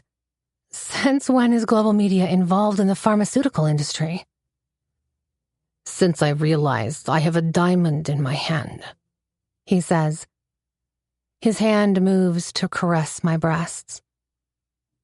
"I'll explain everything later," he murmurs. "But let's get some rest first. It's been a long day." Chapter 32. Mindy. My bladder wakes me up in the middle of the night. Still half asleep, my first instinct is to reach for Maron's comforting presence. But the space next to me is cold and empty. I open my eyes, and when they finally get used to the darkness, I realize he's not in bed. Feeling a sense of unease, I glance at the clock. 1:46 a.m. I wait a few minutes, assuming he's gone to use the bathroom. But when he doesn't return, I get up. I walk to the bathroom door and turn on the light. He's not there either. After taking care of my needs, I crawl back into bed, but sleep eludes me. Where could he have gone in the middle of the night? I slide from beneath the covers, my bare feet sinking into the plush carpet. I reach for my pink silk robe, drawing it around my body like a protective shield. On a whim, I grab my phone from the nightstand, slipping it into the pocket of my robe. The mansion is dark and silent as I step out into the hallway. The only sound I hear is the soft padding of my footsteps on the polished floors.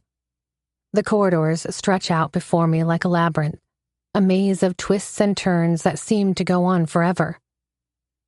I wander aimlessly, the feeling in my heart growing heavier with each passing moment. The grandeur of Maron's home, which had seemed so inviting and luxurious in the light of day, now feels cold and somehow foreboding. Cordelia! I jump at the sound. It is coming from not too far from me. Cordelia? The voice rings out again. It sounds shaky and elderly, and it's moving closer to me. "My dear, Are you here? Shit. What are you doing out here anyway, Mindy? I should just go back to the room and wait for Maron to come back to bed. But when I turn a corner, I shriek as I almost bump into an elderly woman. She is half dressed in an open gown with a dragging belt. She notices me and moves closer. Her cloudy eyes peer at me, but they light up with hope when she recognizes me. Cordelia, she whispers, her voice trembling with a mix of desperation and confusion. Is it really you, my dear? My heart is hammering against my chest as I try to make some sense of this strange encounter. I'm sorry if I scared you. I'm not Cordelia. I manage, my voice sounding small and uncertain in the vast emptiness of the hallway. My name is Mindy. The woman blinks, her brow furrowing as if she's trying to make sense of my words. Mindy, she echoes, her tone laced with disappointment. But you look so much like her. So much like my sweet Cordelia. That is when understanding dawns, and it hits me like a ton of bricks. Cordelia. I recognize the name. She is Maron's daughter who passed away. So this elderly woman can only be Maron's mother, looking for her granddaughter. Can it be possible that she has no idea that her granddaughter died a long time ago? I really don't know what to say to her. I'm just about to take her hand and guide her back to her room when suddenly I hear a sound from the other end of the corridor. Footsteps. Heavy, purposeful, drawing closer with each passing second. Mother, a familiar voice calls out, and I feel a jolt of recognition. It's Timothy, Maron's brother. Maron introduced us to each other at the birthday party. He takes a step towards us, his eyes flickering between the old woman and I. Hey, Mindy. Sorry for the confusion. He looks at the lady. Moja dorogaya, mama. Let's get you back to your room. It's the middle of the night. Who are you? She asks Timothy. He shakes his head. Fuck, mama. You're confused again. I'm your son. He gently takes her by the arm and sighs. Sorry, Mom. I didn't mean to be rude. I'm just sleepy. Let's go back to your room. But the old woman shakes her head and stares at me. Her eyes are wide with desperation and excitement. Cordelia is here, she insists, her voice trembling with a childlike petulance. We can't just leave her here. Timothy glances at me and sighs. Davaya, Mama, don't be stubborn, he says gently, reaching out to take her arm. She's not Cordelia. Her name is Mindy, and she is, He hesitates for a second. Maron's wife. Maron's wife. The words feel strange and pleasant at the same time. I glance at Timothy as he stands there, looking pretty clueless about what to say to his mother, and a thought crosses my mind. Since the old lady is so convinced that I'm Cordelia, I decide to have a little play with her. Maybe it will calm her down. I step closer and look into her eyes, patting her hand reassuringly. Yes, I am Cordelia, I tell her, trying to keep my voice as soothing and childlike as possible. Looks like those vocal control lessons I took when I was a kid are proving to be useful in more ways than just one, because the old lady visibly calms down. When she looks at me intently, I add, I'm going to bed now, Grandma. You should rest too. I even pretend to yawn for maximum efficiency. I gently pat her shoulder, and my heart aches for her. She's so frail and confused. Timothy will take you back to your bedroom. I wave at her. Good night, Grandma. I'll see you tomorrow, I say, punctuating it with another yawn. She looks at me and her lips curl into a smile. For a short moment, she looks like she's found her way back here from a faraway dimension. Ah, good, she replies, visibly relieved. See you tomorrow, my dear." With that, she turns and starts walking away, muttering, "Cordelia, my dear child." Timofey looks at me with confusion in his eyes. How did you do that? My mother has been so stubborn lately. I haven't seen her so calm and obedient for a long time." He scrutinizes me. "Thanks, Mindy." I give him a half smile. Sometimes all it takes is a little understanding. Timofey's gaze runs over my pink silk robe with a knowing glint. I feel a flush of embarrassment, realizing that he must know I've spent the night with Maron. "Were you looking for something?" he asks. "Can I help?" "Oh, it's all right," I managed. "I was just looking for Maron, but I think I know where he is." It's a lie, of course. I have no clue where Maron is, and why he disappeared from bed in the middle of the night. Timofey nods, his expression unreadable. "I see," he says, his tone carefully neutral.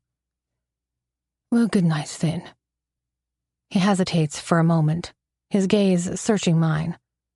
"I'll go check if my mother found her way back to the bedroom." As Timofey disappears into the darkness of the corridor, I heave a sigh. This was bizarre. Just shows how life can be both brutal and beautiful at the same time. My thoughts drift to my own mother, and tears begin to form in my eyes. Feeling sleepy and somewhat frustrated, I decide to go back to the bedroom.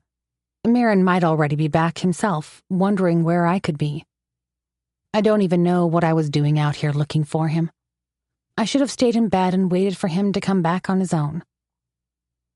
I pivot on my foot, prepared to backtrack and seek refuge in the comfort of the bedroom. Walk a few feet in the direction I came from, then turn left, a few more feet straight, then a right.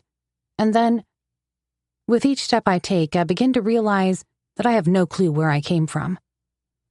I take another right and find myself somewhere completely unfamiliar. Way to go, Mindy. Lost in the middle of the night in the Bratva boss's palace.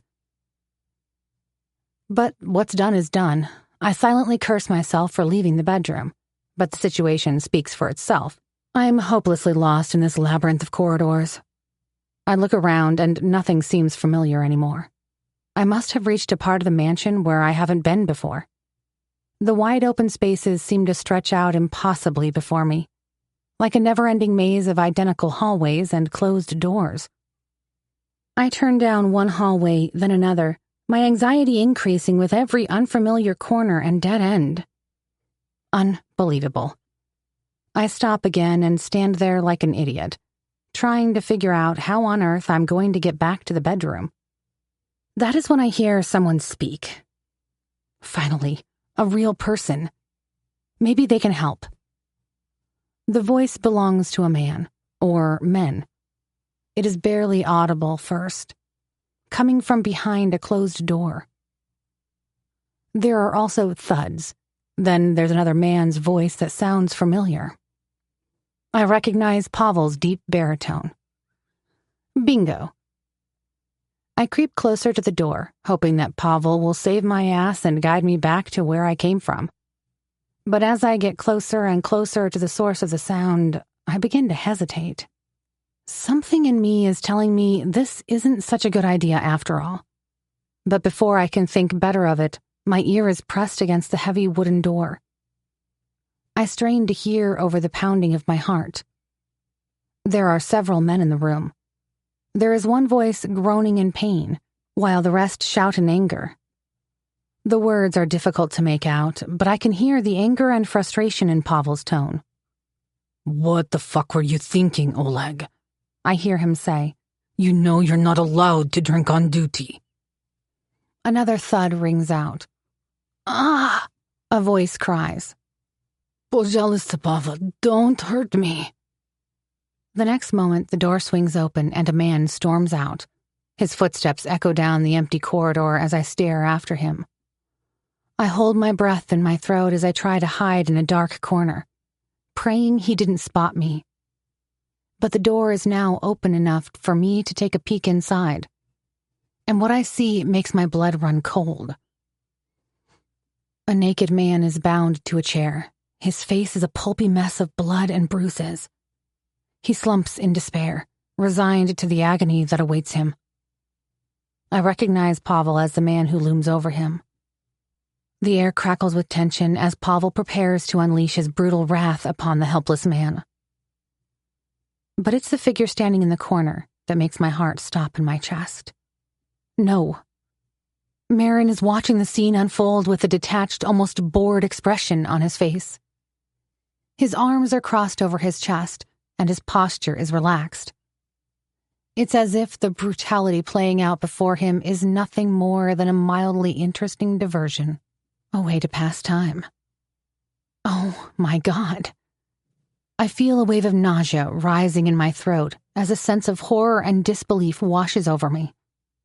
This can't be happening. This can't be the man I'm falling for. And the man I've just agreed to move in with, leaving my life behind to play the role of his wife? What the fuck did you expect, Oleg? Maron seethes, dripping with disdain.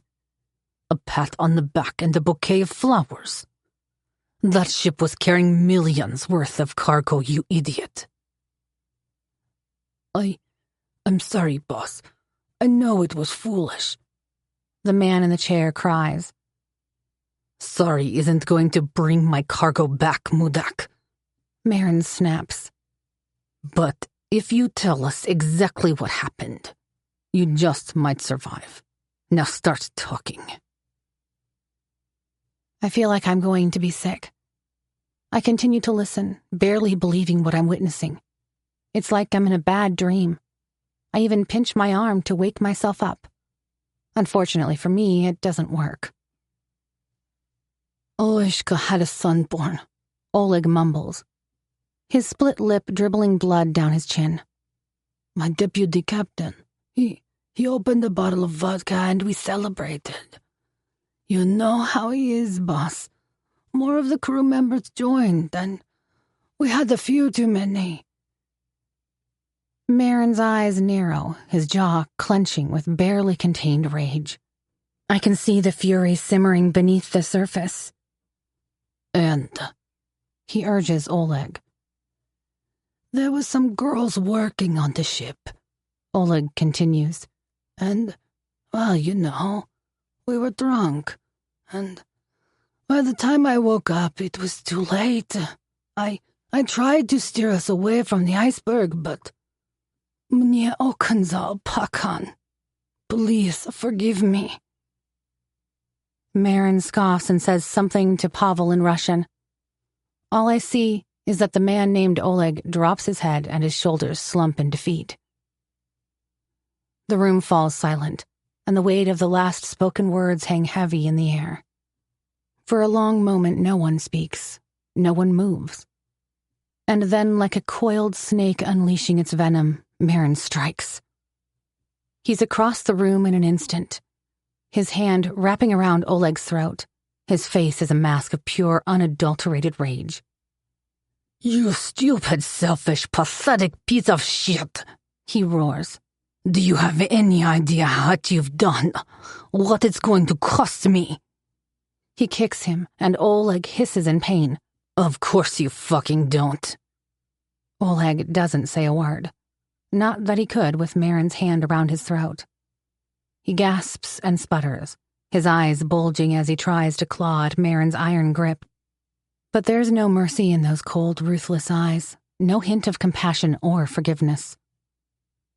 I trusted you, Maron snarls, his fingers tightening around Oleg's windpipe. I gave you one fucking job. Get the ship from A to B. Paid you more money than you deserve. And you decided that having drunken sex with a whore was more important than doing your fucking job. He leans in closer, his lips nearly brushing against Oleg's ear. He shakes his shoulder. You've ruined everything, you asshole. And now you're going to pay the price. With a final brutal squeeze, Maron tightens his hold around Oleg's throat. It all happens quicker than my mind can comprehend. All I hear is a noise that sounds like a crack, and Oleg stops moving. Then Maron releases his grip, letting Oleg's body slump to the ground. He then turns to Pavel, his expression as cold and hard as granite. "Get rid of the body," he orders, his voice flat and emotionless. Oh, dear God. This can't be real. I can't believe what I just witnessed. My stomach lurches violently, and I clamp a hand over my mouth to stifle a gasp. My whole body is shaking, and cold sweat is breaking out across my skin. The world around me feels unsteady, and I have to brace myself against the wall to not faint. Pavel nods to Maron, his expression impassive. "Consider it done, boss." He reaches for Oleg's broken body, and he starts to drag him towards the door. I should run while I can, but I can't get my legs to move. So I lean against the wall and sink down to sit on the floor. I'm at a point where I don't even care if Maron sees me. He can come and break my neck too, for all I care. Maybe everything would be much simpler that way. Betty was right. How could you have been so stupid, Mindy? Are you really so blind and naive? He even told you that he's the head of the Bratva. What the hell did you expect, goddammit? The bottom line is, Maron showed his true colors tonight. The man who swept me off my feet with his power and magnetic presence is a cruel monster. A notorious criminal. A ruthless, calculating mob boss who will stop at nothing to protect his empire and his profits. Even if he has to torture and kill people. He wasn't just born into the Bratva. He is the Bratva. I guess Betty's gossips are true, after all. Global media is nothing more than a smokescreen to hide the brutal reality of Maron's real business, whatever that is. Drugs, weapons, maybe even human lives traded like cattle. And what about that launch he was talking about? Tremoxin. Is that a part of his illegal activities too? I still feel sick. It's like the ground is shifting beneath my feet and the walls are closing in around me. How? How could you allow yourself to be involved in this, Mindy? The signs were all there. The red flags waving in the wind. The mysterious disappearances, the hushed conversations, the air of danger and secrecy. All of those things cling to Maron like a second skin. I should have seen it coming. I should have trusted my instincts, listened to the warnings in my head screaming at me. But I didn't. Why? Because my body, my heart, and my stupid libido betrayed me. All I saw was the sexy, powerful man pulling me in like a magnet. And now?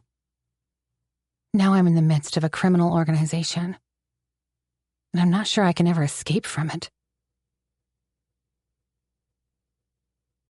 Chapter 33. Mindy. I can't stay here. Just thinking about being stuck here with Maron makes me sick. Who is he anyway? Do I even know him? I signed a contract without really knowing who I was getting involved with. I need to get the hell out of here, ASAP, no matter what. But first I must find the exit, because I still have no idea where I am and where I came from. My heart is beating 1,000,000 miles an hour, and I can't catch my breath as I'm wandering these crazy hallways. This goddamn maze is never going to let me out. How long has it been since I left the bedroom anyway? Must be over an hour, maybe 2. Is Maron back to bed, looking for me? The thought makes me sick. I turn one corner then another, my eyes scanning desperately for any sign of an exit or any hint of a way out. But there's nothing here except an endless sea of closed doors and dimly lit corridors stretching out before me. Still desperate, I start to descend a random set of stairs. My feet carry me down and down into the bowels of the mansion, Maybe there's a staff exit here, I think to myself. Maybe I can find a way out through the service quarters and slip away unnoticed in the chaos of the kitchen or the laundry room. But as I emerge into the cellar and take in the sight of the damp stone walls and the low, oppressive ceilings, I realize that I've only succeeded in getting myself even more lost. Shit. The cellar is a maze of its own, a twisting, turning labyrinth of storage rooms and utility closets. I pass a kitchen and laundry room, looking for a door that could lead somewhere, anywhere, out of this place. But it's no use. Every turn I take, every door I try only leads me deeper into the maze. As I wander through the damp, chilly labyrinth of the cellar in my silk robe that provides very little protection against the biting cold, I feel a new sensation rising up within me. I need to pee again. Didn't I go just an hour ago? Has it been longer? Not that it matters much. I have to find a bathroom soon. I start opening doors at random, my desperation mounting with each fruitless attempt. A storage room, a utility closet, a wine cellar. But not one damn bathroom. If I can't find one soon, I'll have no choice but to pee on the floor. The thought alone is humiliating. I open the next door and heave a sigh of relief. It's a cramped little bathroom shoved in the basement corner. Unlike the fancy bathrooms upstairs, it only has a dim light bulb and a grimy sink that probably hasn't been touched in ages. But it's a bathroom nevertheless.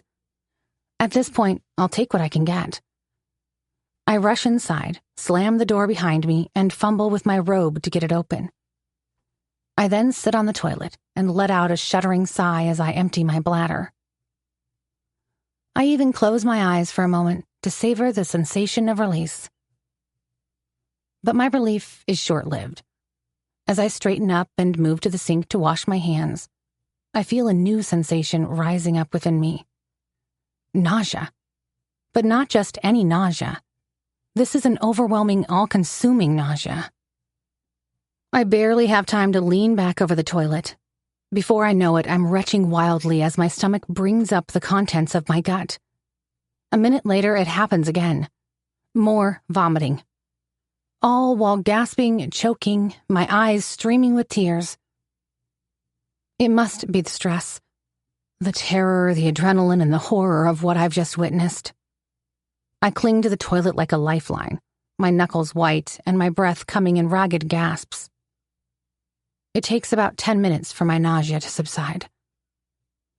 Once I'm feeling better, I quickly clean myself up at the sink and focus my mind on my main mission. Get the hell out of this mansion. I wipe my face with the edge of my robe and approach the door to open it. But to my dismay, it won't budge. I make another effort, but to no avail. Shit. I'm washed over by a feeling of unease once again, but I convince myself it must be a temporary malfunction. Or maybe I just have to push a little harder. So I try again, but the handle remains immovable. It is clear that the door is locked from the outside. I'm hopelessly trapped. Damn it, Mindy. With growing apprehension, I hurry to the tiny window, desperate for some kind of help. I pound on the glass with my fist, hoping to catch someone's attention outside. It is a silly idea at this time of night, but it's not like I have too many other choices. As I inspect the window more closely, I realize it's purely decorative. There's no mechanism to open it. Feeling discouraged, I go back to the door and try turning the knob again, but it remains stubbornly locked.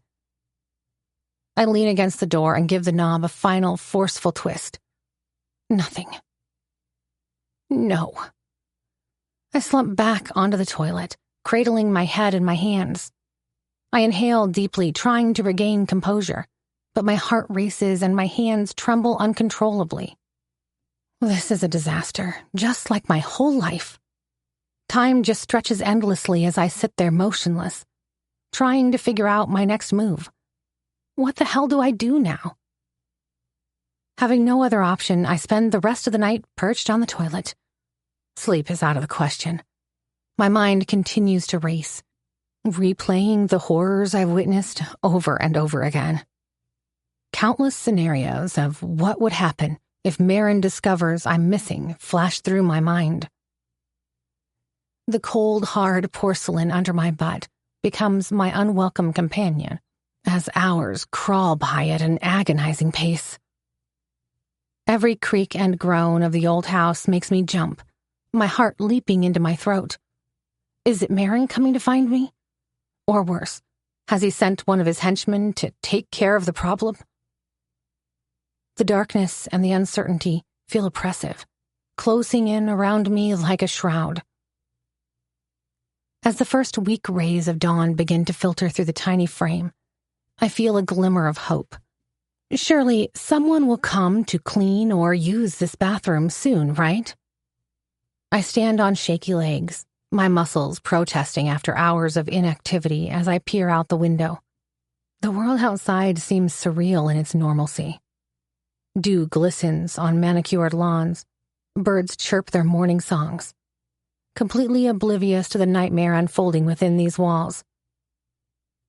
I press my face against the glass, desperate for any sign of a potential savior.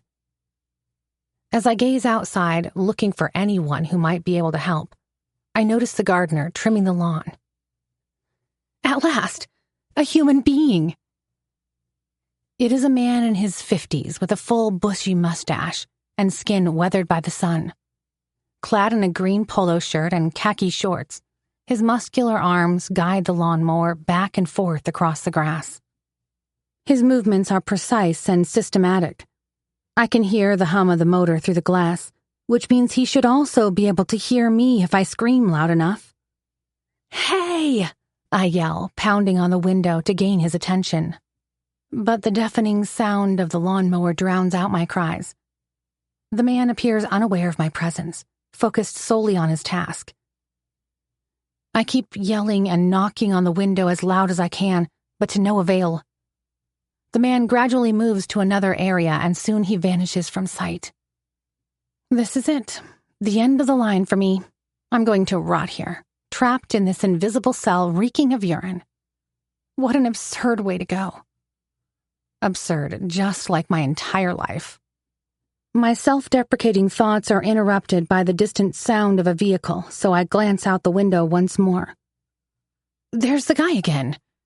This time he's perched on top a polished, ride-on lawnmower. Its thunderous engine overpowering all other sounds. The noise reverberates through the air with each pass across the lawn, causing birds to flee from the trees in protest. When he finally brings the vehicle to a momentary halt, I strike the window with my fist as forcefully as I can. He looks up. I continue to jump and wave my hands frantically. "Help!" I yell, hoping he can finally hear me. But my heart sinks as I watch him disappear once more. I attempt to call out for help again, but my voice emerges as a stifled cry. Unable to contain my emotions any longer, I crumple to the floor, sobbing uncontrollably. I can't believe this. How on earth did I get myself into this mess? What is it about me that attracts these bizarre life scenarios? Am I a part of some twisted cosmic joke? Just when I think things couldn't possibly get any worse, I hear a scratching sound from across the door. Someone with a key must be outside. The scratching continues, and my eyes light up as the door swings open, revealing the gardener, who had been working on the grounds. "Oh my God, thank you," I croak out through tears of relief. "I accidentally locked myself inside." The man doesn't say a word, but gestures for me to follow him, so I push myself up, and I gratefully do so. We exit the bathroom, and he starts leading me towards a different staircase than the one I used before. "Please," I plead as we move through the maze-like corridors. "I need to get out of here.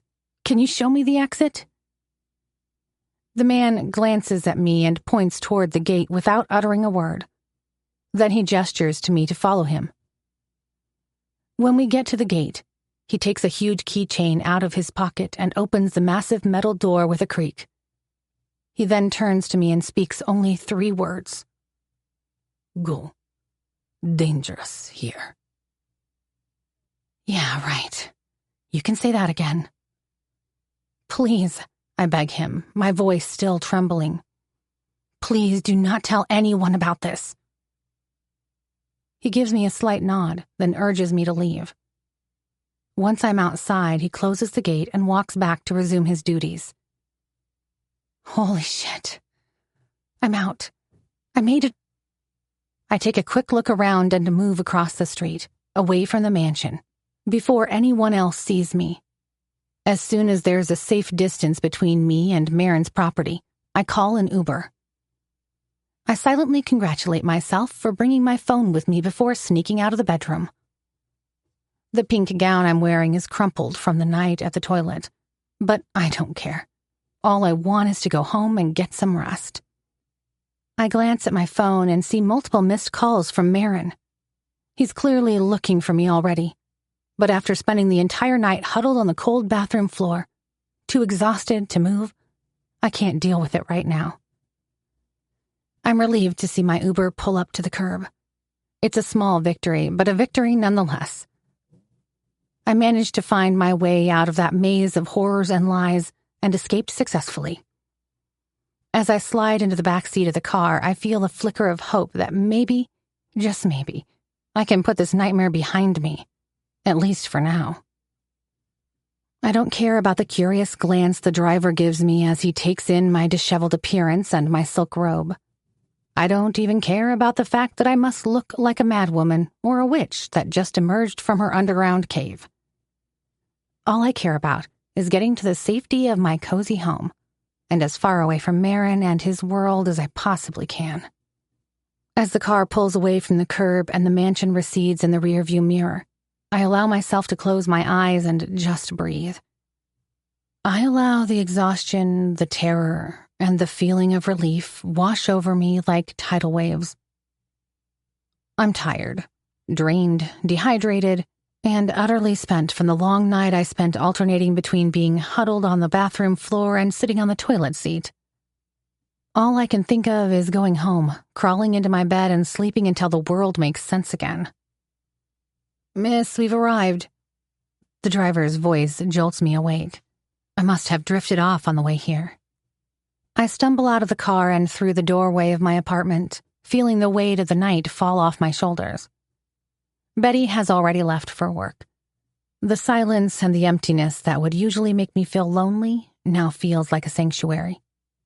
I head straight to the bathroom, throw the pink robe onto the floor, and step into the shower. As the hot water washes over me, I can't help but feel endlessly grateful for the place I call home. Finally clean, I wipe myself dry and collapse into my bed. I burrow deeper into the covers, trying to lose myself in the comfort and safety of my sheets. For many minutes, I toss and turn, but sleep won't come.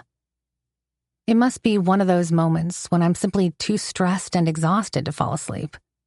The bright daylight that streams through the windows isn't helping either. Frustrated, I decide to reach for my phone. I know I should put it down, get some rest, and deal with Maron and everything that's happened later. But a part of me is screaming at me to put an end to this nightmare once and for all. After some thinking, I open a new message and start typing. Maron, I have reconsidered your offer and have decided to decline. Please consider the contract null and void. I am sure you will find someone better suited to your needs. I'm sorry if this comes as a surprise, but my decision is final. Please do not attempt to find me. Mindy. My finger hovers over the send button, hesitating for a moment. But then, with grim determination, I hit it. I watch as the message disappears, winging its way toward Maron Korolev's phone. It's done. As I place the phone back on the nightstand, a feeling of closure floods through me. I have made my decision. I did the right thing. I try to remind myself that the worst is behind me, but somehow it doesn't ring true. There's still a gnawing feeling in the back of my mind, telling me that the worst is yet to come. I decide to ignore it, blame it on the stress. Finally, my eyelids close and I drift into a deep, dreamless sleep. Chapter 34. Maron. "What do you mean, no alcohol?" I roar, my voice echoing through the dimly lit lab hidden in the bowels of Moscow's industrial wasteland. After that motherfucker Oleg sank my entire Tramoxine shipment to the bottom of the ocean, I knew I had to take matters into my own hands. So I flew here on my own under the darkness of the night, only sending a cryptic text to Pavel about my whereabouts. I'll fill Mindy in later. I have no clue where she left and why, but I had no time to look for her. I'm sure she's still in the mansion somewhere. I'll go talk to her as soon as I'm back. I'm only spending a few hours in Moscow anyway before I'll fly back to NYC. "How am I supposed to sell this shit then?" I bark at Igor, my main chemist. "My buyers won't touch it if they can't drink while using it. They're not looking for some pansy-ass pill. They want their booze." Igor stares back at me, seemingly unfazed by my anger. "Then they will miss out on the perks of Tramoxine," he says coolly.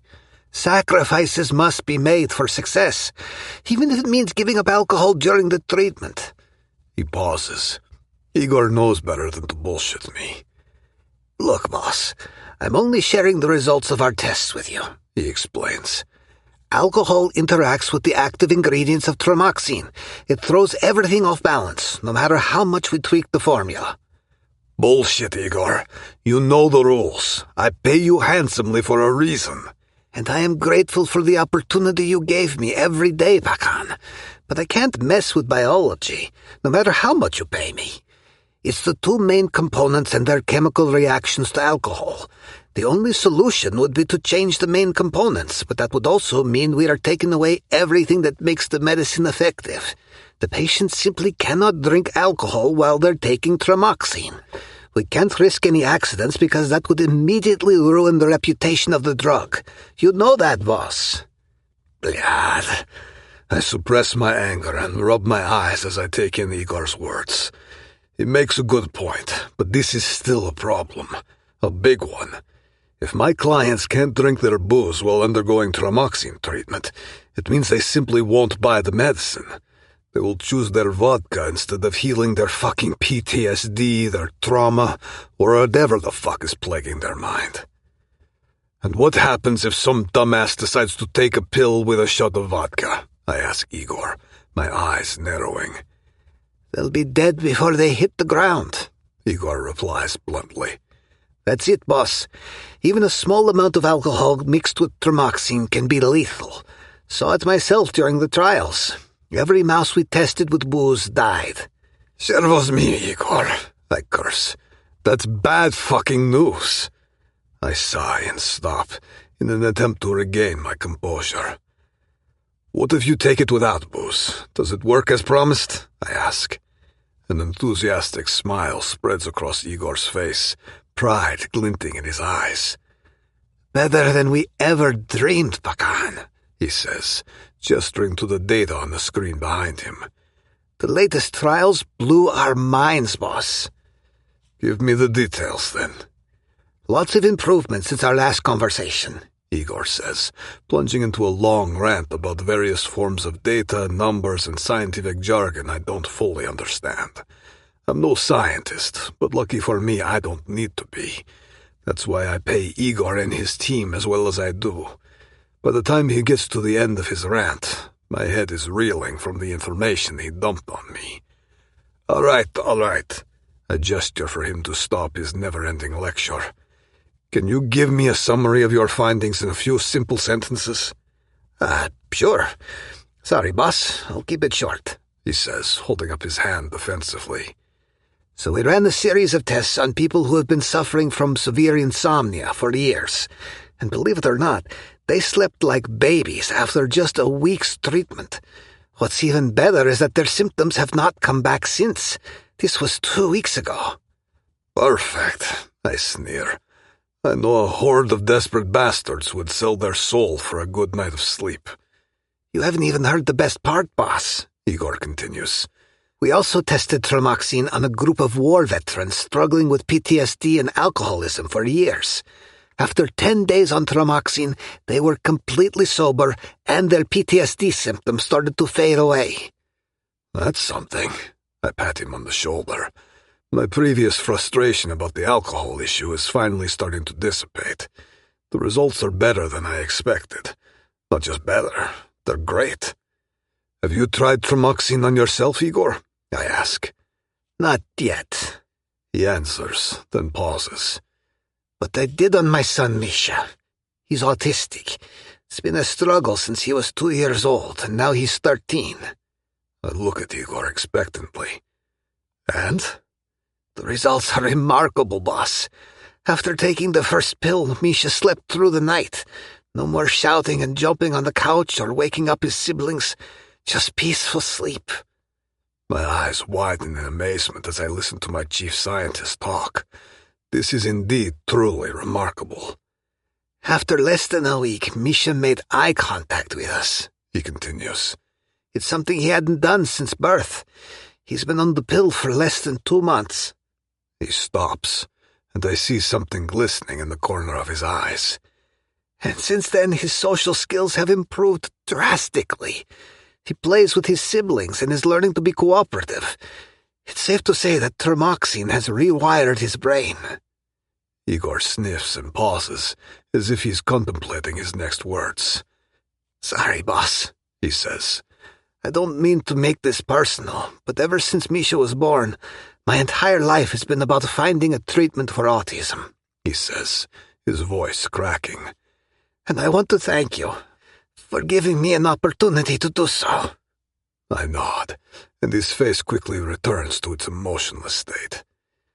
As long as the dosage is correct and no alcohol is consumed with it, Tramoxine will change everything. This is a game changer, boss. A panacea drug that can heal the world. I can guarantee you that. The excitement courses through my veins. This is fucking incredible. And not just because of the money I'm going to make. This is a chance to cement my legacy, to prove that the Pacan is more than just a ruthless criminal. With this substance, I can heal the world, change lives. I can offer hope to the hopeless, all while making billions and ensuring my empire flourishes for generations ahead. We'll need airtight warnings, Igor, I muse, my mind already crafting the distribution plan. Alcohol interactions, side effects, the whole 9 yards. We cannot afford any accidental deaths. Igor nods, his expression hardening with resolve. I agree, boss. Safety is our top priority. Good, I tell him. Great fucking job, Igor. Keep up the good work. Sitting in a taxi on my way to the hotel, I dial Maurice's number. My fingers drum impatiently on the seat as I wait for him to pick up. Maron? Maurice sounds kind of frazzled. Probably the hangover from the night before. Look, I know we need to talk, but before you kick me out of the business and tell me to go fuck myself, I want to say that I'm not proud of what happened last night. As for Mindy, Save it, I interrupt. We'll talk about that later. Okay, but He starts, but I cut him off again. I know exactly what he wants to say, and I'm not interested in hearing it right now. It would only be a circular conversation that doesn't lead anywhere.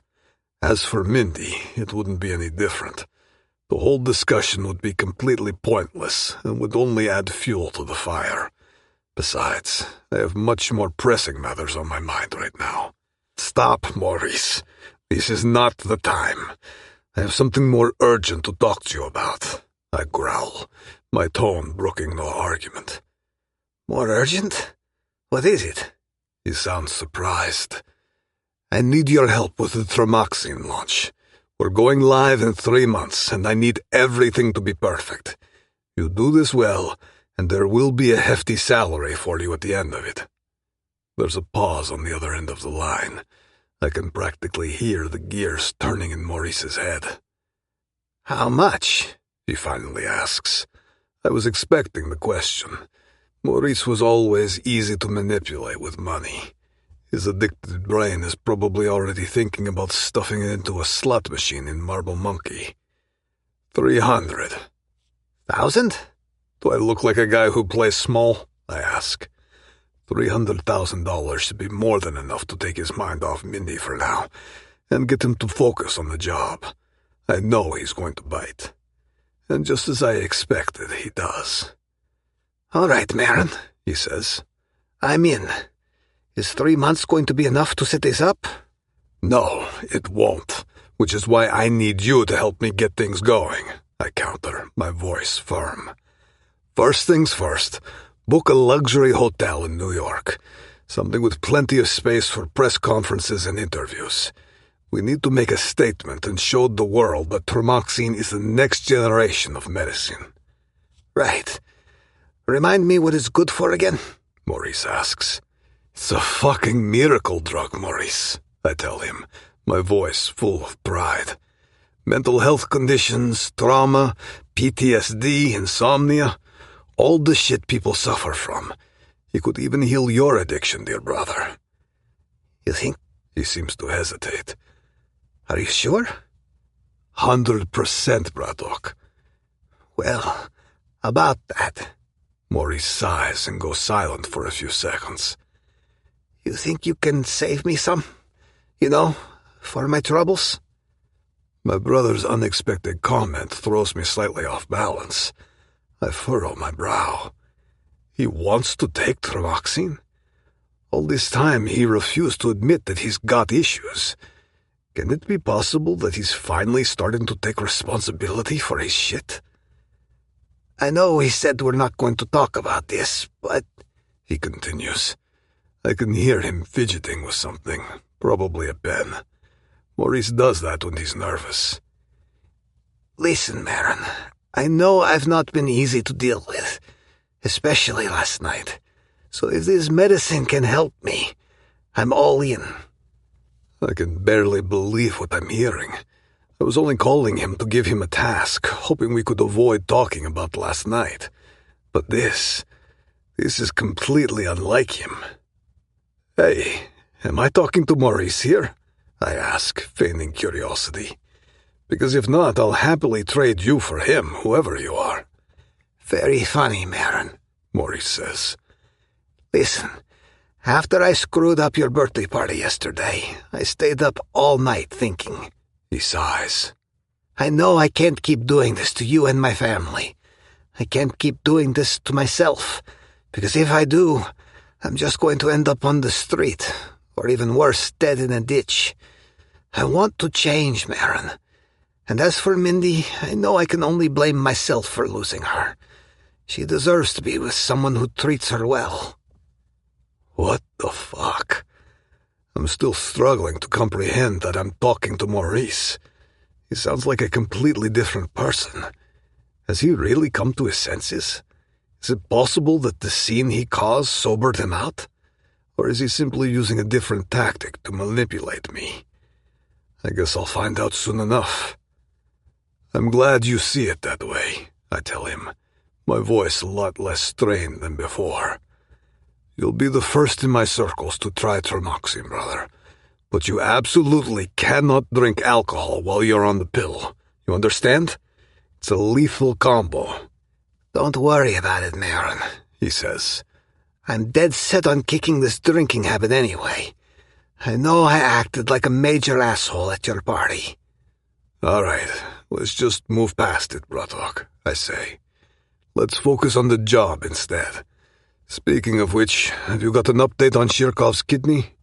Oh, it's sorted, Maurice says, a hint of pride in his voice. They are shipping it in a few days. We'll be in New York days before the deadline. I can't help but be a little impressed. This is not the conversation I was expecting at all. Far from it.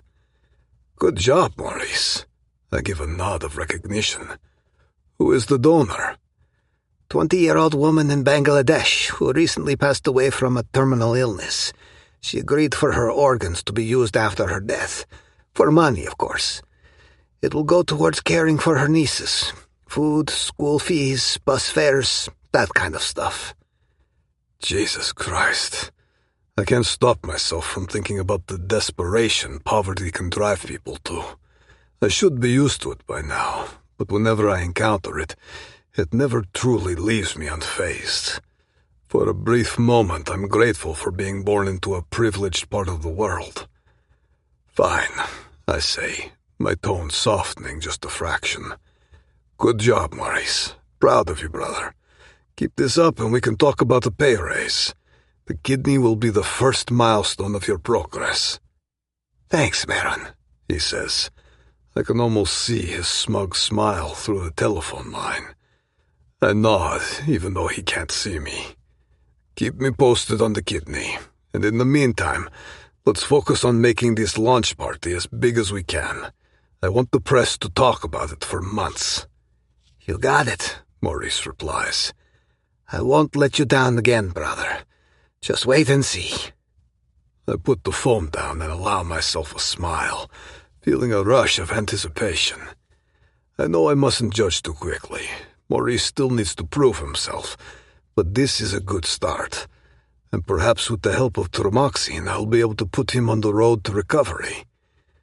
The taxi comes to a screeching halt outside the Grand Hotel, and I toss the driver a wad of cash without even bothering to count.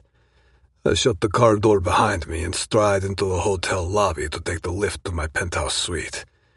My head is still reeling from everything that happened today.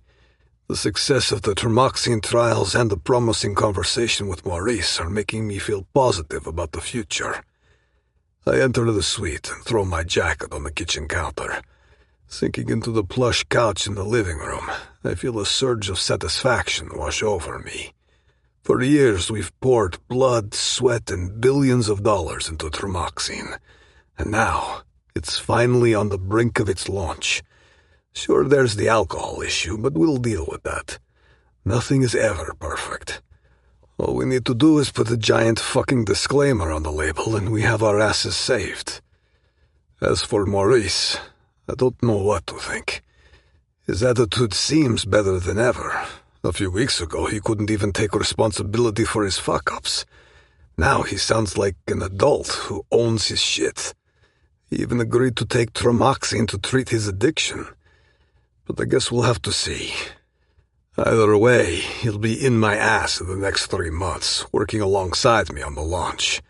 That way I can keep a close eye on him. And most importantly, there's Mindy. Finally, a woman I genuinely enjoy being with. Unlike my past relationships, which were just temporary pussies to fuck and forget. Just thinking about her makes me feel lightheaded and rock hard at the same time. It's like my heart is pumping all the blood into my cock, bringing it to the brink of explosion. Mindy is mine. Only mine. Life is good right now. A flicker of unease runs through me. Where could she be? I've called her multiple times before I left for Moscow, but she still hasn't called me back. It's not like her to disappear without a word. For a moment I consider sending Pavel to look for her, but I push the thought aside. I've had enough of today. Besides, she's probably just thinking about the conversation we had last night and needs some space. She'll turn up eventually. Korolev, you need a fucking shower, I tell myself. I've been in the same outfit since I left New York. I push myself up from the couch and take off my clothes. Naked, I walk to the drink cabinet. I grab a bottle of whiskey and take a swig, feeling the intense burn as I swallow it down. My thoughts drift to Mindy again. I wish she was here right now to join me in the shower. My erection is nearly painful as I think of her. I take another sip of whiskey. The coolness of the bottle against my hand, the burning sensation of the alcohol in my mouth, and the heat inside me all come together as I stand there naked in the dim lighting of my room. My heart races. I can't stop my mind from imagining what Mindy might be doing right now. I picture her soft curves, her supple skin, and ache for her touch. As I swallow another mouthful of whiskey, its smoothness burns all the way down, igniting something deep and primal inside me. Damn it, Korolev. I set the bottle down on the counter and reach between my legs, finding myself as hard as steel. My fingers brush against the sensitive skin at the tip of my shaft as I begin to stroke up and down, savoring the feel of my dick growing bigger under my touch. The sound of skin smacking against skin echoes in my ears each time I thrust into my palm. The scent of whiskey fills my nostrils, while my cock grows harder and harder, a heady mix that ignites deeper desires within me. Suddenly memories flood back. Our first kiss, our sweet moans when we made love. Everything about her feels so fucking right, too right for my world. Because my world is full of pain, blood, and chaos. All I know is that I have to find a way to keep her in it. My thumb finds its way to the tiny slit at the tip of my cock. I begin circling it gently, imagining it's her tongue doing the work. My other hand runs across my chest to pull on one of my nipples while I continue stroking myself faster, growling softly as pleasure builds. My hand moves up and down at an increasingly rapid pace now. Soon enough, pre-cum starts leaking from the tip onto my bare hands. I let out a low, guttural groan as I stroke myself faster and faster, my hips bucking involuntarily with each thrust. I lean against the counter for support, panting heavily as I lose myself in the feeling. My breath hitches as I get closer to the edge. Even my vision goes blurry. Every single one of my muscles strain as my pleasure reaches its peak until it finally comes crashing down on me with an overpowering force. Lashishka. With the one last thrust, I cry out her name and release myself completely into the void.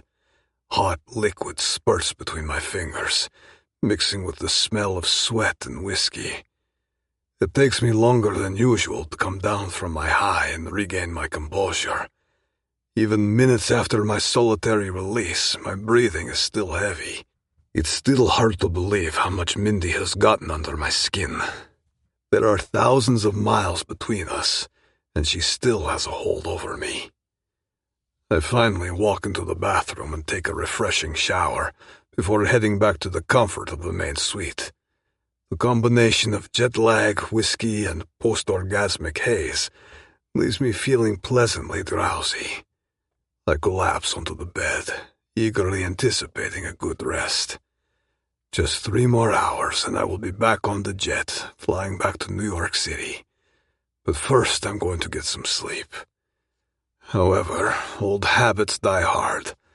I can't shake the compulsion to check my email one last time before I surrender to sleep. With a weary sigh, I reach for my phone on the nightstand. The bright screen momentarily blinds me in the dimness of the room. I blink, letting my eyes adjust to the sudden impulse. That's when I see the email notification in the top corner of my screen. It's a message from Mindy. My drowsiness evaporates instantly as I tap to open the message, and what I see there almost makes me jump up from the bed and smash my phone against the wall. Maron, I have reconsidered your offer and have decided to decline. Please consider the contract null and void. I am sure you will find someone better suited to your needs. I'm sorry if this comes as a surprise, but my decision is final. Please do not attempt to find me. Mindy. Chapter 35. Mindy. It's a lazy Sunday morning. Last night I had a performance at New York High, my first one since leaving Maron's mansion. It felt strange to be back on that stage, singing for a crowd of strangers as if nothing had happened. But I powered through it, ignoring the empty feeling in my chest from knowing that Maron wasn't there in the front row. No striking blue eyes watching me with an emotionless expression, despite the sexual turmoil that's going on under the surface. Kevin had organized a small gathering after my performance, It was a welcome distraction. A chance to temporarily forget about the emptiness that had been gnawing at me since I sent the goodbye message to Maron. I roll over in bed, my body still heavy with the lingering effects of last night's event. Kevin really outdid himself with the food. Every bite was like a party in my mouth. He even brought his new boyfriend along and introduced us to each other. The guy has this great personality that just lights up the room. Seeing them together, so happy and in love, was amazing, but also bittersweet. Sure, I am happy for them, but I was also reminded of the love I walked away from. Love? Is that what you want to call it, Mindy? You don't even know what it was. I shake off the thought and stretch, not even trying to suppress a big yawn. I'm feeling lazy, but maybe a shower would help, followed by a coffee, and then a plan to start putting the pieces of my life together. I sit up in bed, trying to fish out my flip-flops from under the bed when a wave of nausea crashes over me. The hollow feeling in my stomach is all-consuming. I stumble out of bed, my feet carrying me to the bathroom on pure instinct. By the time I reach the door, the feeling of nausea is overwhelming. I barely make it to the toilet before the contents of my stomach come rushing up. I grip the sides of the bowl and vomit violently into it. "You okay, Mindy?" I hear Betty's voice from the kitchen, but I can't bring myself to respond. I slump down onto the toilet seat, my chest heaving as I try to catch my breath. The cold porcelain feels soothing against my skin. What the hell is going on? Maybe it's the food from yesterday. I wasn't exactly careful with what I ate. I close my eyes and wish for the bathroom to stop spinning. When it finally does, I quickly discard my pajamas and turn on the water, eager to take a long, calming shower. But as the soothing vanilla-scented body wash hits my skin, something feels off. I hate the smell of it, which is strange because I always enjoyed its scent. I wash myself clean, wrap myself in a robe, and head for the kitchen where Betty is puttering around in her pajamas. I'm greeted by the rich, pungent aroma of fresh coffee. My friend looks up and smiles as I walk in, but her expression quickly turns to one of concern. "Mindy, are you okay? You look pale." I open my mouth to answer, but an unexpected wave of nausea hits me again. This time it's like a freight train. The smell of coffee, normally so comforting and inviting, is now unbearably strong, making my stomach churn and my head spin. I don't even stand a chance. I clap a hand over my mouth and make a beeline for the bathroom, barely making it to the toilet before I'm violently sick for the second time. I retch and heave, my stomach clenching painfully as I empty it into the bowl. A soft hand gently rubs circles on my back, comforting me. "Mindy, are you all right?" Betty expresses concern. "Did you eat something that upset your stomach?" "It must be the crab from last night," I gasp. I never did well with seafood. Betty launches into a barrage of questions. "Oh, so you went out to dinner last night? With whom? Did you make up with Maron?" "Not with Maron," I interject. "Kevin made seafood at the bar." Betty looks confused. "Oh, Kevin, then. Damn, girl. There are more guys in your life than I can keep up with." I stifle a laugh. It's not like that, Bets. Kevin has a new boyfriend, and they're madly in love. Betty's jaw drops. "Wait, seriously? Kevin is gay?" "Yep, and he couldn't be happier." I suddenly retch again as my stomach twists violently, but nothing comes out this time. The bitter taste of bile still lingers in my mouth, and my body feels as weak as a newborn kitten. "Come on, Mindy.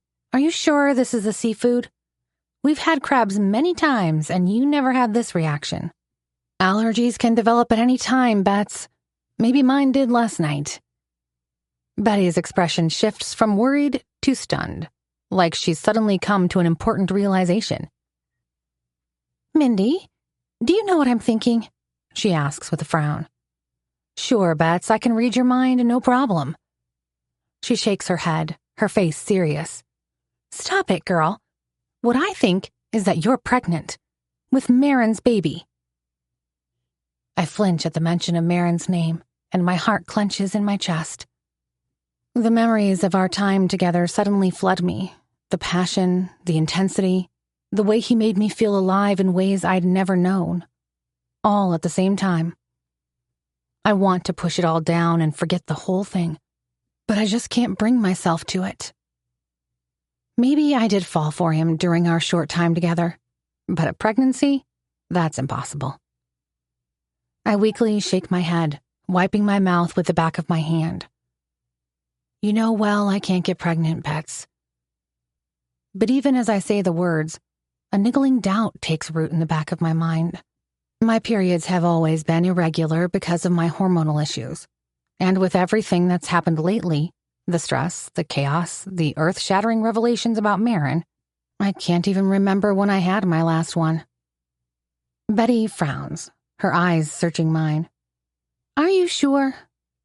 Positive, I say firmly. Of course, it's a lie. Knowing I couldn't fall pregnant every time Maron and I had sex, caution was thrown to the wind. The only thing that mattered was the feeling of his skin on mine and his length moving inside me. Betty's expression softens, and her hand comes up to brush a strand of hair from my forehead. All right, hun. But if there's even a slight chance, don't you think you should take a test, just to be sure? I squeeze my eyes shut. Ugh, another damn test. The thought of peeing on a stick and waiting for those stupid lines to show up brings back memories of my hormonal imbalance being treated. Testing, and testing, hoping for the best possible outcome. My hormonal issues never went away. I remained infertile, and my libido is still off the charts. Dealing with this was always a pain in my back, and a constant reminder of how my body sucked at being functional. I shake my head vehemently, my stomach churning at the mere thought of taking a pregnancy test. It's pointless, Bets. You and I both know that I'm infertile. Why do you think we were planning IVF with Maurice? But Betty is relentless. Come on, Min, just to be on the safe side, you can't just ignore these symptoms and hope they'll go away. If there's even the slight chance that you're pregnant, you need to know about it. I click my tongue and shoot her a sarcastic look. And if it comes back positive, then what? You tell Maron, of course, Betty says. You know well Maron and I are not on talking terms, I fire back. All the more reason to start talking again. I take a deep, shuddering breath, steeling myself for the confession that's been weighing on my soul. I still didn't tell Betty about what I witnessed that night in Maron's mansion. I didn't want to put my friend in danger for no reason. All she knows is that things didn't work out between us. I don't want to get back together with Maron, Bets. I have good reason not to. Betty heaves a sigh. You know, girl, sometimes I just don't understand you. You dated the hottest man alive who also happens to be a billionaire entrepreneur, and you suddenly decided to break up with him. We both know that you're never going to find someone like. Remember when you warned me about him, Bets? I cut in, interrupting her rant. About the rumors that he may be involved in something shady. Betty nods and furrows her brow. Yeah, why? Because you were right, I say softly. I saw something the night before I broke up with him, Bets. Something horrible. Betty's eyes suddenly widen. I know her gossip sensors are alert and that every cell in her body is eager to hear what I'm about to say. This is exactly why you need to be careful with gossip around Betty. So I tell her about what happened that night, leaving out the worst details, namely the fact that I saw Maron kill someone. But I tell her about wandering the darkened corridors of the mansion, stumbling upon that awful scene. I tell her how the man was being interrogated and tortured, while Maron watched with a cold, impassive expression, like it was just another day at the office. As I speak, Betty's complexion drains of color and there's horror in her eyes. Holy shit, Mindy. That's That's horrible. I can't even imagine. I wipe the unwanted tears from my eyes as I nod in agreement. You see now? I can't be with a man like him, Bets. I bet you would have done the same in my shoes.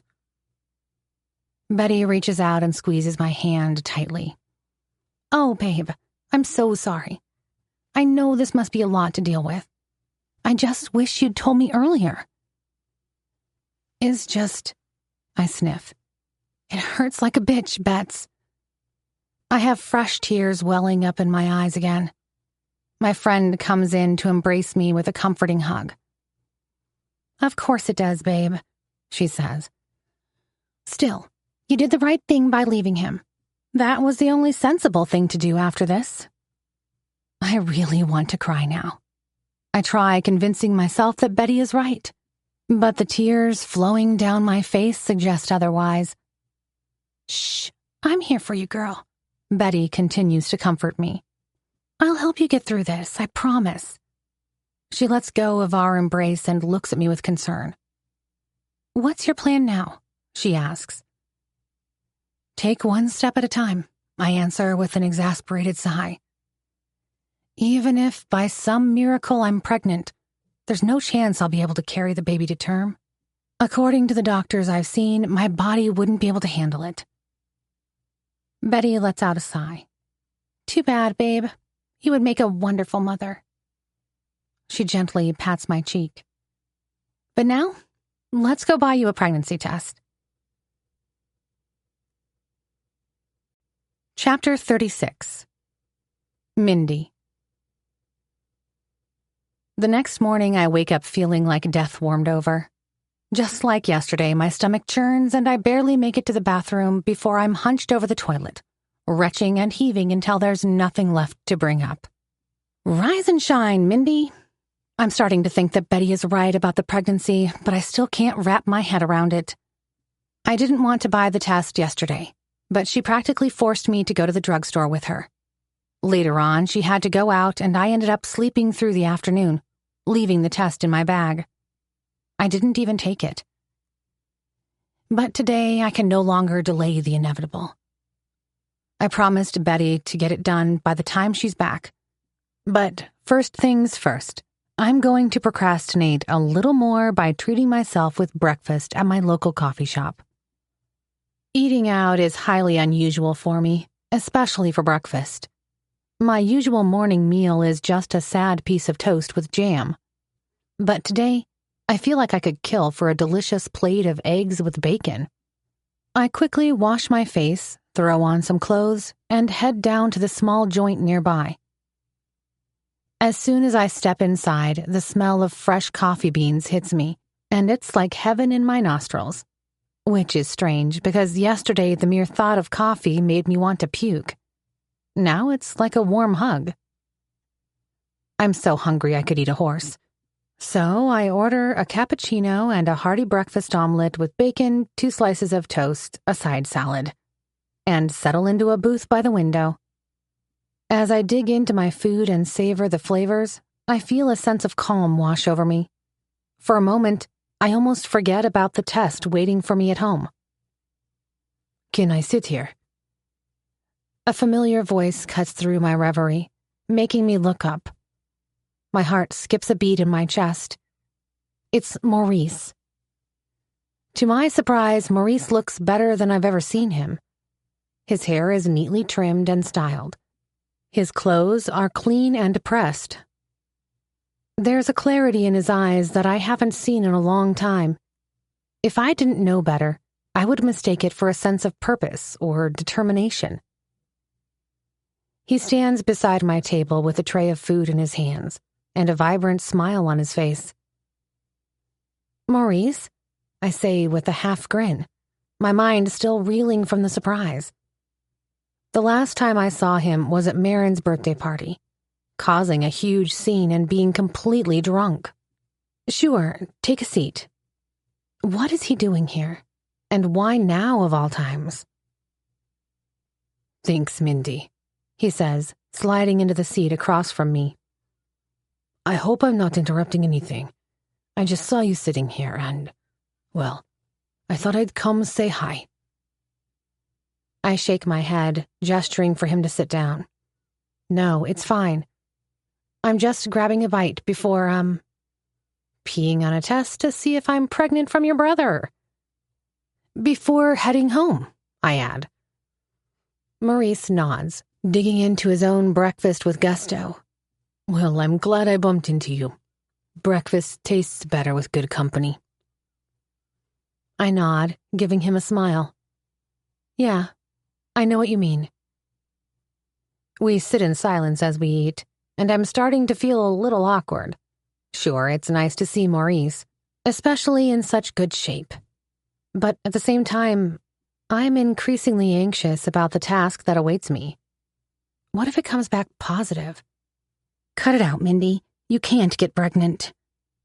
It's so frustrating when my mind goes off on a tangent like this. Maybe I should have just stayed home and gotten that damn test done. It would all be over by now. It would have come back negative, and my worries would have evaporated. Instead, I'm sitting here with my ex, not sure what to talk about. As if he can read my thoughts, Maurice places his fork down and meets my eyes. He clears his throat before speaking. Mindy, I want to apologize. His sudden confession catches me off guard. Apologize? For what? For everything that happened between us. The way things ended. I wasn't a good boyfriend. Thanks, Maurice, but it's okay. It's all in the past now. I let you down, Mindy, he continues. My own issues and insecurities got in the way of our relationship, and I'm truly sorry. You deserve better. I must admit, I'm taken aback by this. Maurice is not the type to ponder about his actions. Not to mention that he always struggled to take responsibility for his own mistakes. I acted like an idiot at Maron's party. He confesses. I had a bit too much to drink. We all have our slip-ups, I reassure him. No need to beat yourself up. He hesitates before continuing, staring down at his fidgeting fingers. Let me break it down for you. Why bother? It's fine, really, I reply. I just want to end the conversation, finish my breakfast, and get back home to my test. No, it's not, Mindy. There are some things I need to set straight. You see, earlier that day I was at Maron's place. My stepmother has this thing called vascular dementia, and it hit me hard. It's a brutal disease. Her brain is literally shrinking. He's not wrong. The elderly lady I'd met in Maron's mansion at night was beyond confused. But she's still a lovely old woman. Too bad her son is a dangerous criminal who tortures people. Maurice let out a long sigh. So I had a drink to help me cope. And then I found out that Maron was having a party and that everyone was invited except me. That really hurt. So I just kept on drinking. He takes a deep breath. Until I decided it was a good idea to go to the party. So I did. And when I saw you there on stage... He pauses. I just got very jealous, and I couldn't hold it in. Why are you telling me this now, Maurice? I ask carefully. Because you need to know. He meets my gaze and leans in closer. That night, Maron and I had a huge argument. I thought that you and him are together, and it's been eating me up inside ever since. My heart skips a beat and my palms grow clammy with nerves. This is the last thing I need on my list right now. How could I possibly explain the tangled mess I've found myself in to Maurice, of all people? Not that I owe him an explanation. I gather my courage and decide to lie, hoping he won't see through me. No, I say unconvincingly. I was only there to sing, nothing more. Oh. Maurice's expression visibly changes. I can't decide if he knows I'm lying to him or not. That's good, It would kill me if you and my brother, you know." "Why?" I ask, staring at him in confusion. "You broke up with me, Maurice, not the other way around." His gaze is heavy with remorse and yearning as he nods. "And I've regretted it every single day since."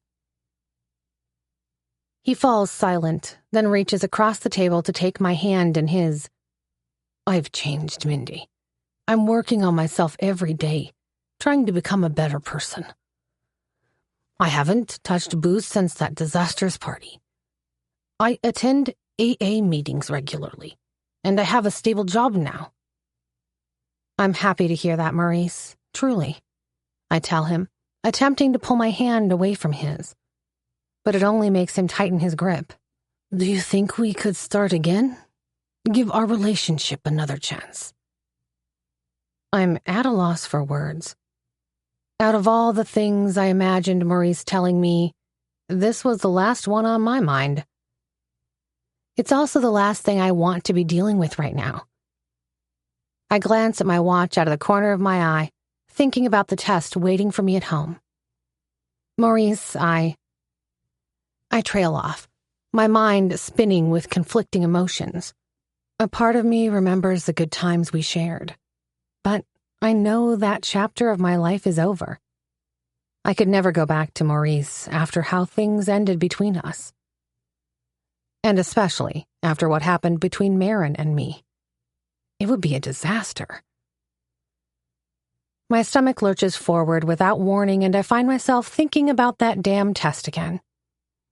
Now I really want to kick myself for coming down here instead of peeing on a stick in my bathroom, waiting to find out if I've been knocked up by a dangerous mob boss or not. Even that seems more appealing than sitting in this booth, stuck between a rock and a hard place with my ex. What the hell has my life become? It's like something straight out of a terrible soap opera. "I'm sorry," I say softly, finally managing to pull my hand from his grasp. "I can't. Too much has changed, Maurice. I've changed too." He stares at me. "Mindy, please don't shut me out. Whatever it is, we can work through it together." Without a moment's hesitation, I shake my head and start gathering my belongings. "No, Maurice. Thank you for being honest with me, but it's over." I rise from my seat and push my chair back. Half of my fancy breakfast remains untouched on the plate. "I wish you all the best in finding someone who will appreciate you for who you are, Maurice. But that person won't be me. I've moved on." I look into his eyes. "Goodbye, Maurice." I turn on my heels and exit the cafe, feeling the burn of his gaze on my back. I shut the door behind me and my shoulders finally relax. Betty has gone somewhere, so I'm on my own. I head to the kitchen and make myself some tea. Then I make another, and another, until my bladder is fit to burst. It's time, Mindy. Time to pee on a stick. I tear open the test's packaging, go to the bathroom, and do my business. Once done, I place the kit on the edge of the sink and anxiously wait. I should have done this yesterday. At least Betty would have been here to keep my company. Time seems to stand still, so I start pacing back and forth, my heart hammering against my chest. I continue pacing for what feels like hours, too scared to even glance at the results. But eventually, I have to face the music. I take a deep breath and muster the courage to look at the stick. And sure enough, there it is. My heart feels like it wants to stop, and I'm suddenly dizzy. I must look like someone who just saw a ghost. Because two small blue lines are staring back at me, as if they are trying to mock me with their presence. I stumble out of the bathroom and collapse onto my bed, staring up at the ceiling as the reality of the situation begins to sink in. Pregnant. With Maron's baby. The man I ran away from. The man who terrifies me as much as he turns me on. Now what? How is this even possible? Minutes go by, and I'm so lost in my own swirling thoughts that I almost don't hear my phone ringing. It's when I glance at the screen that my breath hitches.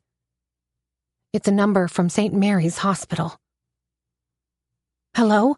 I answer, my heart thundering against my ribcage. Miss Williams? Dr. Walker here. Dr. Walker, is this about my mother?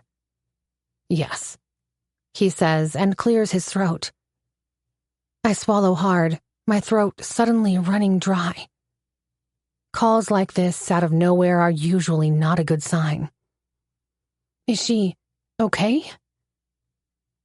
There's a pause on the other end. I'm afraid not, Miss Williams. Your mother's condition has deteriorated significantly in the past 24 hours. I feel like I'm being punched in the gut. The air rushes out of my lungs, leaving me breathless. I see. What does that mean? Dr. Walker's voice is sympathetic. It means that we have done all we can to treat her cancer. But I'm afraid she's no longer responding to the treatment. We've made the decision to move her to comfort care, so we can focus on managing her pain and making her as comfortable as possible. I'm so sorry, Miss Williams. Tears sting my eyes as I begin to comprehend the reality of his words. A heavy weight settles in my chest, pressing down on me until I find it hard to breathe. No.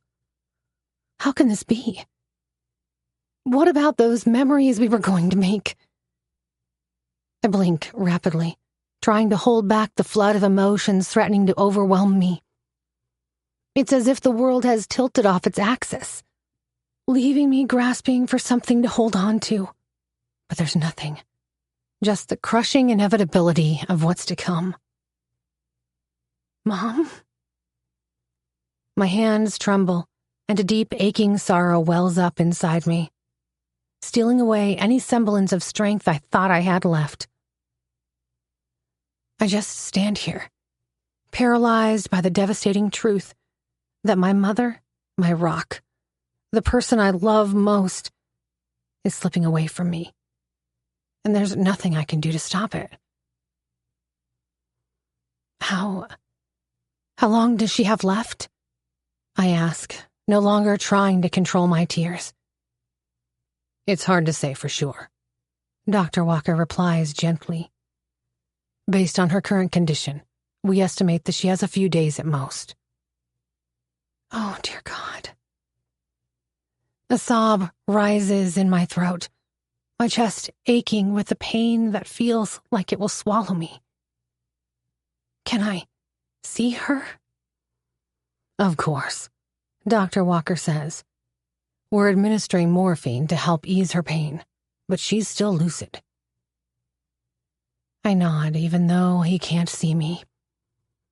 I'll be there as soon as I can. I murmur a thank you and end the call, letting the phone fall on the bed from my numb fingers. The weight of losing my mother comes crashing down on me like an avalanche. All while a new life is being created in my belly. One coming to an end, and another one just starting. Chapter 37. Maron. Oh, please, Mindy groans. suck my clit. I run my tongue up her slit, dancing at the tip across her clitoris. Then I press my mouth against it. Fuck, she cries, and her head drops back on the pillow. Then I start licking and sucking her clitoris with long, flat strokes, giving it no mercy. Now she can't help herself. She moans and thrusts her hand into my hair, pressing my face against her pussy harder. I welcome it. I ravage her cunt, being relentless with it until she spirals completely out of control. Fuck! Eat my pussy, you bastard! Mindy is lost in an ocean of pleasure as I continue licking. Oh, fuck! Please, Maron, she pants. Don't. Stop. I'm gonna burst. Then fucking burst for me, baby. With a scream that's muffled by the pillow she pressed her face into, she comes, squirting her juice into my mouth like a fountain. Oh, God. Oh. She screams, her body shaking uncontrollably from her orgasm. Good girl, I growl. Now you're going to suck my cock. Barely waiting for her shaking to subside, she eagerly obeys. I place my erect dick against her lips and thrust into her mouth. Her throat relaxes, and her mouth sinks down my shaft, licking and sucking it. My groans of encouragement spur her on with even greater enthusiasm. Deeper, Lizishka, I order, and she takes it all the way in. My nuts are so tight they nearly hurt. I want nothing more than to be deep inside her, buried to the hilt, to feel her wall